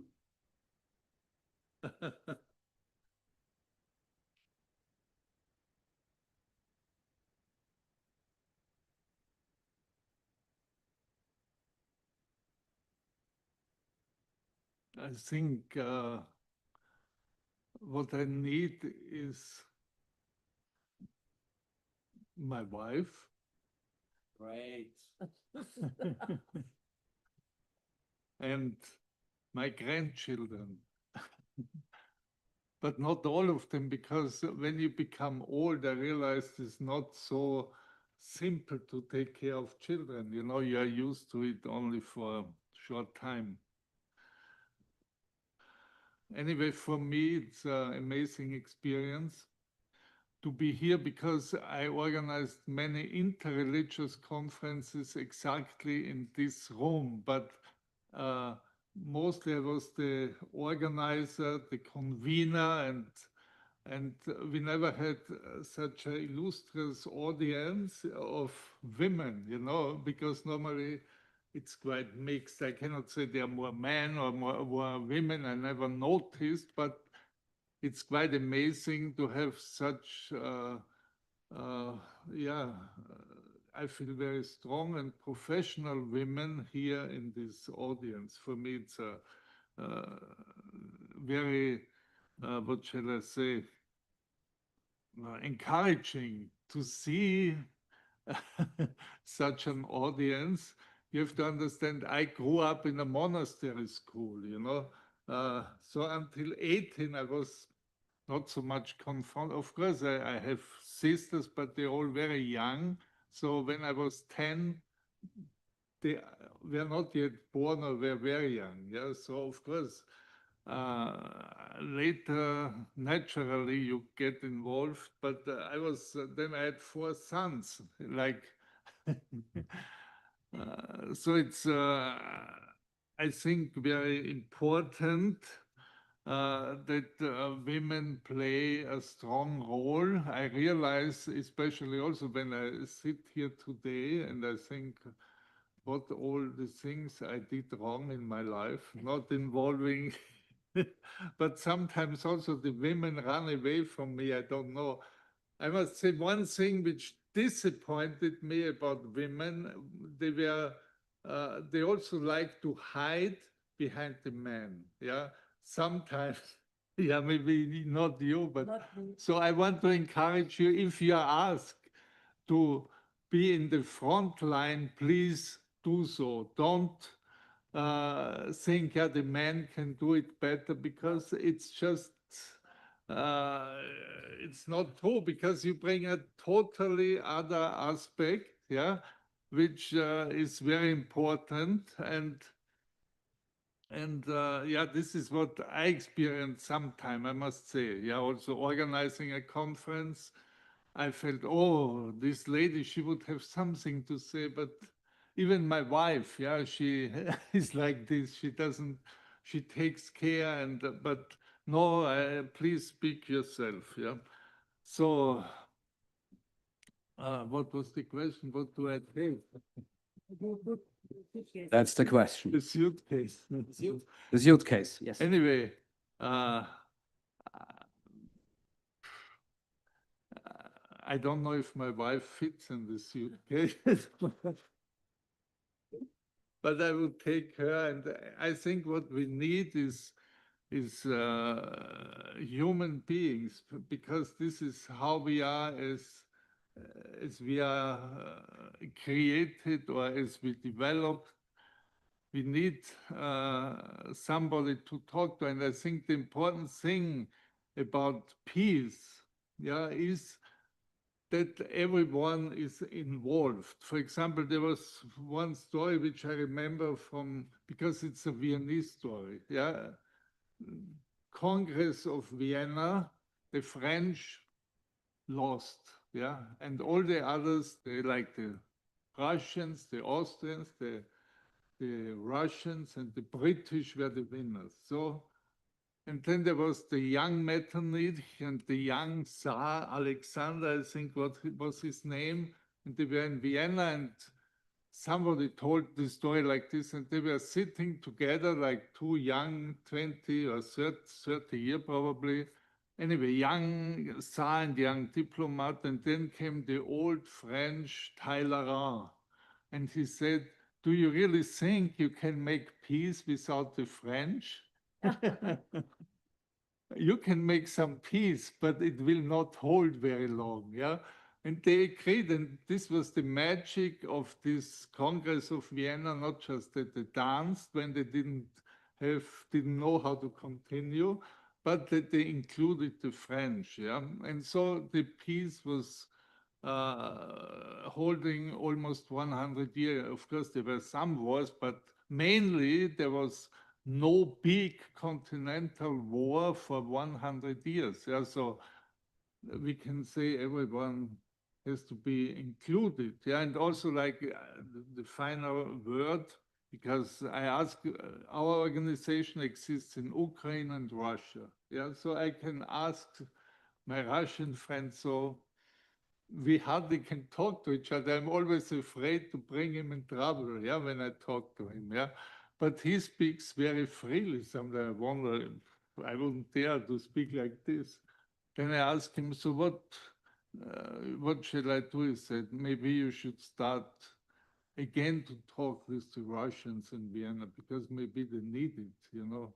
So this was his interesting last message he gave to me, yeah. So I felt, okay, we should include them. So everyone has to be included. And I think the women are anyway better, because for them it's maybe more natural. Yeah. Thank you. I didn't answer your question, but I said. Of course you did, because I have something for your suitcase. It's another E, please, Peter. And I will promise you, you will remember John Herzog when you're packing up your suitcase for the next journey. So we have a couple of minutes for my last tiny question to all of you panelists.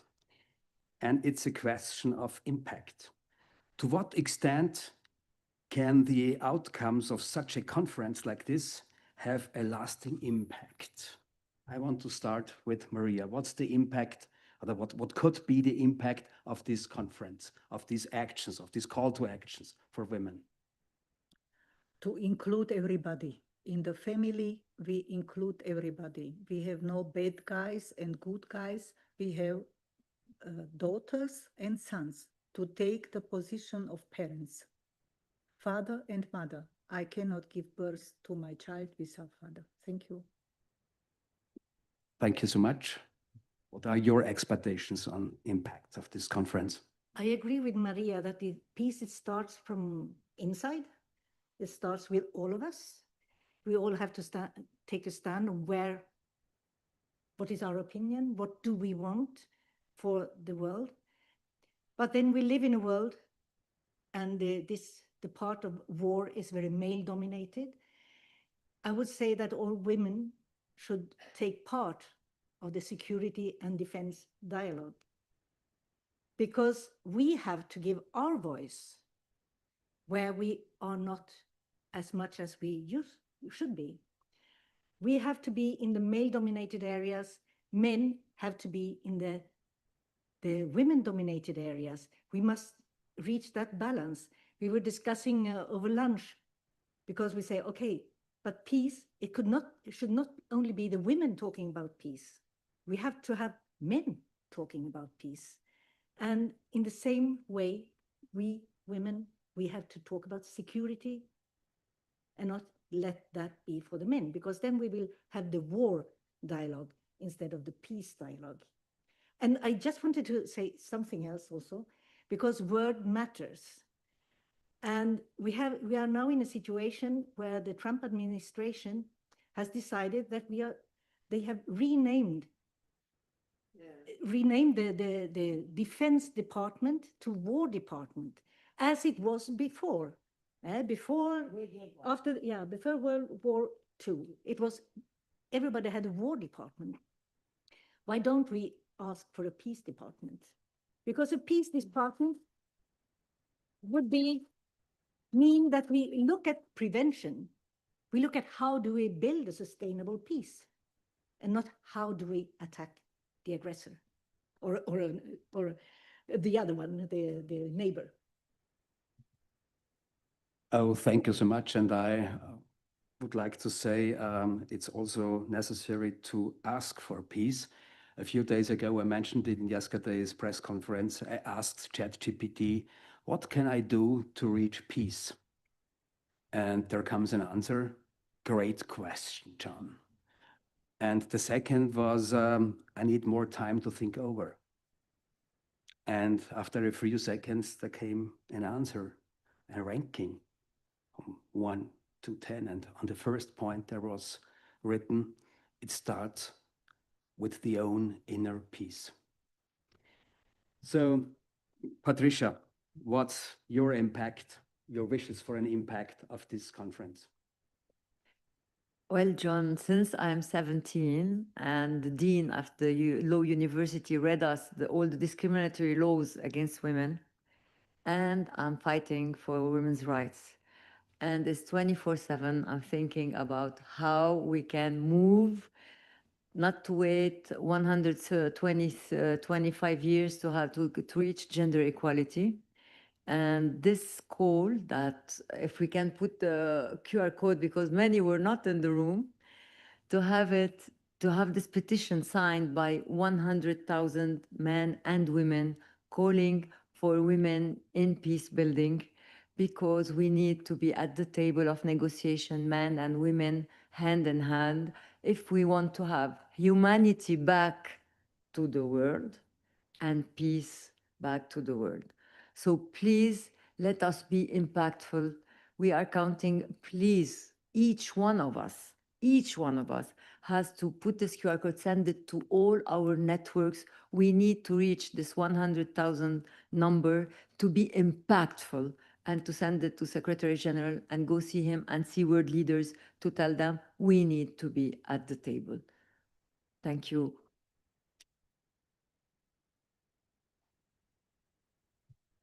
I would like also to mention that I'm a journalist and I didn't give the questions to my dear speakers here because I know that all answers coming are directly out from the soul or from the heart. And so it is. And Peter, I promise you to carry your suitcase next time. What are your wishes and your hopes for the impacts of this conference?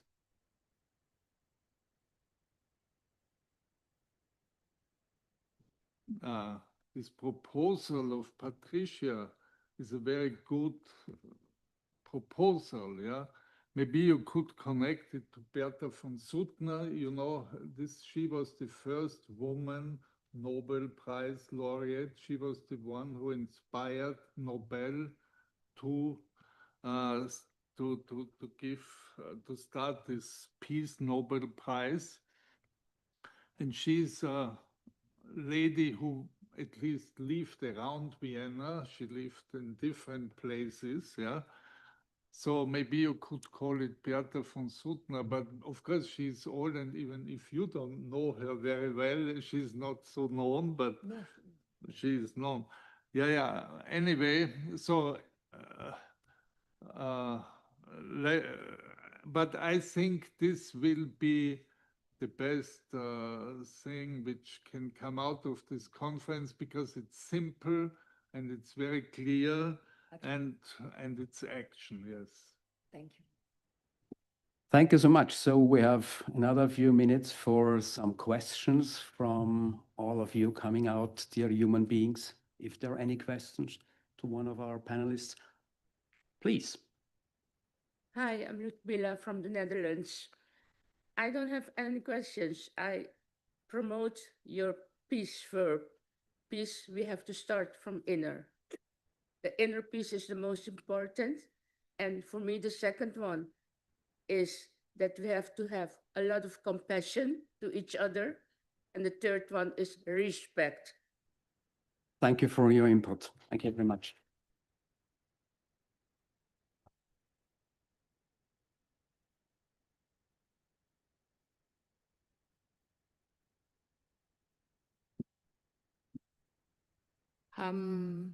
Aline, I'm coming from Congo, DRC. My English is very bad. I will try to speak in English. Maybe Patricia can translate. It's not a question, but a point of view. Okay. Mon pays, la RDC, fait face à la guerre depuis plusieurs années, depuis plus de 30 ans. My country, the DRC, is facing a war since more than 30 years. Et les premières victimes de cette guerre, ce sont les femmes et les enfants. And the first victims are women and children. Comme l'a dit Patricia, il est temps que les femmes s'élèvent pour faire entendre ce qui se passe dans mon pays. And like Patricia said, it is time that women rise to make the world hear what is happening in my country. C'est pour ça que je suis ici. This is why I'm here. Et je remercie vraiment Ursula pour son invitation. And she is thanking Ursula for her invitation. Alors, dans mon pays,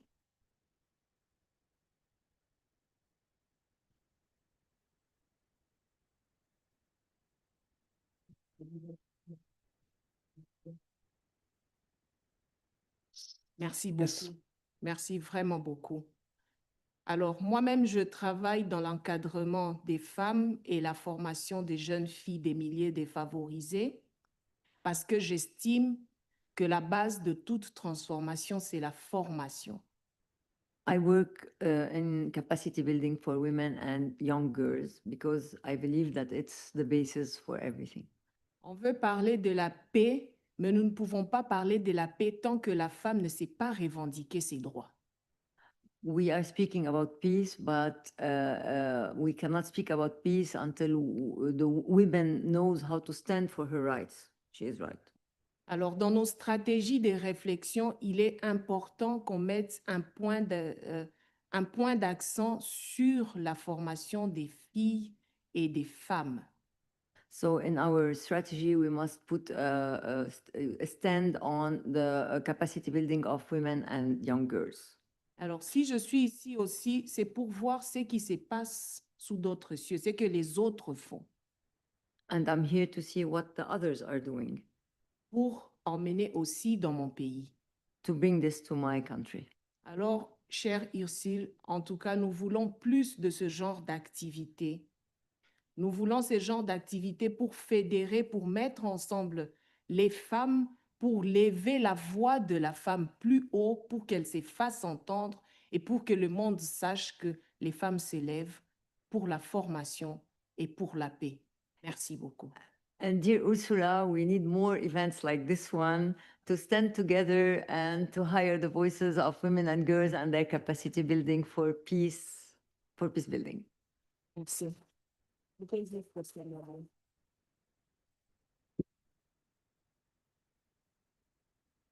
Hello, my name is Manica Celofiga and I'm coming from Eco-Civilization, Slovenia.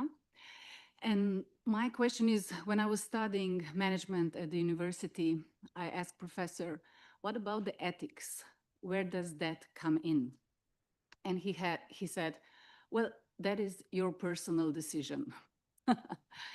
And afterwards, I decided to master intuition and I wanted to bring it into business because I believe that decisions must be taken by brain and heart coherence. So what I'm asking you is, where could be the entry point to bring intuition into business, in the leadership? Is there any movement in politics or in leadership that is already taking the actions to bring this kind of skill in business? Can I answer? I was the leader of an NGO, international NGO that had 100,000 NGOs in 144 countries. And they were working to have one thing, an international treaty against violence against women and girls. And I was the chief of global diplomatic campaign. For 10 years, they had 1,900 and 4 nations supporting the call, between them DRC. And when I came, in less than 2 years, I brought 18 countries plus 4,000 NGOs in less than 2 years. And we have another event in Marseille where I'm talking about diplomacy. And it was, what is the difference when it's a woman leading a campaign or diplomacy? And my first thing was ethics, principle, humanity, transparency. When I speak to the other, I'm not lying to him. I'm saying the truth. And this is why they came on board, you know? When I started 2 years ago, everybody was hostile. Everybody didn't want to have a new treaty to work on. It was very much enemies, you know, like considering me as an enemy. And 2 years later, 18 countries, 4,000 NGOs included, because of this. And I think that we bring this to the table. We women bring this to the table. To be sincere, ethics, principle, transparency. And this is why they know that they can trust you. This is very important. This is the key, I think. So thank you so much. For further questions, please do some networks. And I want to close now the panel. Thank you, Ursula, to bring me in this wonderful panel in this wonderful conference. And what we journalists should bring on table is journalists for peace. If you want some information, so you can find it on my desk or behind what this program means. And maybe you have noticed there is one letter missing. Yes, we noticed. Where is it? Where? You know? No. It's my own. It's the A. And together, from this panel, we have a dream. We all here, and it's our message to us, to you, peace. Thank you for listening. Have a great afternoon. Thank you. Thank you to the panelists. Thank you so much for these valuable and deep reflections. Thank you very much. And please help us spread the word about the petition, the call to action launched by Patricia Elias that we are supporting together with all G100 members, as well as the Women Economic Forum, All Ladies League, and She Economy, all founded by Dr. Harbin Aurora Rai. Thank you.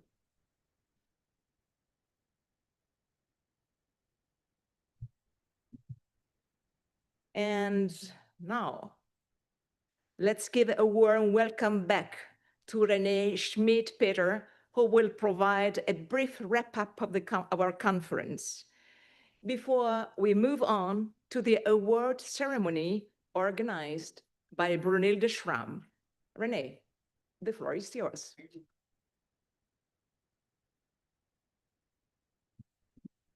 So I don't know whether it's the right moment or the right time or the right person even to give a summary of this great conference.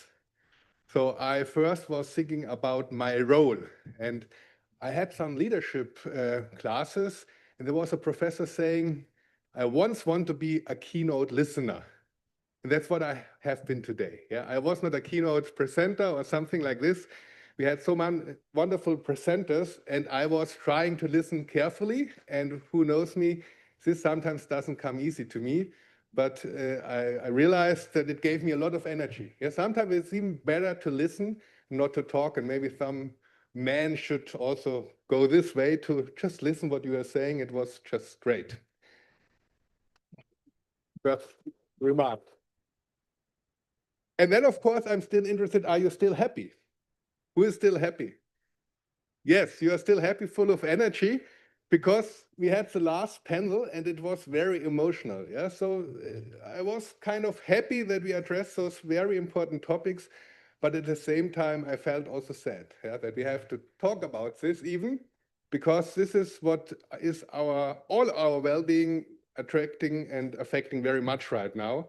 So I really hope that we can give answers to this very questions and take actions on peace. I think this is very important as well. But now let's go back and reflect a little bit what happened today.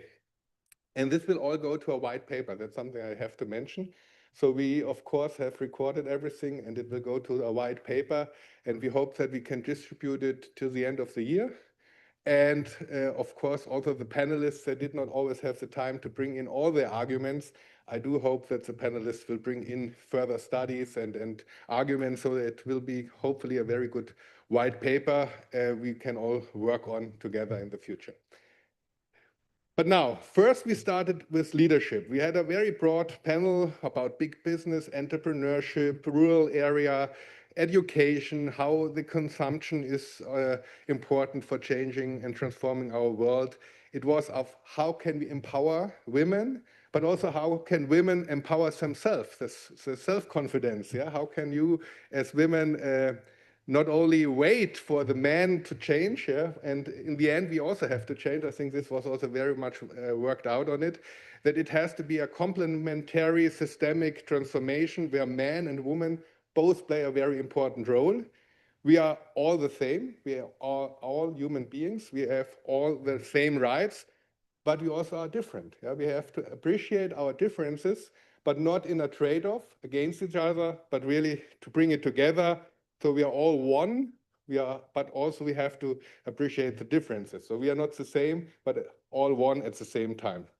So then we came to a very important topic, circular economy.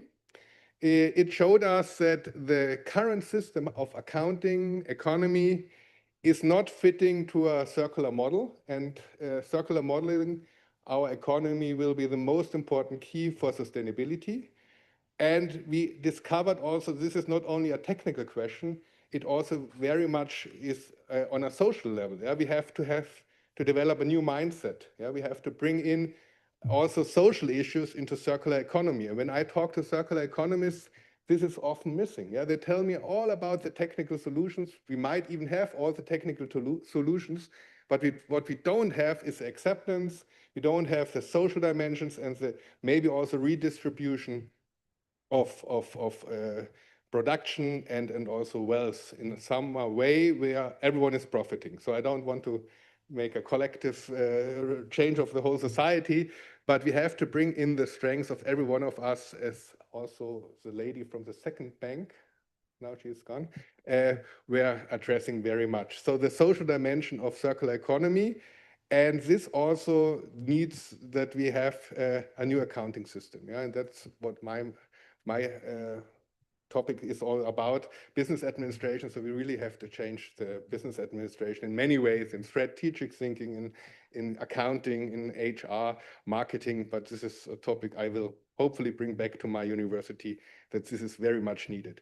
Then we came to finance. Finance, I think, is crucial, yeah, because in the end, we have this notion that money is power, and power as such is not bad if it's in the right hands. And so this is again that we need to get more and also finance to the women, though 9 trillion, that's a figure I've caught up, is unpaid work by women, only 2 by men. So there's still very much of a discrimination.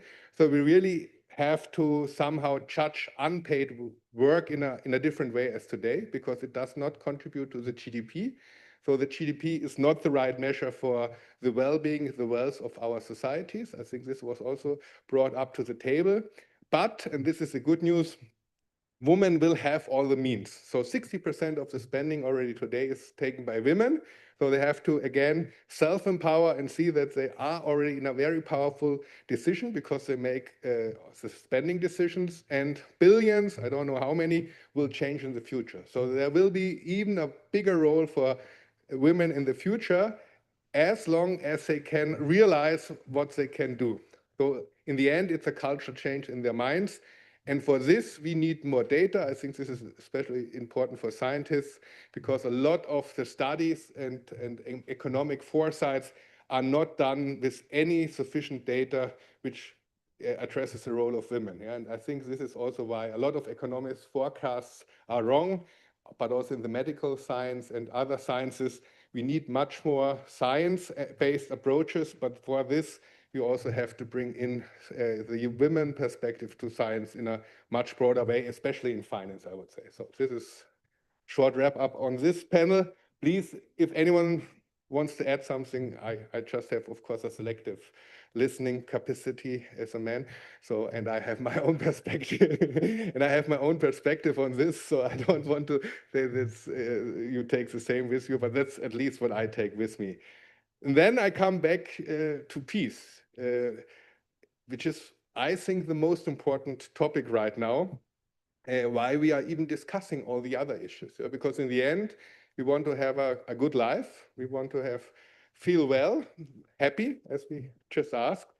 And that's why we started this whole discussion. And we found out that as long as women are not integrated in this discussion on many levels, we will not have happiness, even if we have it today in this room, but not at all over the world, especially those women who are right now in a war zone. I think they will answer this question quite differently. So, yeah, and this is also why this place has been built even. Yeah? The United Nations' main goal or only goal has been to provide peace to the world. And as you can see, the old mindset we had now for 50 years is not sufficient anymore. Yeah, it's basically, you can also say, failing, and we see, I would see it as the last line of defense of the old paradigms. Yeah, and this is always in history. We heard about the second Renaissance. If you look in history, this is always, if something new is coming, of course, the old is defending itself as long as possible, but this also needs and will come to an end. The old paradigms will somehow diminish, hopefully, and hopefully with not too much damage to all of us. Because in history, you also learned that sometimes when paradigm shifts come, there's also some big collateral damage we would hopefully this time avoid. And what we really need is for this to overcome the old trade-off thinking, yeah, the against each other. Yeah? And this is particularly true for when it comes to geopolitics, but this is also true when it comes to economics. It's true for every one of us that we should not separate between male and women or between one country and the other. We are all in the same boat, so to say. In the end, it's one planet, our spaceship. And in the end, we need this also, that we can together think the present. Yeah, we're living in the present. We can only act in the present. We cannot do something against the past or in the future, but we can act in the present. But we have to do it in a way that we look from the future to the present. So we have to imagine ourselves 2030, 2040, what kind of world would we like to live in? What will us make happy in 2040? But maybe what will also our children say that makes them happy in 2040?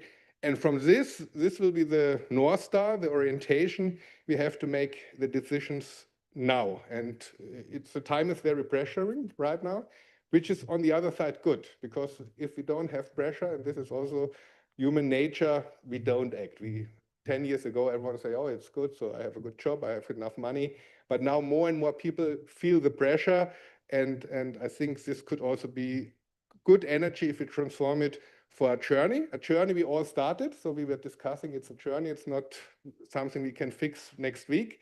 We all started together, and I really do hope that we reach our goals together. Yeah, because in the end, it doesn't help if I or you reach your goal and the others don't. Yeah, we need to reach our individuals, but our collective goals together. That's again this idea of we are all one, but different. And in the end, this is really something which is necessary in order to get to peace, because if we don't reach this goal, we won't have peace, and without peace, everything else is nothing. Thank you very much.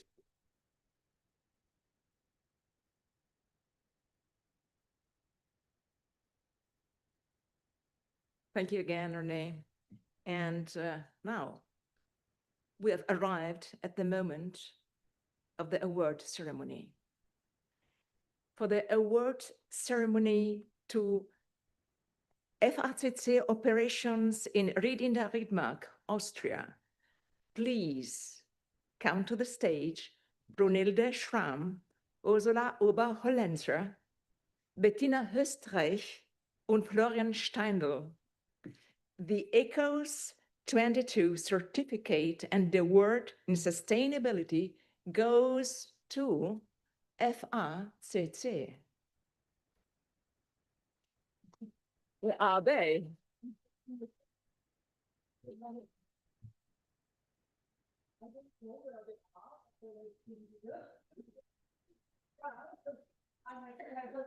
We are looking for FACC people.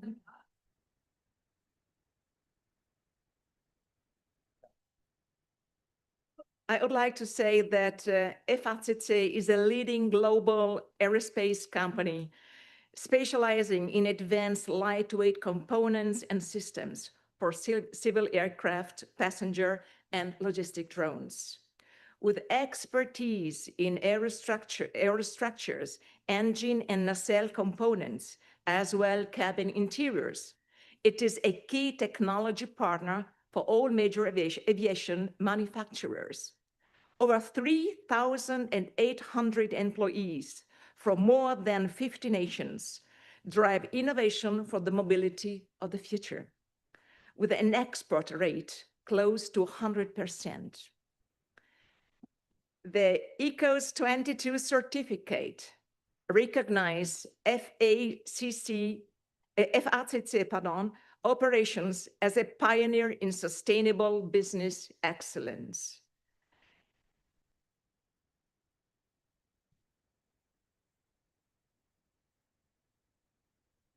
This award honors the dedication to environmental and social standards, innovative strength, and their role in advancing sustainable aviation.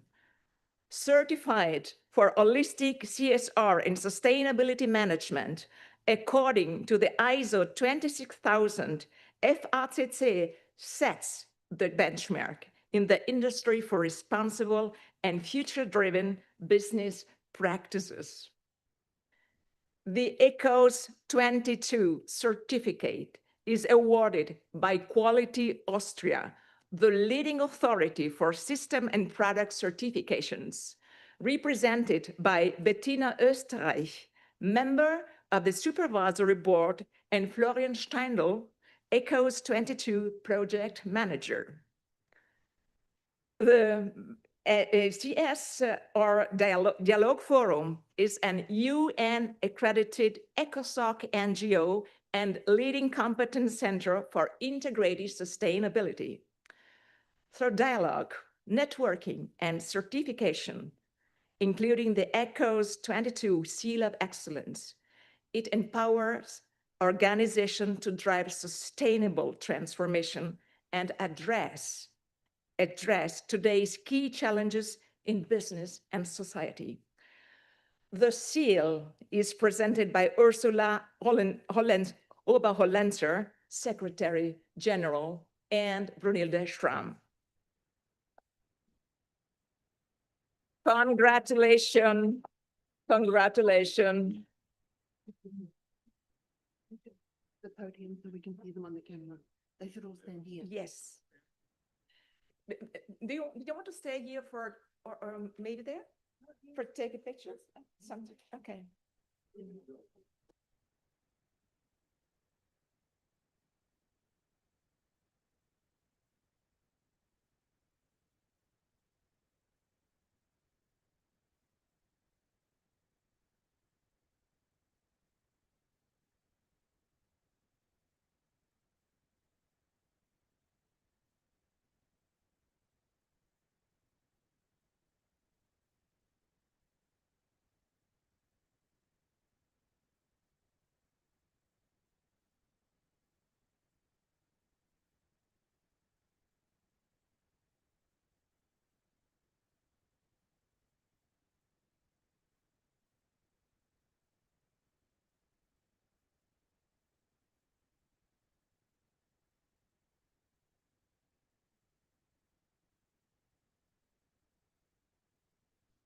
Now we come to part two, the G100 Club and Denim awarding by Bodil Valero, G100 President 2025. We first award Exceptional Woman of Excellence. This distinguished award recognizes women whose pioneering leadership and vision are redefining excellence across their fields. It honors those whose accomplishments, integrity, and influence set new benchmarks, catalyzing a more inspired and empowered era of leadership for generations to come. This award goes to, and please come on stage right away, Agnes Steinberger Zendelhofer. Agnes.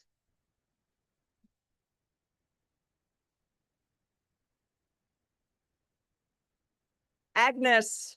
Agnes is a food technologist. Agnes is a food technologist and quality management expert, currently head of central quality management at Nova Taste and chair of the CSR Dialogue Forum Expert Board. She holds a degree from the University for Life Sciences in Vienna, has worked in Austria and Canada, and it is also a certified lead auditor. Thank you, Agnes.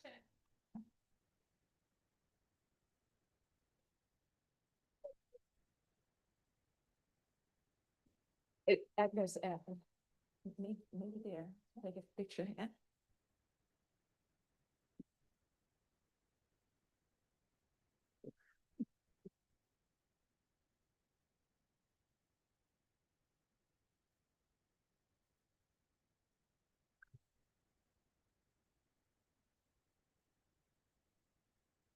This award goes also to Doris Schultz, Regional Manager of the Women Excellence Circle and renowned mentor in women's empowerment.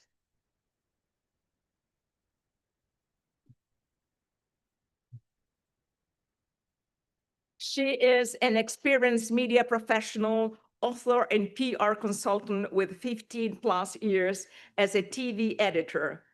Thank you, Doris, and congrats.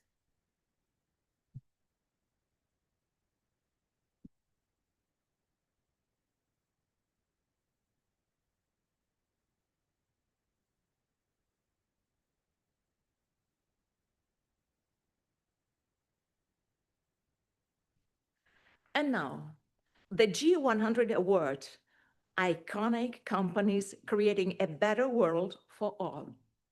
This award celebrates companies shaping the future with bold commitment to inclusion and gender equality. It honors organizations whose visionary ethos and innovative practices sets new standards, driving real progress for both business and society. And this award goes to FACC Operation GmbH for the project Wings for Women. And the company is represented by Sabine Lenzbauer, right? No, it's not right.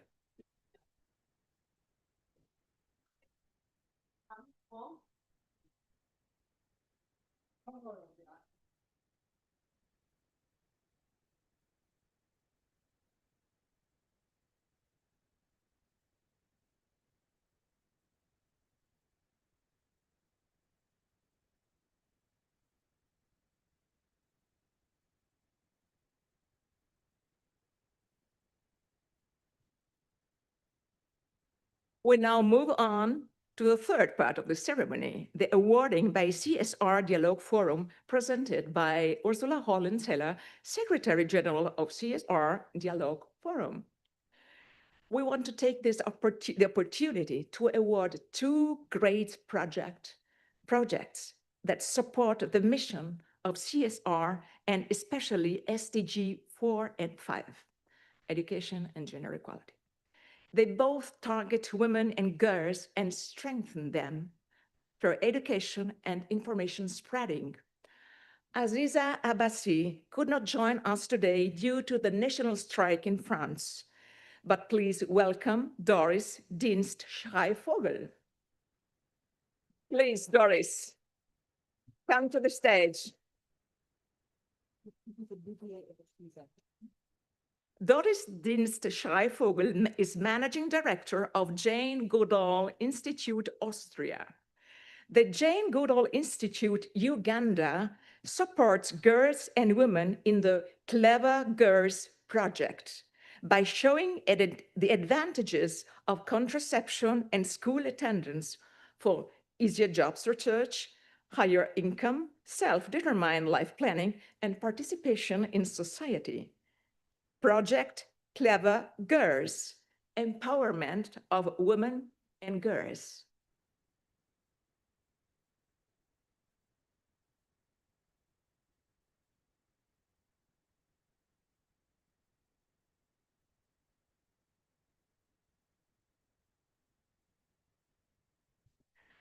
Aziza Abbasi is the founder of Womnia and country chair CSR Morocco. Womnia is the strength of women reinventing the future.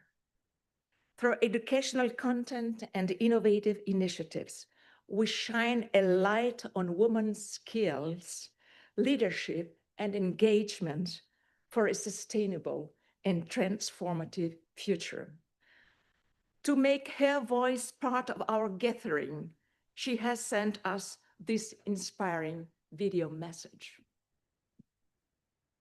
Hello, everyone. I'm Aziza Abbasi, Morocco's CSR Country Chair. For years, I've chosen to dedicate myself to empowering women and driving sustainable change. I worked on financing climate projects and reducing carbon footprints, focusing on the tangible impact these initiatives have on local communities in Africa and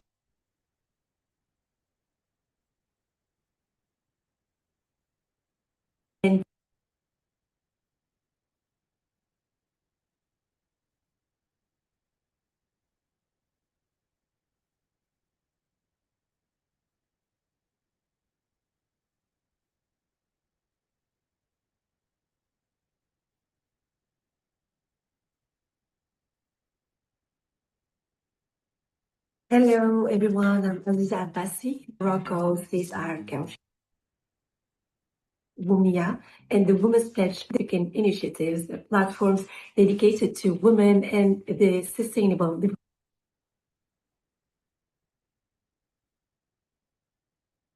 Hello, everyone. I'm Aziza Abbasi, Morocco's CSR Country Chair. For years, I chosen to dedicate myself to empowering women and driving sustainable change.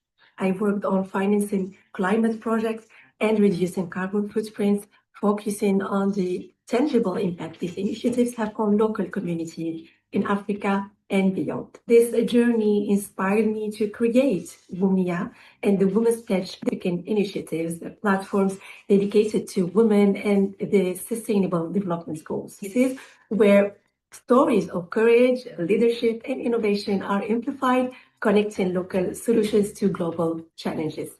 I warmly invite partners who share this vision to join me on this journey, co-creating projects that turn inspiration into tangible action and amplify voices that are shaping a better world.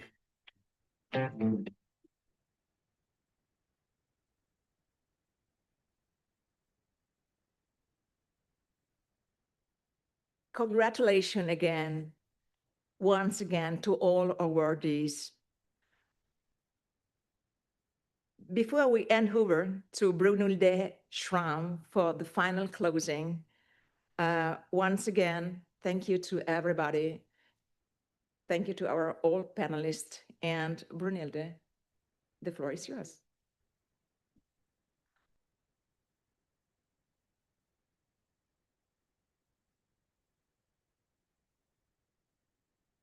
Okay, so I want to keep myself short, but what means short when I'm talking?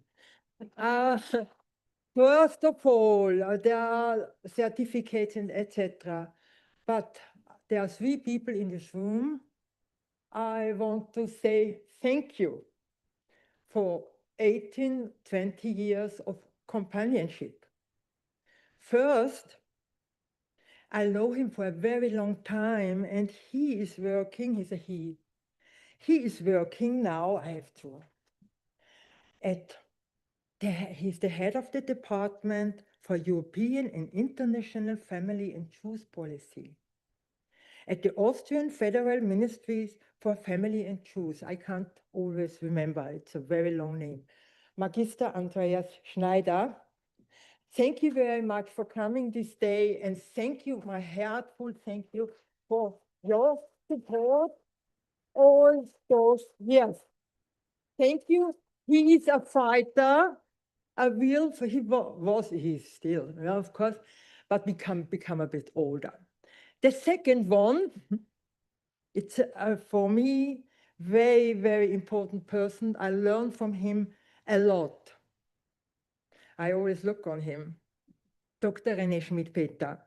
Thank you very much for my heartfelt thank you for all those 17 years coping with me. Thank you. And the third person, she will be shocked probably, I know her, but she is always there when I'm really deeply frustrated. I can lay my head on her shoulders. Diplom-Ingenieur Sabine Natiane Korotin. Thank you very much. She came here with, thank you. Well, we had a long day and I was really getting nervous now on the panel on peace. What do I say? What do I say in the end? I'm coming from the area of quality, the quality of everything. What is quality? And then I thought, well, all of a sudden it was there. Peace and war are the results of our behavior. It's very simple. And the sustainability concept or CSR concept, in anyhow, it should be a holistic concept, is the way to lead into peace, or this is our decision. And the quality, in the way we go, we walk together. And this is why we are coming together. Together is a beginning. Staying together is a progress. And working together, doing projects, getting into action is success, for me at least. Well, greatness or great things don't come just from comfort. but it comes from courage, from the blisters and hands and feet, and from a dream that was too big to give up. And whenever I'm very frustrated about the going on right now, geopolitical and all of the things, then I think of it and I get asked, why are you doing these crazy things? Then I think, yes, great things. And we are great. We are all great. We can do more than we are able to. We are able to do everything, but we have to walk 1 mile more, and always on behalf of the people. Thank you very much for coming.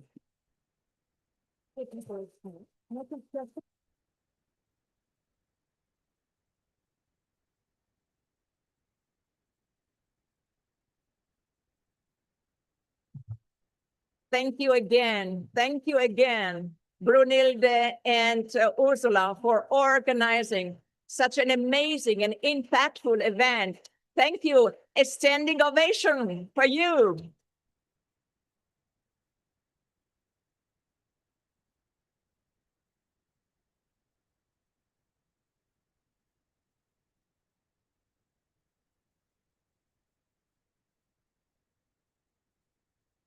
Ladies and gentlemen, one last, I promise, the last organizational information. All those who are registered for the dinner tonight. We take the underground directly from here to the venue plus 10 minutes work for reaching the restaurant walk. We will split into small groups so that we do not lose anyone on the way. So please stay in the room and we will organize the transfer together. Ladies and gentlemen, today we heard inspiring voices, bold ideas, and concrete actions. As we leave this conference, let us carry with us the conviction that as life, peace begins with women. Thank you.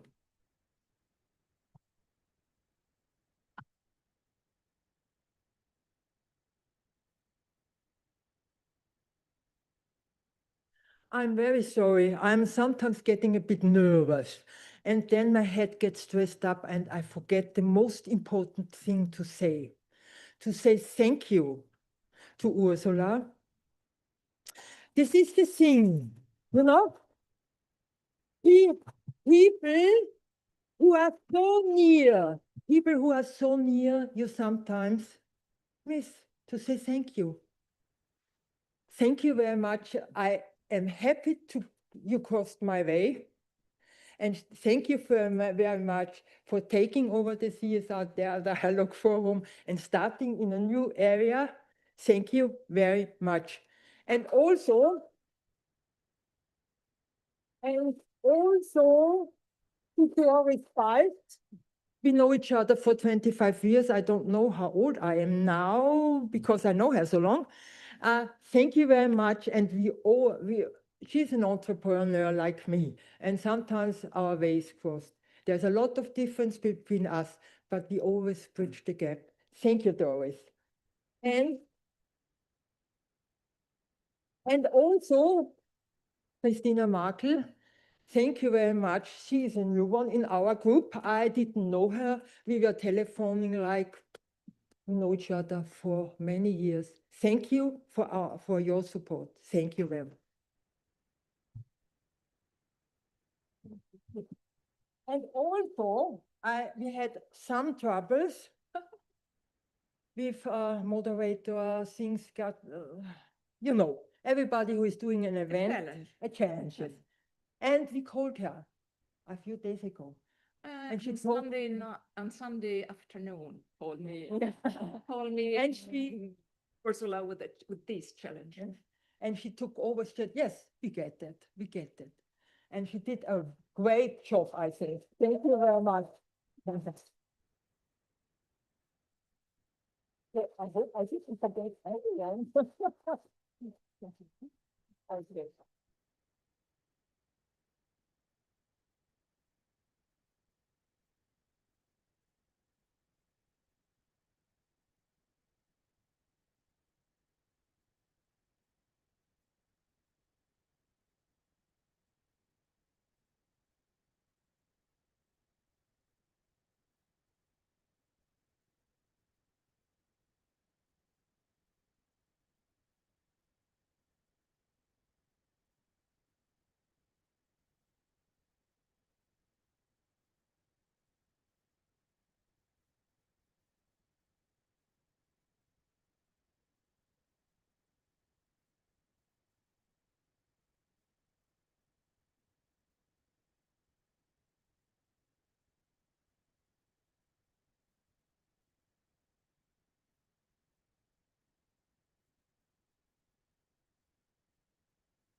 Excellencies, esteemed colleagues, and fellow advocates of change.